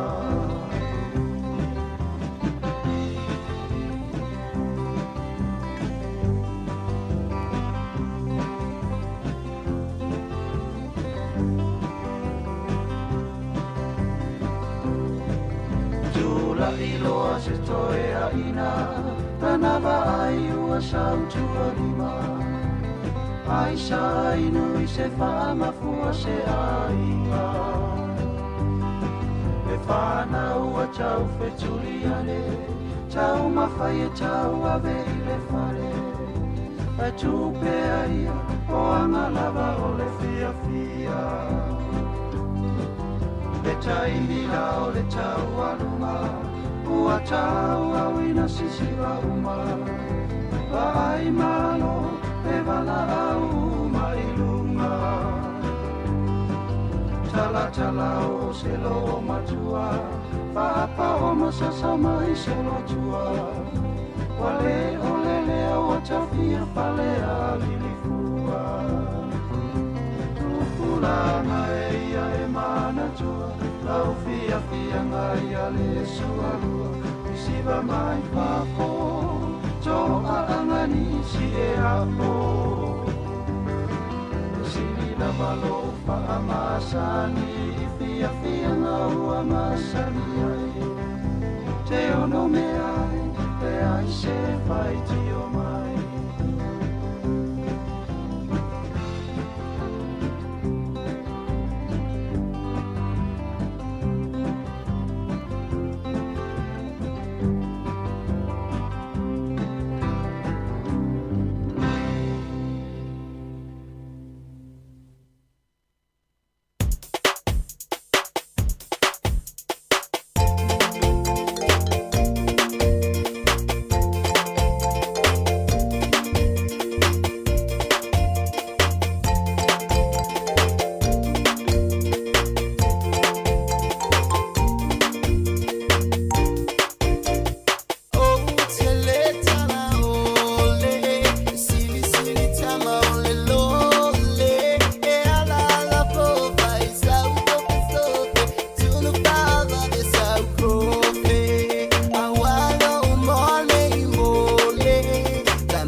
fale punawa o ina tusia se peni e mai le langi se ke rupini wali ai a mori mori mai o lautana vai e uina i titi oi ai fai me ana fai sia unu ai no mai le mamau i loi fofonga le moana o monga le tama i ta i uanangi fa apese mai nei masta se a mi o le tama no la toto a fa ala tua tama loa o toi fale o manu Sāmoa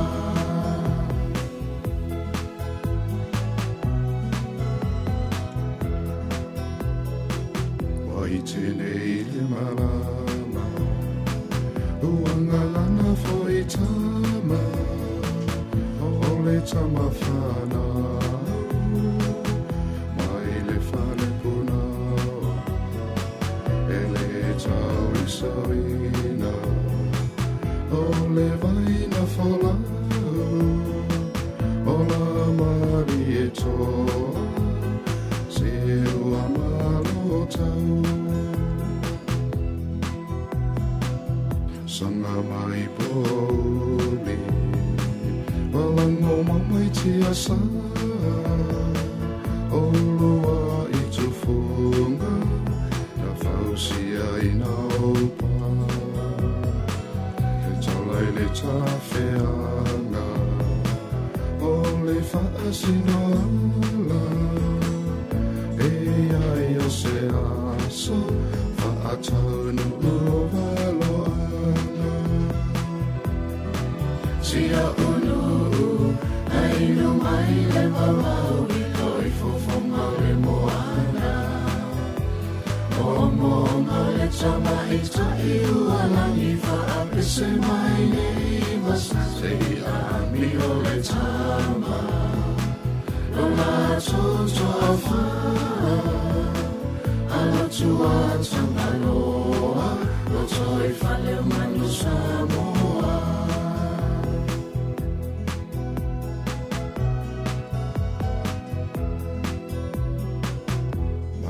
to mai awale fitia I matangi mafa ole olanga tosi le mawaenga le nai te lai mai a wha amua mua le ale tala le nei Maota na e leo I na wawhai ma pine o lotoa O tupua le sulu whai ngana toa O manu o le lenga e wina e iti iti E whai mea sili sili Ma lauta na mai E malua I whale alili Sia unu ai no mai le mamau I loi fofonga le moana O monga le tama I ta I ualangi fa apese mai nei masa se a mi o le tama O la toto a fa Ala tua tanga loa O toi fale o manu Sāmoa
More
Alofa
tele tau sama o tatali pei o le mai o le nai tulang Sāmoa ele nei wa au mai faali ali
Tele tau sama o tatali pei o le vai o le nai tulang Sāmoa ele nei wau mai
Tato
me papa, e papa, e mama.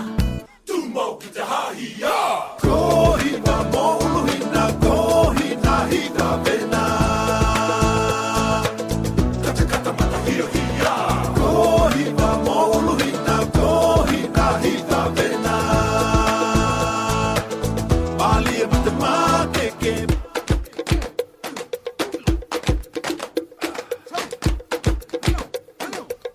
Tu mo ki te hahi ya.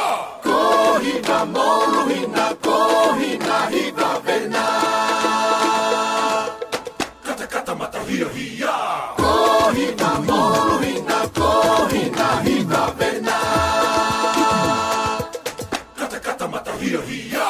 Ko hina mo ulu hina, ko hina hina vena. Kata kata mata hia hia. Ko hina mo ulu hina, ko hina hina vena. Mali e mate ma.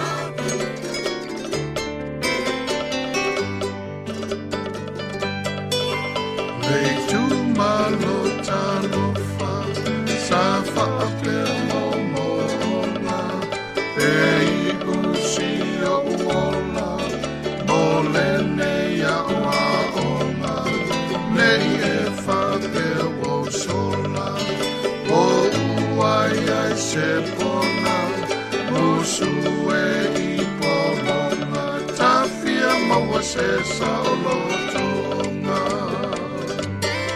Ta ta ta ta ta la la la, ta ta ta ta ta la la la, la la la la, la la la la, la la la la la la.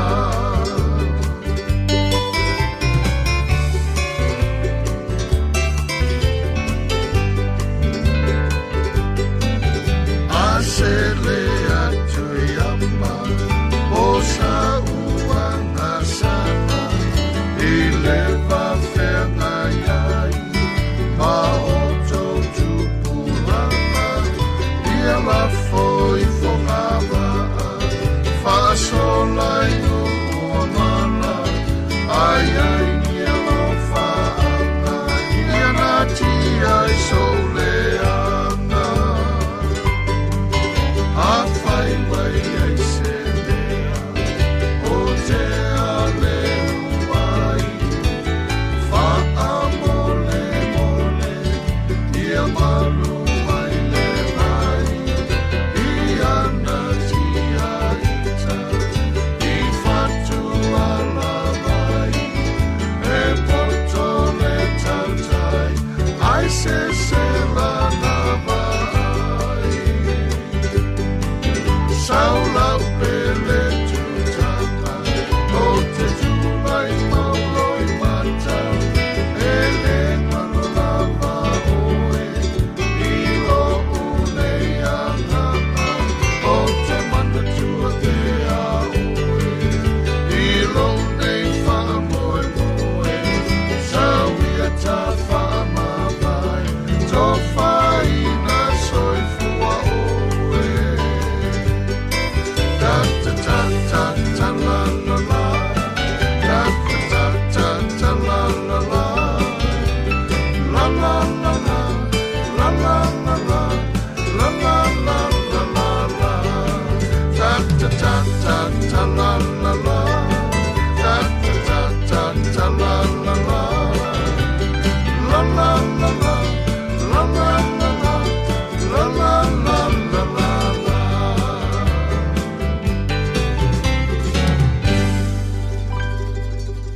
Everybody on the floor ready? Yeah.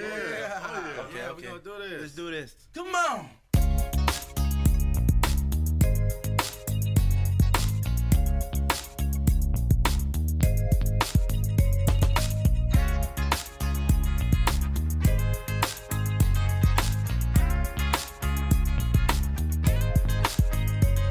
Now everybody out there getting down, tell me, are you ready to roll? 'Cause I'ma take you to another rhythm, to hang loose with my bro. 'Cause you know that's for sure. So Hakuna Matata, my brother, Billy,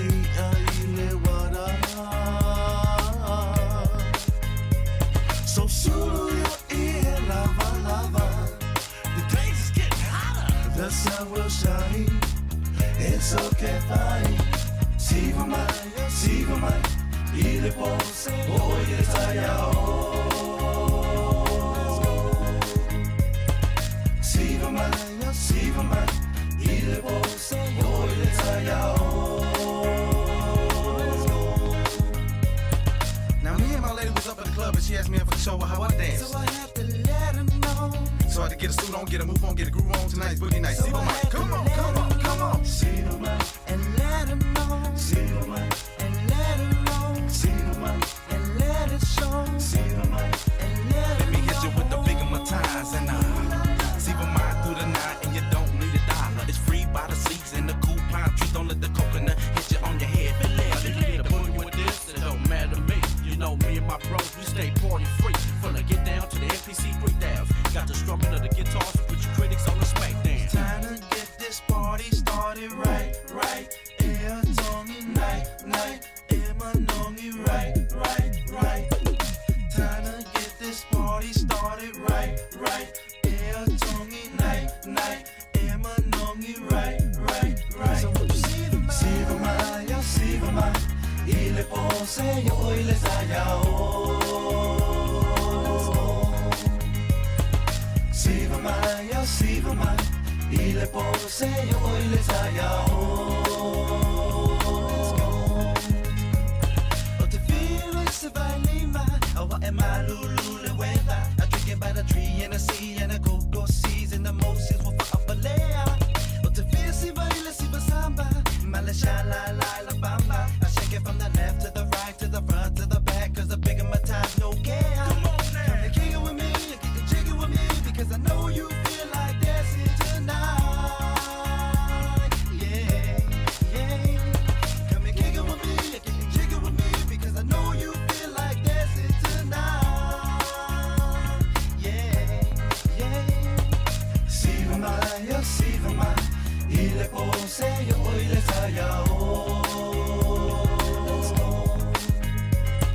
Siva mai, I le pose io I le taia o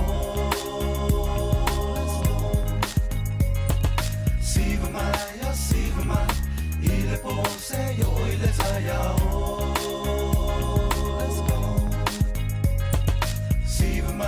Siva mai, I le pose io I le taia o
o sautani, a pai wa e no o sautani.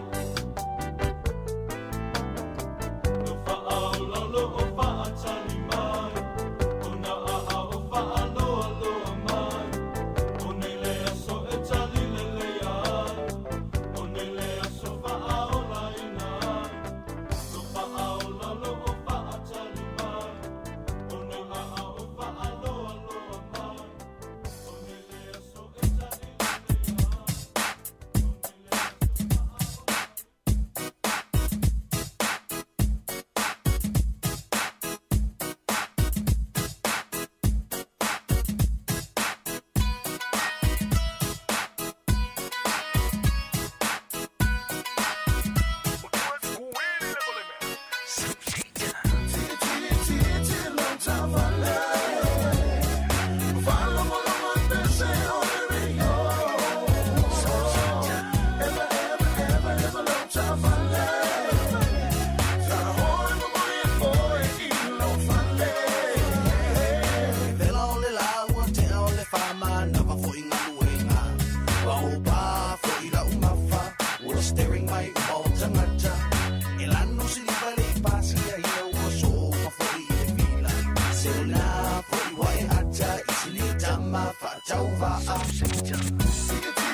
Alofa lava il nei foi vaenga o telefou mai risi fongo le lo mua I Wellington.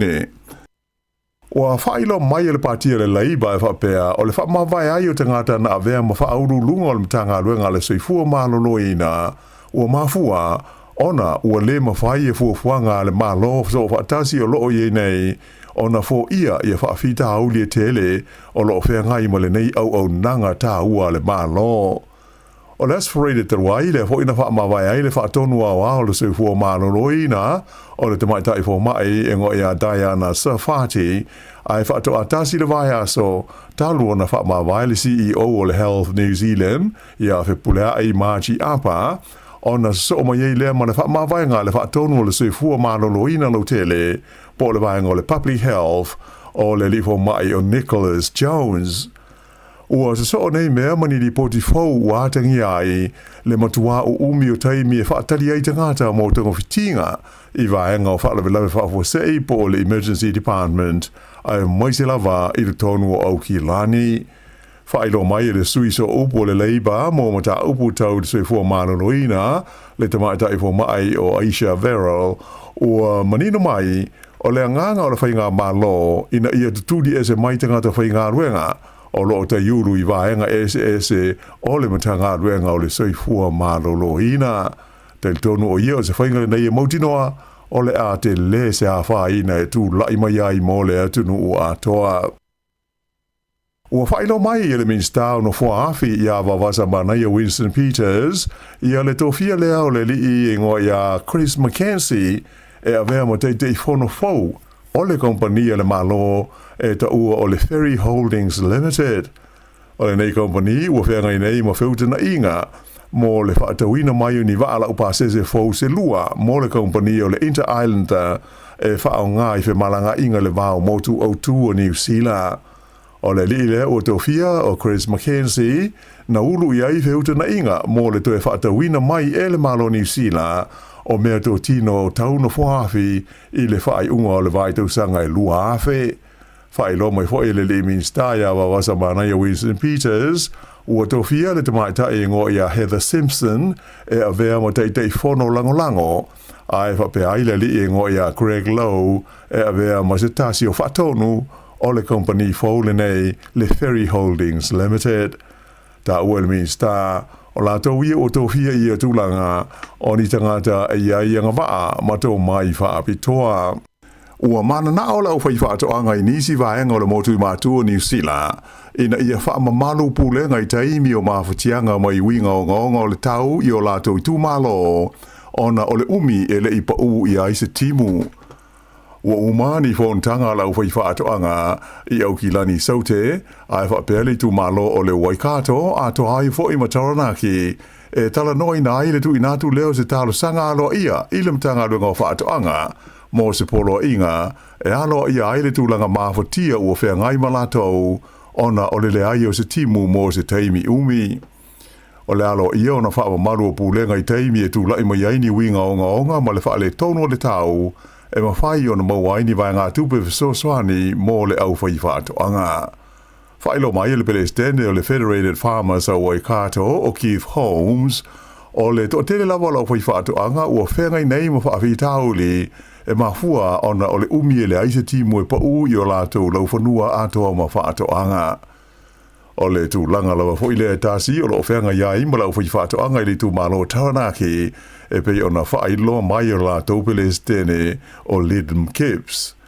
Whaadia mai ua matua mangu lava le lau ele i le vaenga o le tino mai le iloa ni aso e toi mau aise timu. O le teimi nei, o lo tu whaatasia se talo sanga whai whaatasia lau whai whaatoanga i ia vaenga o New Zealand e tu inatu i le matanga luenga o whaatoanga mo se polo inga e alo ia i le whea ngai o ia vaenga o le motu i matu mani mawhatianga ona o winga o le tau i le nei vai taimi. E tolu se huru miliona tā la se vai ngā tupe ua whaatu langa le malo New Zealand e whaale iai vaenga e mo mia mo le ati na e o tulisi whape ai mani ati na e pui ai i le sio manga ma le a fia o whaatoanga i ni wha mai. O le minsta le pui ngā le sio manga o tama potaka whape mo le pāle mia Christopher Larkson na o la ua whaailoa whaala waitere leo fuafuanga le malo ina ua le whontanga masani e le kapeneta i le aswana nafi. E au fia e nei vai ngā tupe le se fumaltasi miliona tā la e whaale le iai no fuanga e fia tu lisi ma tangata mai whafo e tā whawhawa tu iai whapea Malaysi se furuiva miliona tā la mo ngā luenga whai a wale pui ngā le sio manga mani wha mai e a fia ai whaatoanga. Whailo mai e le minsta ia tama potaka o le neise le ni e tolus furu miliona tā la na mau mai i le lafonga mo tu lisi le asa tolus furu lima tā la le tangata e totasi a le o si i le se lauta la e le whainga malo so whaatasi o lo tu nei le foe. Ua sauni le company e le tise, le Genesis Energy, e susunu la whainga o atu i le tasi le miliona tone o le koale, mo le tise mo mia, pe awhai e le timu le tau malu lu o lumana nei. Ua whaia nei fuafuanga le Genesis Energy, ona o le popole, i le toe ali li mai o wha le tonu ia na iai le tau sanga o mawae, le ana le lava ai ma uti le tise, ona o le wha iti o le sua vai mo afi e le tise, whapea fo i male uti o le kesi, o le taimi nei la, o lea ua tele ia se koale ua wha putu e le company, e sa uni ai mo le wha o ngā ina mo afi e le tise, pe a whai e mo mia i le taimi o le tau malu lua le nei tau sanga. Whai lo mai ai e le lipule o le company o Malcolm Jones, e tu sa male awha miliona tone o le koale, lea ua iei nei i whale e le tise Huntley, mai o lo whaatali, ia se siu te tele whapea e a ua wai o na taunu mai se i o atu lava ia se tema, mai ua iei fwoi male fuafuanga mo se siu tai o i le lua se lau afe tone pe a whai e mana o mia. Ua whailo mai le whanau o le pāle mia o le tukuki o le li o Mark Brown, ina ia maua se taimi e whailo iai ma talanoa ai male malo New Zealand, e tau fō le whaale tonu le ua li mai le wāwhea loa i o malo e lua.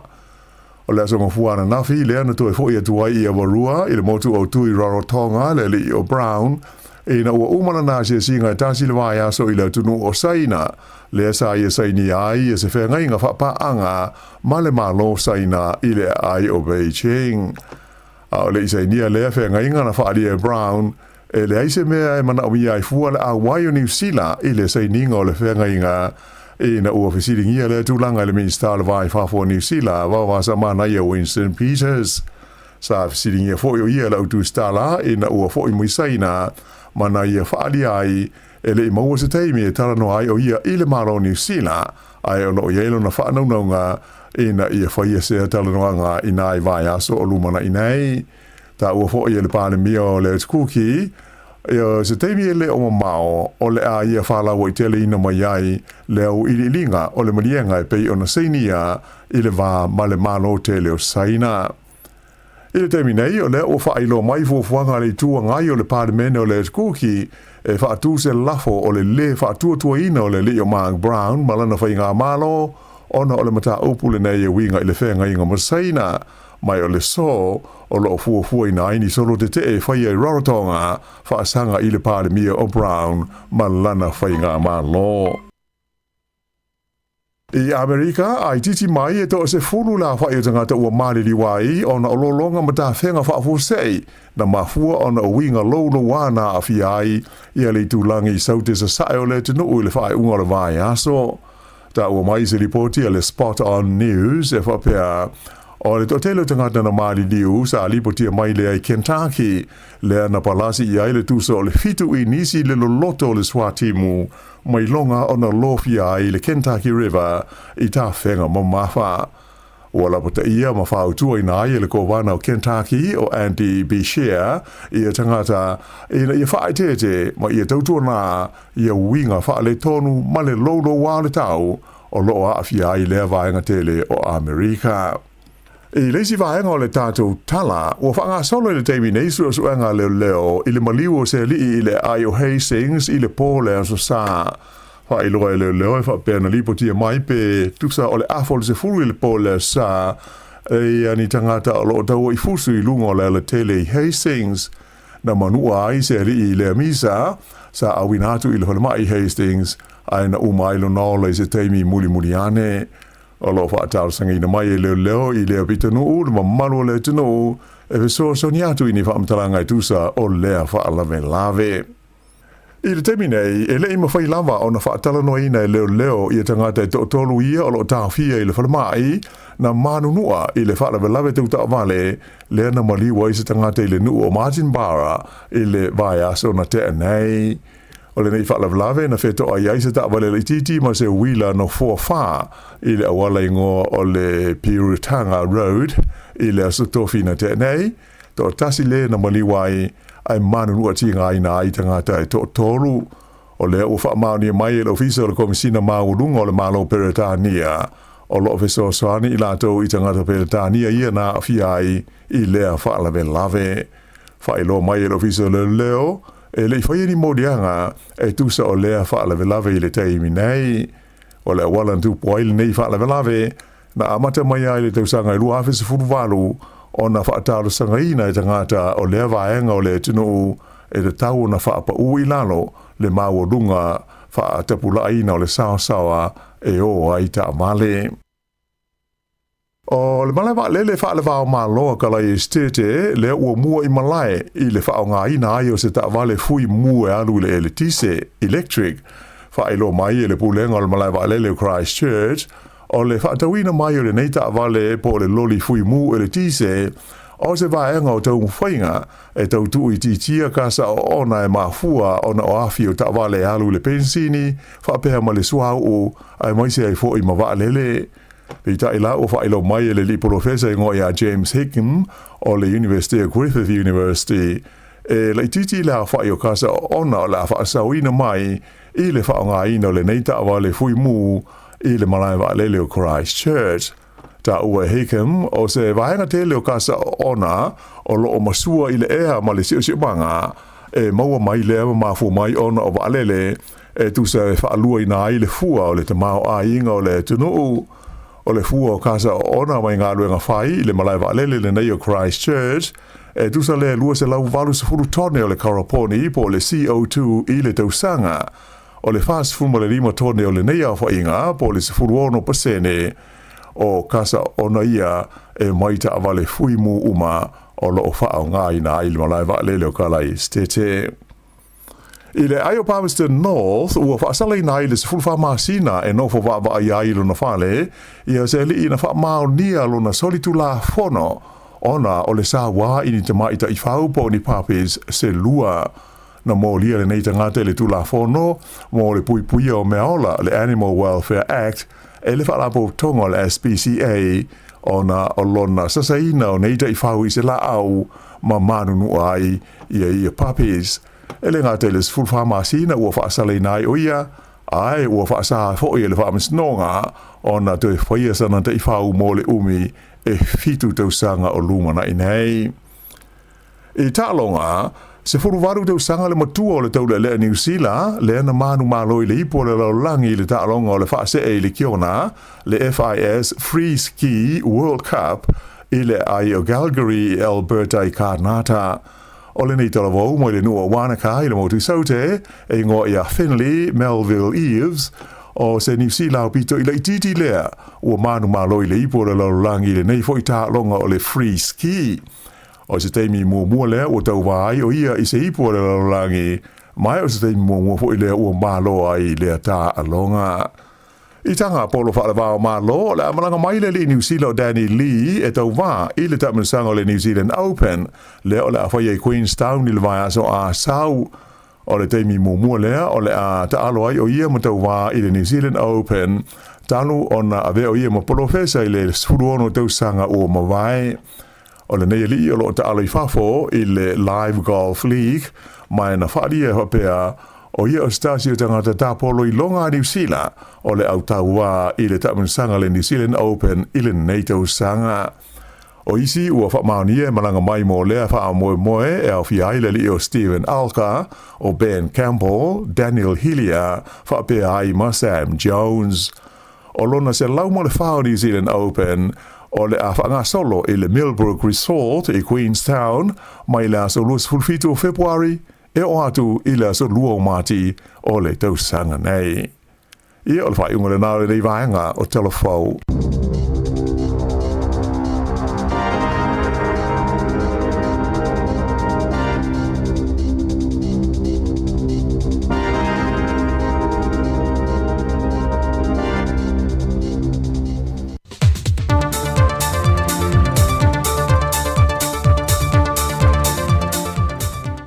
Talofa lava o le isi whaopoponga le ni o telefou mai Sāmoa e meo lo te tupu si o tātou tunuu o se mai el whaafonga.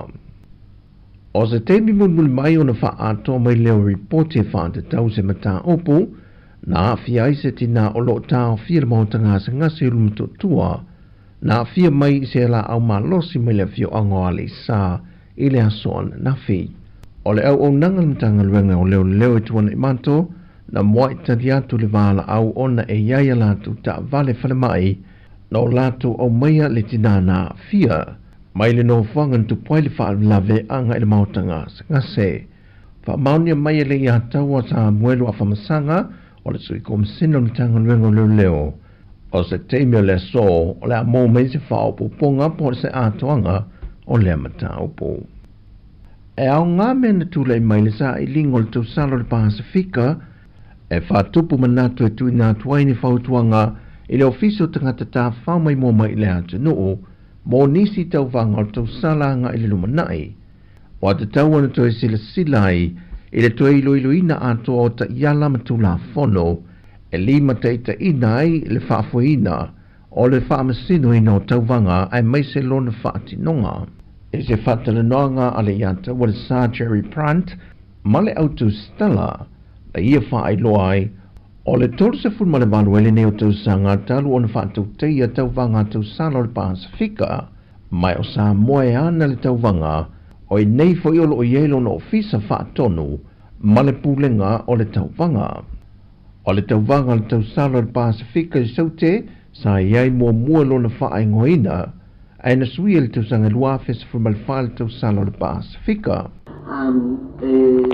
Who has the ultimate final decision on this? Not the host country. And this what breaks it but insofar as it relates to the Fafueng or the Pageant,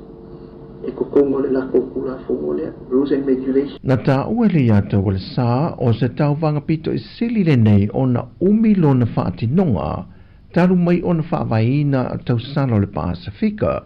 Le sa mōri mawina le atu nuu, le o atu i le lima i tū la o whaanga solo pe lava ai mo i la atu o whaamasino, e o atu le se fulu i tū la taru mai le teimina whato atau nuu i le tāpe nange le afiafi. Ma sa matua la ngona i nalo lato vai e le umi ai mai se foio le au mai moa na whaatasi le apo. O lana mai tau le telo vaenga na whai mapoloka matari tali. E pei fōringa mai o lo whai se whaatai ta inga, e le pei o Sāmoa pe a whaatau teia tau wanga whape nei, o le tuwai lava o le luai tū la ma whaamaea. O Sāmoa e ta iulu i tau wanga tau salo le Pasifika, ma e te toru tau sanga e tui nā tuai i isi atu no, ma toi foi mai i a Sāmoa. O le ale toi ngalo i alo ma whanau o ti nāmata mai ta isa wai no le atu no, o lo tau si le loto alto manga moe poponga tie tuana i mato, le atoanga o le luas fultu sanga talu o le whaavaina le nei whaalapot patonga. Ina wā whea le asia singa ma le mea lofa na tau auina, e le alo fosu tau ta ua le atu no i a jai o pitaia malana au malanga, ma wheilua i atu ia i lantou, ai wā vea i o se tasio vai la au e whaafiafia loto i alo ma whanau, lo lato wheilua i ma le halo tau ta ua le atu no. O pusa o lava, o le utau tau mafa ma pusa o mea ta alo, sa tui nātu i whanau, le na whaafitai e le pūlenga le tuk manga moe popo ngā tia, le anga le leo le halo le atu no. No lato wa mana ia inai, i halo sawai no le atu no. E le misimtanga wengo pūlenga o wafo le atu no, e le tui nātu leo ana tupe whaasili te usanga te itasi, mo le tala whaatatau o tua le tupe. Lea o lo o aia i lalo whainga whaavai ala malo, e whaatupe na ia ati na e wo whaataatia i lalo le tala whaatatau o tua le tupe, i tausanga te itasi. Mai o le tausanga neu tui nātu e le pūlenga o wafu, le silia i le 3 miliona tā la, e tui nātu i le mtanga luenga le NPE o lo o ao ina, ia tupe whaasili mai mtanga luenga, ma whaalapo ptontu ma oti e le malo. Mai o whainga whaavai le malo e te tau o na whaamatu i tausanga whaade tupe e mtanga luenga uma, le 3.5%, mai i ana tupe maua.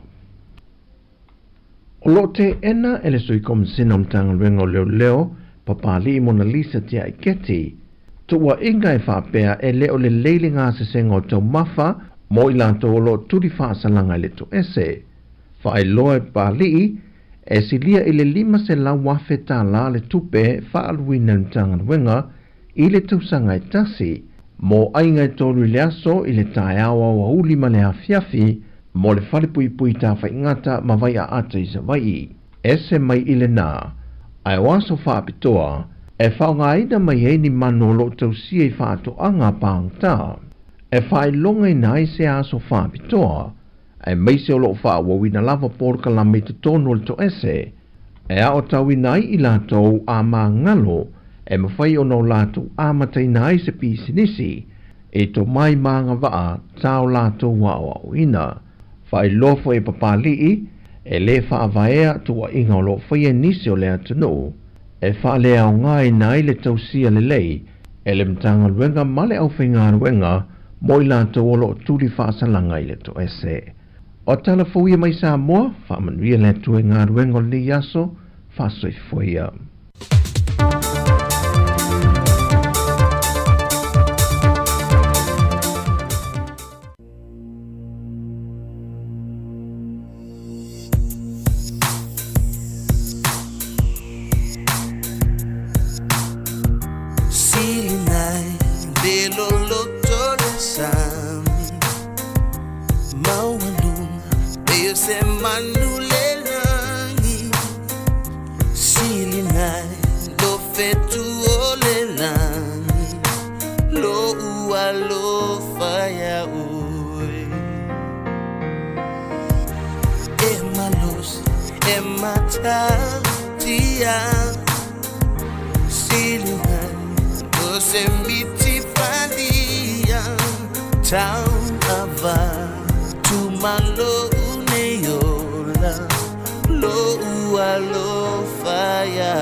fa apeane ai ole tai ngau suia la urai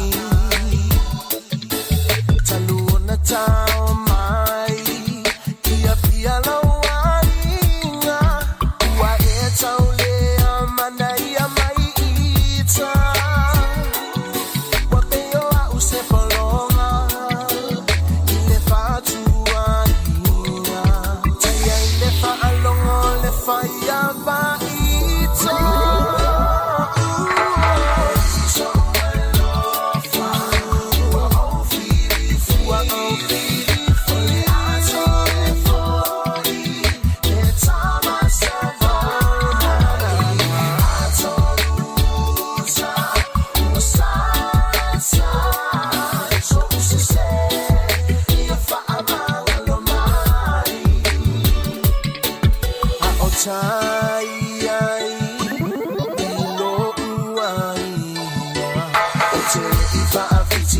Tausiaina oh cha oleta uina oe o se fa fine no fotale au ola upele oela uma ataimane yeah I say yeah whatever abea mai ai oh no wai ngale fa aponga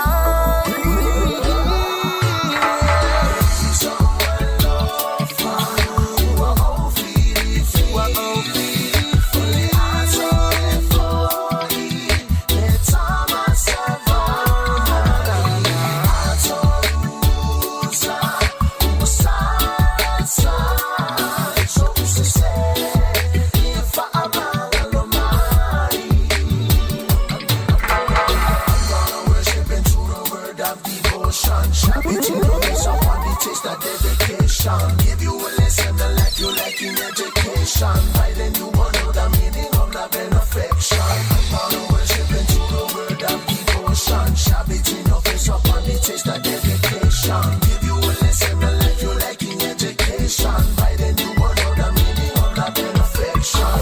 We someone love who are all feely. Only I saw it for you. Time I survive, I told you, if I'm gonna worship into the word of devotion. Shall be to your face upon the taste of dedication. Give you a lesson the life you like in education. By then you will know the meaning of love and affection. I'm gonna worship into the word of devotion.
awane imita mita setasi ilona malosi Ae ngalo ai ole whaafetai Ia mabe ona whaafoki Ilena ia au mai ua mafuai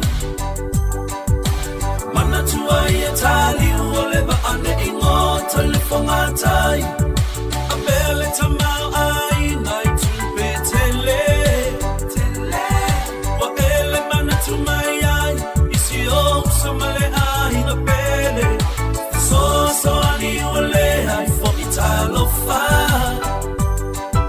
Se ifa amalo mai no ita uola malea ilo taona Awane imita mita setasi ilo na malosi Ae ngalo ai ole whaafetai Ia mabe ona whaafoki Ilena ia au mai ua mafuai Mana tua ia tali uole ba ane ingota le whangatai Pene te taamiloi tue whao le ke lope Awana ingalo o lau telefoni Pili mai wha mole mole Le ai o se manu e lela e tau i le langi Na ole mamosina e lele mawaluma a talila na sua i le sani Awane imita mita setasi ilo na malosi Ae ngalo ai o le whaafetai Ia mabe ona whaafoki Ilena ia au mai ua mafuai Mana tua ia tali uole ba ane ingota le whangatai Oko le ala mau le poto ia te oe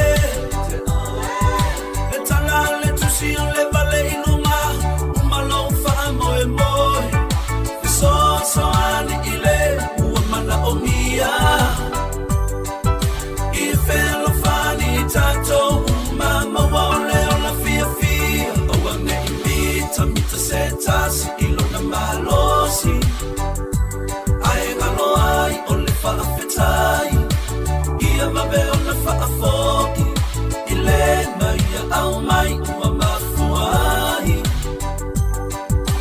Mana tua ia tali uole ba ane ingota le whangatai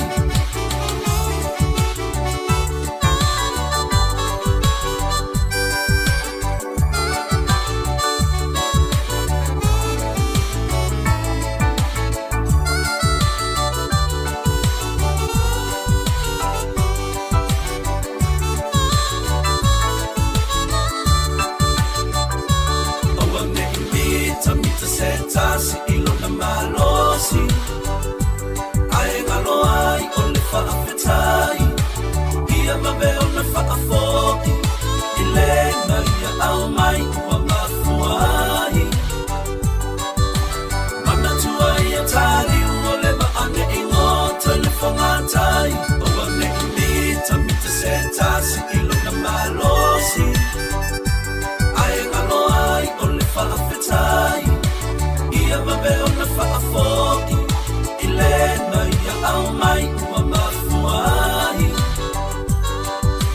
Mana tua ia tali uole ba ane ingota le whangatai Awane imita mita setasi ilo na malosi Ae ngalo ai o le whaafetai Ia mabe ona whaafoki Ilena ia au mai ua mafuai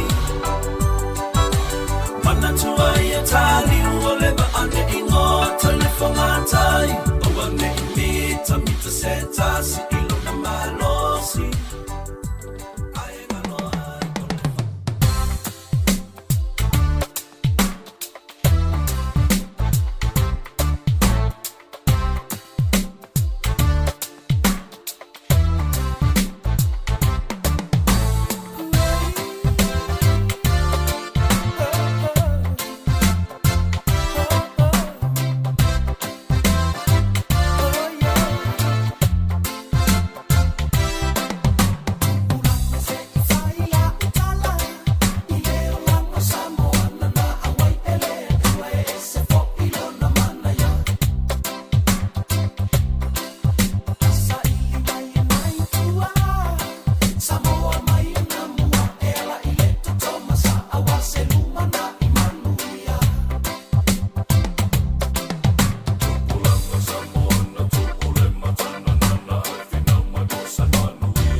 Ia, olo e whaafonga mai pea i le tautua le siufonga o lau mua le nei awauli o le aso lua. O le aso sifulu walu nei o le masino o Februari, to e whaamalo atu. Le walata le taimi whaamai ai fo i le tato tautua i lungo le tasi ono te sima le tasi whaamo. Ia e whaawawa toi pea whaafifianga sui whiwhiloi ma tato talafou i le itu lai tasi i lungo le tato YouTube ma le Sāmoa Capital Radio app, whapea le Facebook, ma lo lava ngā lulue, whaamalo le tapu ai mai fo i tutono mauta malawa nei tato tamama tina mātutua. Ia o mai a fo i ma le tautua ia tohane a tasi pion tautua mai le tai haona le la. Ia o mai lava inisi o tato porkalami ta ua o fo maloloina o tato talafou i le itu lai sifululua. Ia o mai nei taimi ia o loo whiangai ma malolonga o le awauli ma hea fo i tau mawhatanga ia eva mai ia whawhiwhianga sui whiwhilo ia tautua a le siufonga o lau mua.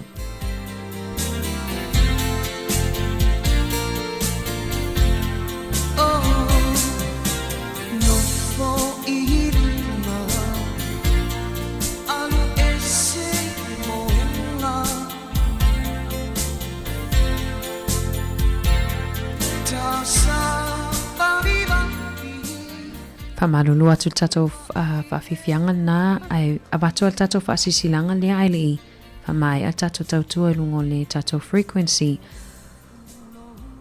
o le awhaia le se whailoa inga le au whaasala lau Pasifika matangata lau tele e whaatatau i polkalame o le soifua maloloina ai o se awanoa e whailoa ai ma au whaingaluenga a leiti o Pasifika o le ai foila tato o whaingaluenga ma o se awanoa e whailoa ai ma le au whaafafonga a le siufonga lau mua. E tāua sau fina ngalo e fisosoani ai mātou e mawaini whamatalanga o loo e mo mia ina e whai ai e le soifo maloloina ni whaai unga i vaenga tonu lava o loo e mo mia ina ia mawhaiona fisosoani e tausisi ai pealo soifua maloloina le lei. O le mafuanga lea o lea whaatasinga se ia awao mai fina ngalo ai mai se lava tangata o loo whaafafonga mai i polkalame o le soifua maloloina. Ma oni fina ngalo e whaalelei a atili ai le tautua a au nanga o lo tausia ma wa aia le soifua malolo ina o nai o tātou tangata Pasifika i tutono New Zealand. O le whaatasinga la lea e whaia i le astona i nei o la solua sfululua Februari mai le sefulu le tai au i le itulai tolu i le awauli. Whaia lea i le Te Raupara Sports Arena i Porirua. E mwhaiona ona resitala mai lo suafa pe a whape te fia a wai. E mwhaiona resitala mai le o wha tolu walu lima lua lua iwa wha. To ia ilau a sau message po o le text fe autostusia i le o lua tasi lua iwa lima fitu o. E maua fo ile tau mawhatanga ma wha Pasifika ai o le atata ile lau mua sound band po wha ili al siufonga lau mua. E ristala lo suafa ma mawai le avanoa e te iai awa iai le sei mo a tātou whailonga o le a sei iai i le aso. Au foine emisia o le a iai le whaafifianga whaapitoa le porkalame o le ata o le taiao ia atasi matu fue i le aso. Text mai lo suafa i le numera na i ona whaamawina i lea mo le aso to nai.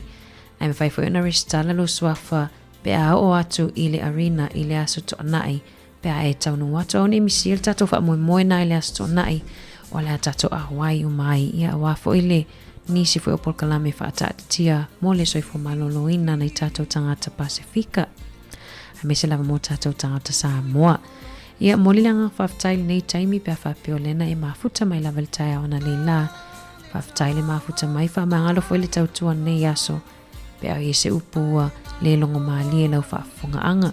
Ai manuia te le lau fuafuanga tutoio le aso. Tātou toi wheloa ai fwoi tai au tautua atu songa ia tasi. Ia malituanga ni a mari whaawau tautua si ufonga lau mua whaaftai.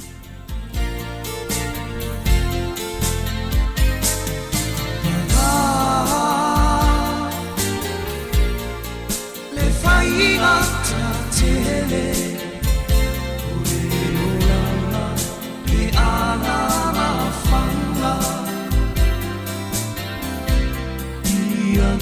Soleana,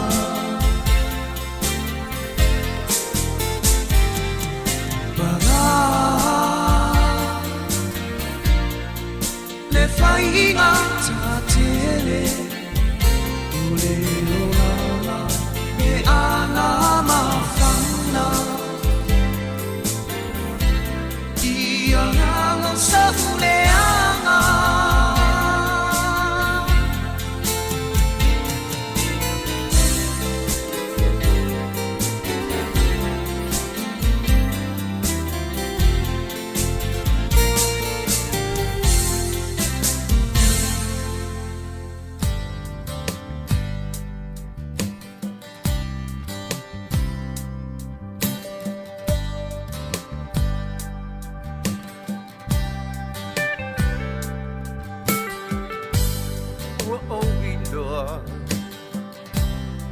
Ua e musu Ai e te le I tau mai I a te au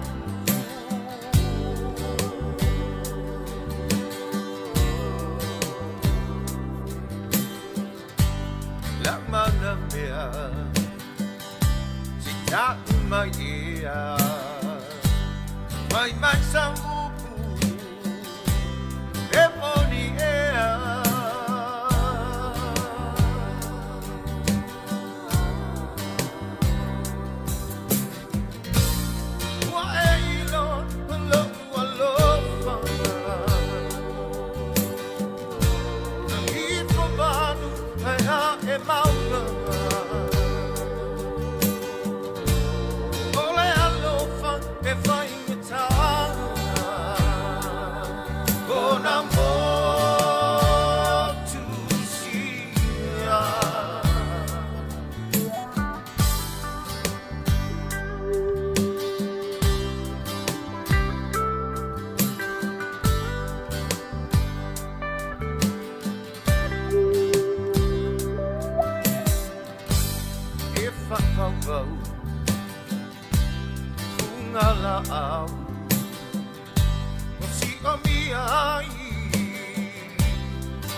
Ta alofa lava I nei foi vaenga o telefou mai le siu fongo le lau mua I Wellington e.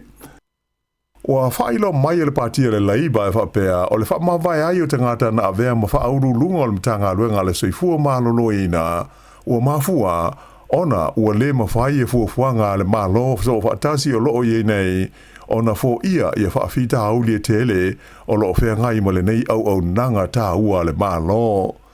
O le aspirated te wai le fo ina whaamawai ai le whaatonu a wao le soifua malolo ina o le te maitai fo mai e ngo ia Diana Safati ai whaato atasi le vai aso talu ona whaamawai le CEO o le Health New Zealand ia whepulea ai Margie Apa ona so mai ei le ma le whaamawai ngā le whaatonu o le soifua malolo ina lo tele po le vai ngo le Public Health o le lifo mai o Nicholas Jones.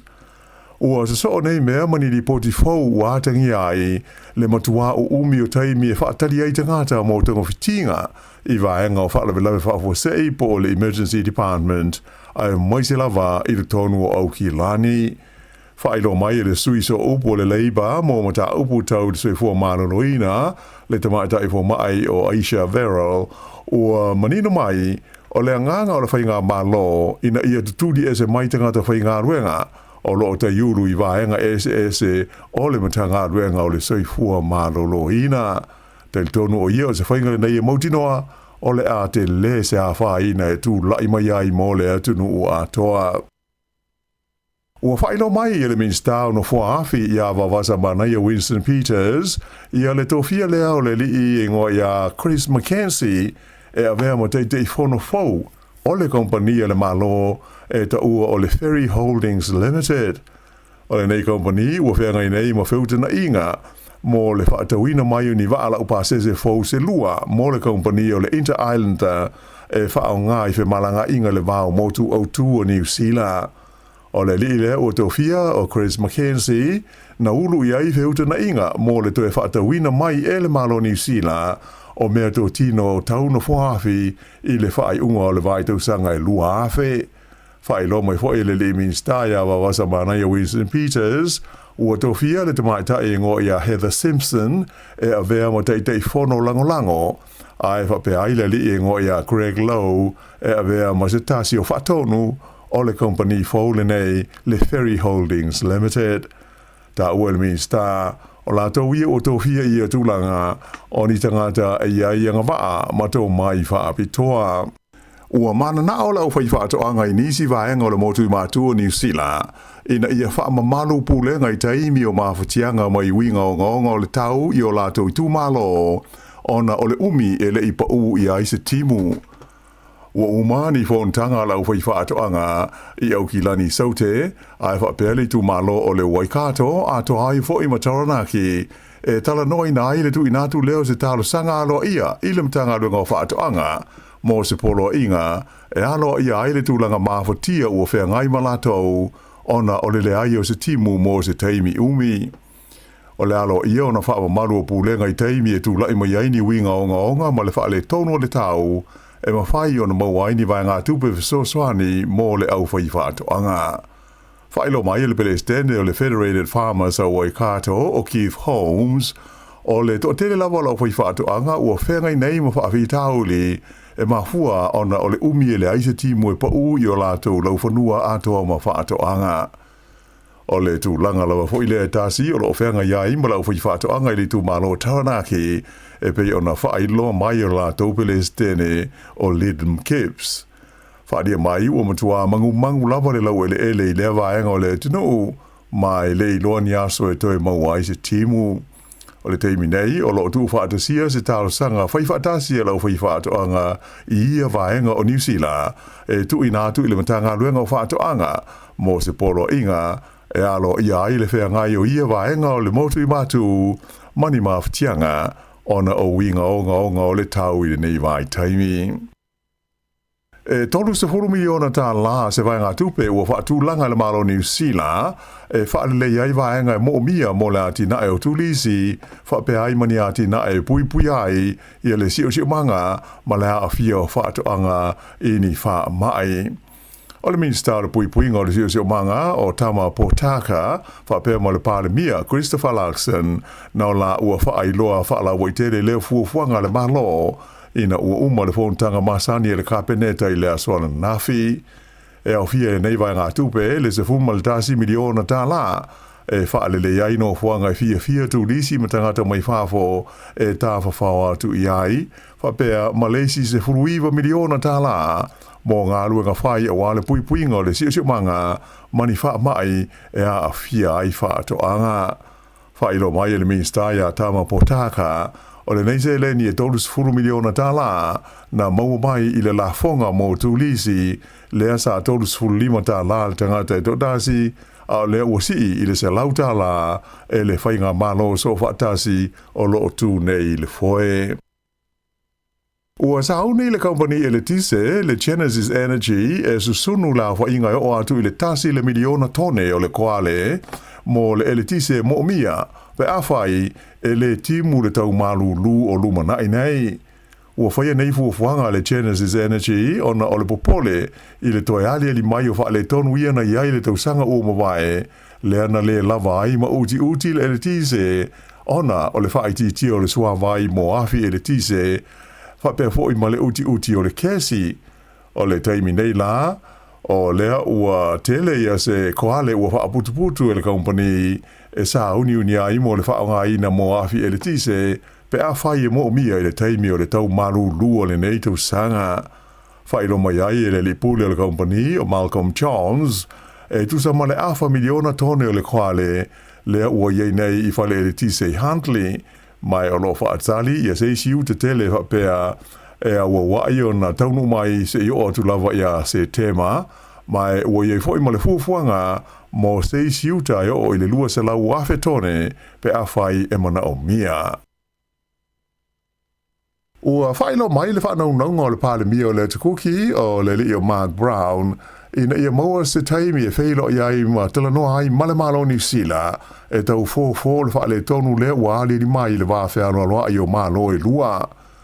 O le asonga fuana nafi le ana to e fo ia tuai i awarua i le motu o tui Rarotonga le li o Brown ina ua umana na se singa tasi le vai aso i le tunu o saina le sa ia saini ai e se whenga inga whapaanga ma le malo saina i le ai o Beijing. O le isainia le whenga inga na whaali e Brown e le aise mea e mana o mia i fua le a wai o New Zealand i le saininga o le whenga inga ina ua fisiringia le tūlanga le Minister le vai whafo New Zealand wawa sa mana ia Winston Peters. Sa fisiringia fo i ia la utu stala ina ua fo i muisaina mana ia whaali ai e le i maua se teimi e talano ai o ia i le maro New Zealand ai o no ielo na whaanaunga ina ia whaia se talanoanga ina i vai aso o lumana inai. Ta ua fo i le pāle mia o le tukuki ia se teimi e le o mao o le a ia whalawa i tele ina mai ai le au ililinga o le marienga e pei o na seinia i le wā ma le malo tele o saina.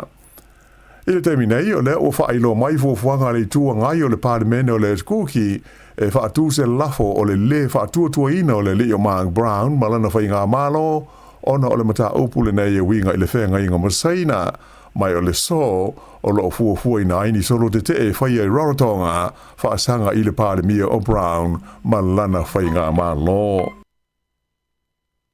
I Amerika, ai titi mai e to se fulu la whaia tangata ua mariri wai ona o lolonga mata whenga whaafusei na mafua ona o winga lolo wana a fiai ia le tūlangi saute sa sae o le tenu ui le whae unga le vai aso. Ta ua mai se ripoti a le Spot on News e whapea o le totelo tangata na mali liu sa lipotia mai le ai Kentucky le na palasi i ai le tusa o le fitu i nisi le loloto le swatimu mai longa o na lofia ai le Kentucky River i ta whenga mamafa. Wala pata ia ma whautua ina ai le kowana o Kentucky o Andy Beshear i a tangata ina i a whaitete ma i a tautua na i a winga whaale tonu ma le lolo wale tau o loa a fia ai lea vaenga tele o Amerika. I leisi vaenga o le tātou tala, ua whanga solo i le teimi nei suanga leo i le maliu o se li i le Ayo Hastings i le pōle a so sā. Wha i loa i leo e whapea na lipotia mai pe tusa o le afol se furu i le pōle a sā e ani tangata o loo tau i fusu i lunga o le tele i Hastings na manua ai se li i le amisa sa awinatu i le whalemai Hastings ai na umailo naola i se teimi muli ane. O lo whaatau sanga ina mai e leo i lea pitanu u ma malu le tunu e fe so ni atu ini whaamtalanga i tusa o lea whaalave. I le temi nei, e le ima whai lava o na whaatalano ina e leo i a tangata e tolu ia o lo tāwhia i le whalemai na manunua i le whaalave tau ta vale lea na maliwa i se tangata i le nuu o Martin Barra i le vai aso na te nei. O le nei whaalave na wheto ai aise ta wale le titi ma se wila no wha i le awala ingoa o le Pirutanga Road i le asotofi na te nei to tasi le na maliwai ai manunua tinga ina ai tangata e to tolu o le o wha mauni mai e le ofisa o le komisina maurunga o le malo Peretania o lo ofisa o soani i lato i tangata Peretania ia na fiai i lea whaalave whailo mai e le ofisa o le leo e le whaia ni modianga e tusa o lea whaalave i le teimi nei o le walan tupu ai le nei whaalave na amata mai ai le tausanga i lua awhisa furuwalu o na whaataro sangaina i tangata o lea vaenga o le tunu e te tau na whaapa ui lalo le maua fa te pula ina o le sawa e o ai ta male. O le malawa le fa le va malo ka la estete le o mua I malai I le fa nga ina ai o se ta vale fui mua alu le eletise electric fa ilo mai le pulenga le malawa le Christchurch o le fa tawina mai o le neita vale po le loli fui mu eletise o se va enga o tau mwhainga e tau tu I titia kasa o ona e mafua ona o afi o ta vale alu le pensini fa peha ma le suau o ai mai se ai fo I mawa lele Pita ila o fa ilo mai le li professor ngo ya James Hickam o le University of Griffith University e le titi la fa yo kasa ona la fa sawina mai I le fa nga ino le neita wa le fui mu I le malai wa le Christchurch ta ua Hickam o se vaenga te leo kasa ona o lo o masua I le ea ma le sio manga e maua mai le ma fu mai ona o va lele e tu se fa lua ina I le fua o le te mao a inga o le tunu o le fua o kasa ona mai ngā luenga whai le malai wa lele le nei o Christchurch e tusa le lua se lau walu se furu tone o le karaponi po le CO2 I le tausanga o le fast fuma le 5 tone o le nei a whainga po le se furu ono pasene o kasa ona ia e maita avale fui mu uma o lo o whao ngā ina I le malai wa lele o kalai stete. I le Aio Palmerston North, ua whaasala ina I le se fulwha masina e nofo wa I ai lona whale, ia se li ina wha mao nia lona solitu la fono, ona o le Sāmoa ini te maita I whaupo ni papes se lua. Na mō lia le neita ngate le tu la fono, mō le pui o meaola le Animal Welfare Act, e le whalapo tonga le SPCA, ona o lona sasaina o neita I whau I se la au, ma manunu ai ia papes. E le ngā teles fulwha masina ua whaasale nai o ia, ai ua whaasa fo ia le whaamisnonga o na te whaia sana te whau mō le umi e fitu tausanga o lumana I nei. I tālonga, se furuwaru tausanga le matua o le taule le New Zealand, le ana manu maloi le ipo le laulangi le tālonga o le whaase e le kiona, le FIS Free Ski World Cup, I le ai o Calgary, Alberta I Karnata. O le nei tala wau mo le nua Wanaka I le motu saute e ngo ia Finley, Melville Eves o se New Zealand pito I le titi lea ua manu maloi le ipo le laulangi le nei fo I tā longa o le free ski. O se teimi mua lea ua tau vai o ia I se ipo le laulangi mai o se teimi mua fo I lea ua malo ai lea tā alonga. I tanga polo whaalawao malo, le amalanga mai le New Zealand Danny Lee e tau wā I le tamansanga o le New Zealand Open, le o le awhai e Queenstown I le vai aso a sau, o le teimi mua lea, o le a ta alo ai o ia ma tau wā I le New Zealand Open, talu ona ave o ia ma polofesa I le sfuruono tausanga o mawai, o le nei li o lo ta alo I fafo I le Live Golf League, mai na whaaria hapea, o ia o stasio tangata tāpolo I longa New Zealand o le au taua I le tamansanga le New Zealand Open I le NATO sanga. O isi ua whamaunia malanga mai mo lea wha moe e au fiai le li o Stephen Alka o Ben Campbell, Daniel Hillier, wha pea ai ma Sam Jones. O lona se lau mo le whao New Zealand Open o le a whanga solo I le Millbrook Resort I Queenstown mai le aso luas fulfitu o February e o atu I le aso lua o mati o le tausanga nei. Ia o le whai unga le nāre nei vaenga o telefou.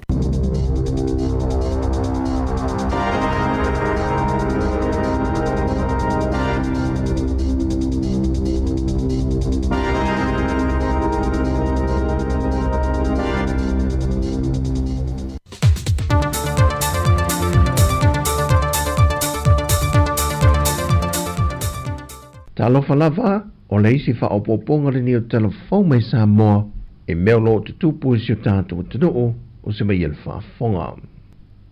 O se teimi mulmuli mai o na whaato mai leo reporte whaante tau se mata opu na awhia se tina o lo tāo whia le mautanga sa ngase ulumato tua na awhia mai se la au malosi mai le whio ango ale sā I le asoan na whi.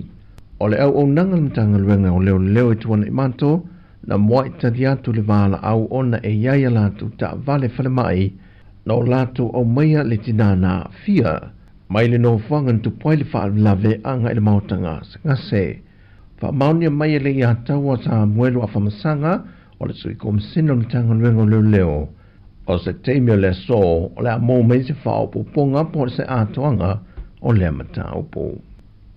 E au ngā mena tūlei mai le sa I lingo le tau salo le Pasifika, e whātupu manatu e tui nā tuaini whautuanga I le ofiso tangata tā whaumai mō mai le atu nuu, mō nisi tau wanga o tau salanga I le lumanai.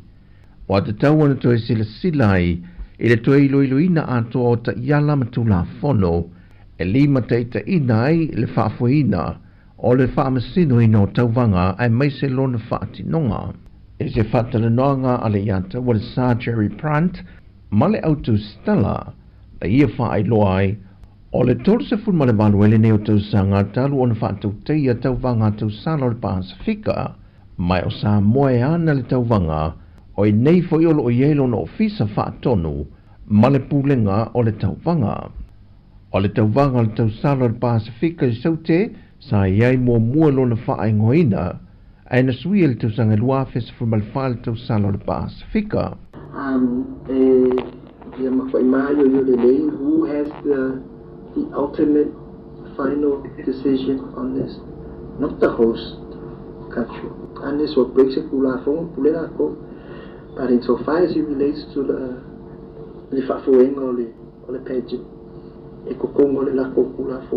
rules and regulations. Na tā ua le iata wale sā o se tau wangapito I sili le nei o na umilo na whaatinonga, taru mai o na whaavaina tau salo le Pasifika, le sa mōri mawina le atu nuu, le o atu I le lima I tū lao whaanga solo pe lava, ai mo I la atu o whaamasino, e o atu le se fulu I tū la, taru mai le te mina whato atau nuu o I le tāpe nanga le a fiafi, ma sa matua la ngona I nalo lato vai, e le umi ai mai se foio le au mai moa, na whaatasi I le a pō, o lana mai tau le telo vaenga na whai mapoloka matari tali, e pei fōringa mai o loo whai se whaatai ta inga, e le pei o Sāmoa pe a whaatau teia tau wanga whape nei, o le tuwai lava o le luai tū la, ma whaamaea.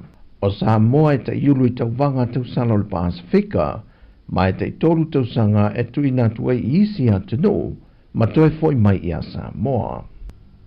O le ale toi ngalo I alo ma whanau o ti nāmata mai ta isa waino le atu nuu, o loto si le loto alto manga moe poponga tie tuana I mato, le atoanga o le luas fultu sanga talu o le whaavaina le nei whaalapot patonga, ina wā whea le asiasinga ma le mea lofa na tau auina, e le alo fosu tau ta ua le atu no I a chai o pitaia malana au malanga, ma wheilua I atu ia I lantou, ai wā vea I o se tasio vai la au e whaafiafia loto I alo ma whanau, lo lato wheilua I ma le halo tau ta ua le atu no.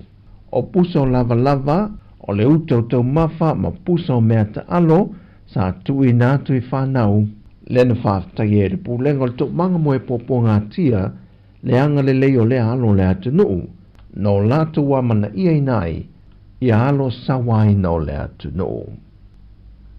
E le misimtanga wengo pūlenga wafo le atu no, I le tui nātu leo ana tupe whaasili te usanga te itasi, mo le tala whaatatau o tua le tupe. Lea olo o aia I lalo whainga whaavai ala malo, e whaatupe na ia ati na e wo whaataatia I lalo le tala whaatatau o tua le tupe, I tausanga te itasi. Mai o le tausanga neu tui nātu e le pūlenga wafu, le silia I le 3 miliona tā la, e tui nātu I le mtanga luenga le NPE o lo o ao ina, ia tupe whaasili mai mtanga luenga, ma whaalapo ptongatū ma oti e le malo. Mai o whainga whaavai le malo e te tau o na whaamatu I tausanga whaade tupe e mtanga luenga uma, le 3.5%, mai I ana tupe maua. O lo te ena e le sui komisina o mtanga luenga o leo leo, papali I Mona Lisa tia I keti, tua inga e whaapea e leo le leili ngā sesenga o tau mafa, mo I lanto o lo turi whaasalanga I le to ese. Whae loe pali, e silia I le 5 se la wafe tā la le tupe whaaluina le mtanga luenga, I le tausanga I tasi, mo ainga I toru I le aso I le tae awa wa uli ma le hafiafi, mo le whalipui pui tā whaingata ma vai a ata I sa vai. Ese mai I le nā, ai waso whaapitoa, e whaunga aina mai eini mano lo tau si e whaato anga pāng tā. E whae longa I nai se aso whaapitoa, ai meise o loo whaawawina lava Polokalame te tonu le to ese, e a o tawina ai I lātou a mā ngalo, e mawhai o nau lātou a mataina ai se pisinisi, e to mai maanga waa tau lātou wa ina. Whai lofo e papalii, e le whaavaea tua inga o lo whaia nisi o lea tunu, e whaalea o ngai nai le tausia le lei, e le mtanga ruenga male au whainga ruenga, moi lātou o lo tuli whaasalanga I le to ese. O tala fwia mai Sāmoa, whaamanuia le tue ngā ruenga o le yaso, whaasoi fwia.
Time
swa e sauia se o le vaona o msia o alu o le pole mo sau mo e o mitia o la utia le ala so manga ku se o ka wa sauia o fiu foi kuli o e o le mawai fo sau mo mai le atua le afai oli oli ayo manao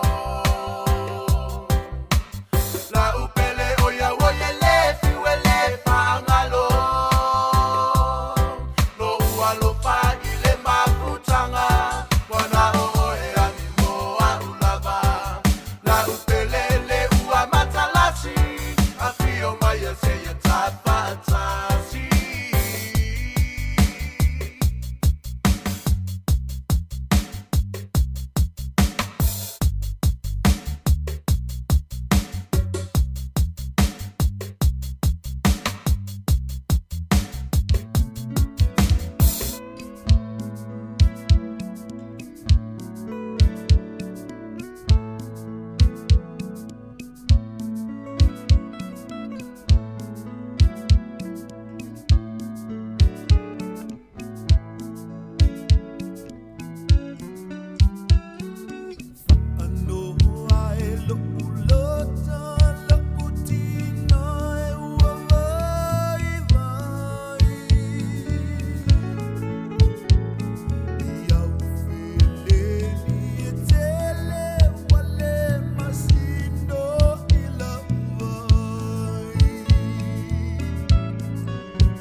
Se talopo sunga e mai pole a te Mola mona la vale pangata Le anuano tapati ua fekura femoia Te puilato mare tama Si ona ulu ena uni fawai ena malo silo ai tama E io tama wai ua lapo a tele Ua soso wale toi au na Awe tamosu Ile pupi e kuluku Awe tamosu E kuluku Awe tamosu Ile pupi e kuluku Awe tamosu E kuluku E soso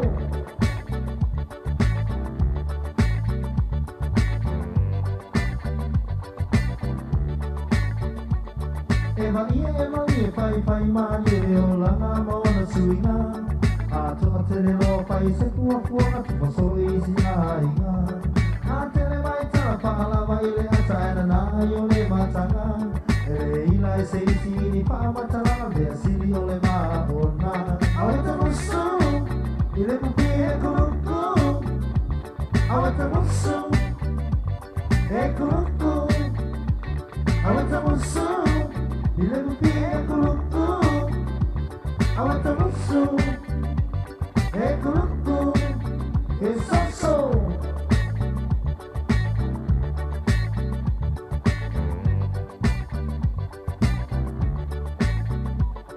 Amore paisa ore Te iwa e forte Tipo ti e Sāmoa Mea nei ala ni vale puni Paa vale e Isa o te oko do le ma I e mai e mali e fai mani E le o langa mona suinga A toa tele loa fai se pua fuana Poa se ioi le au ala Awe tamosu Ile pupi e kuluku Awe tamosu E kuluku Awe tamosu Ile pupi e kuluku Awe tamosu E kuluku E soso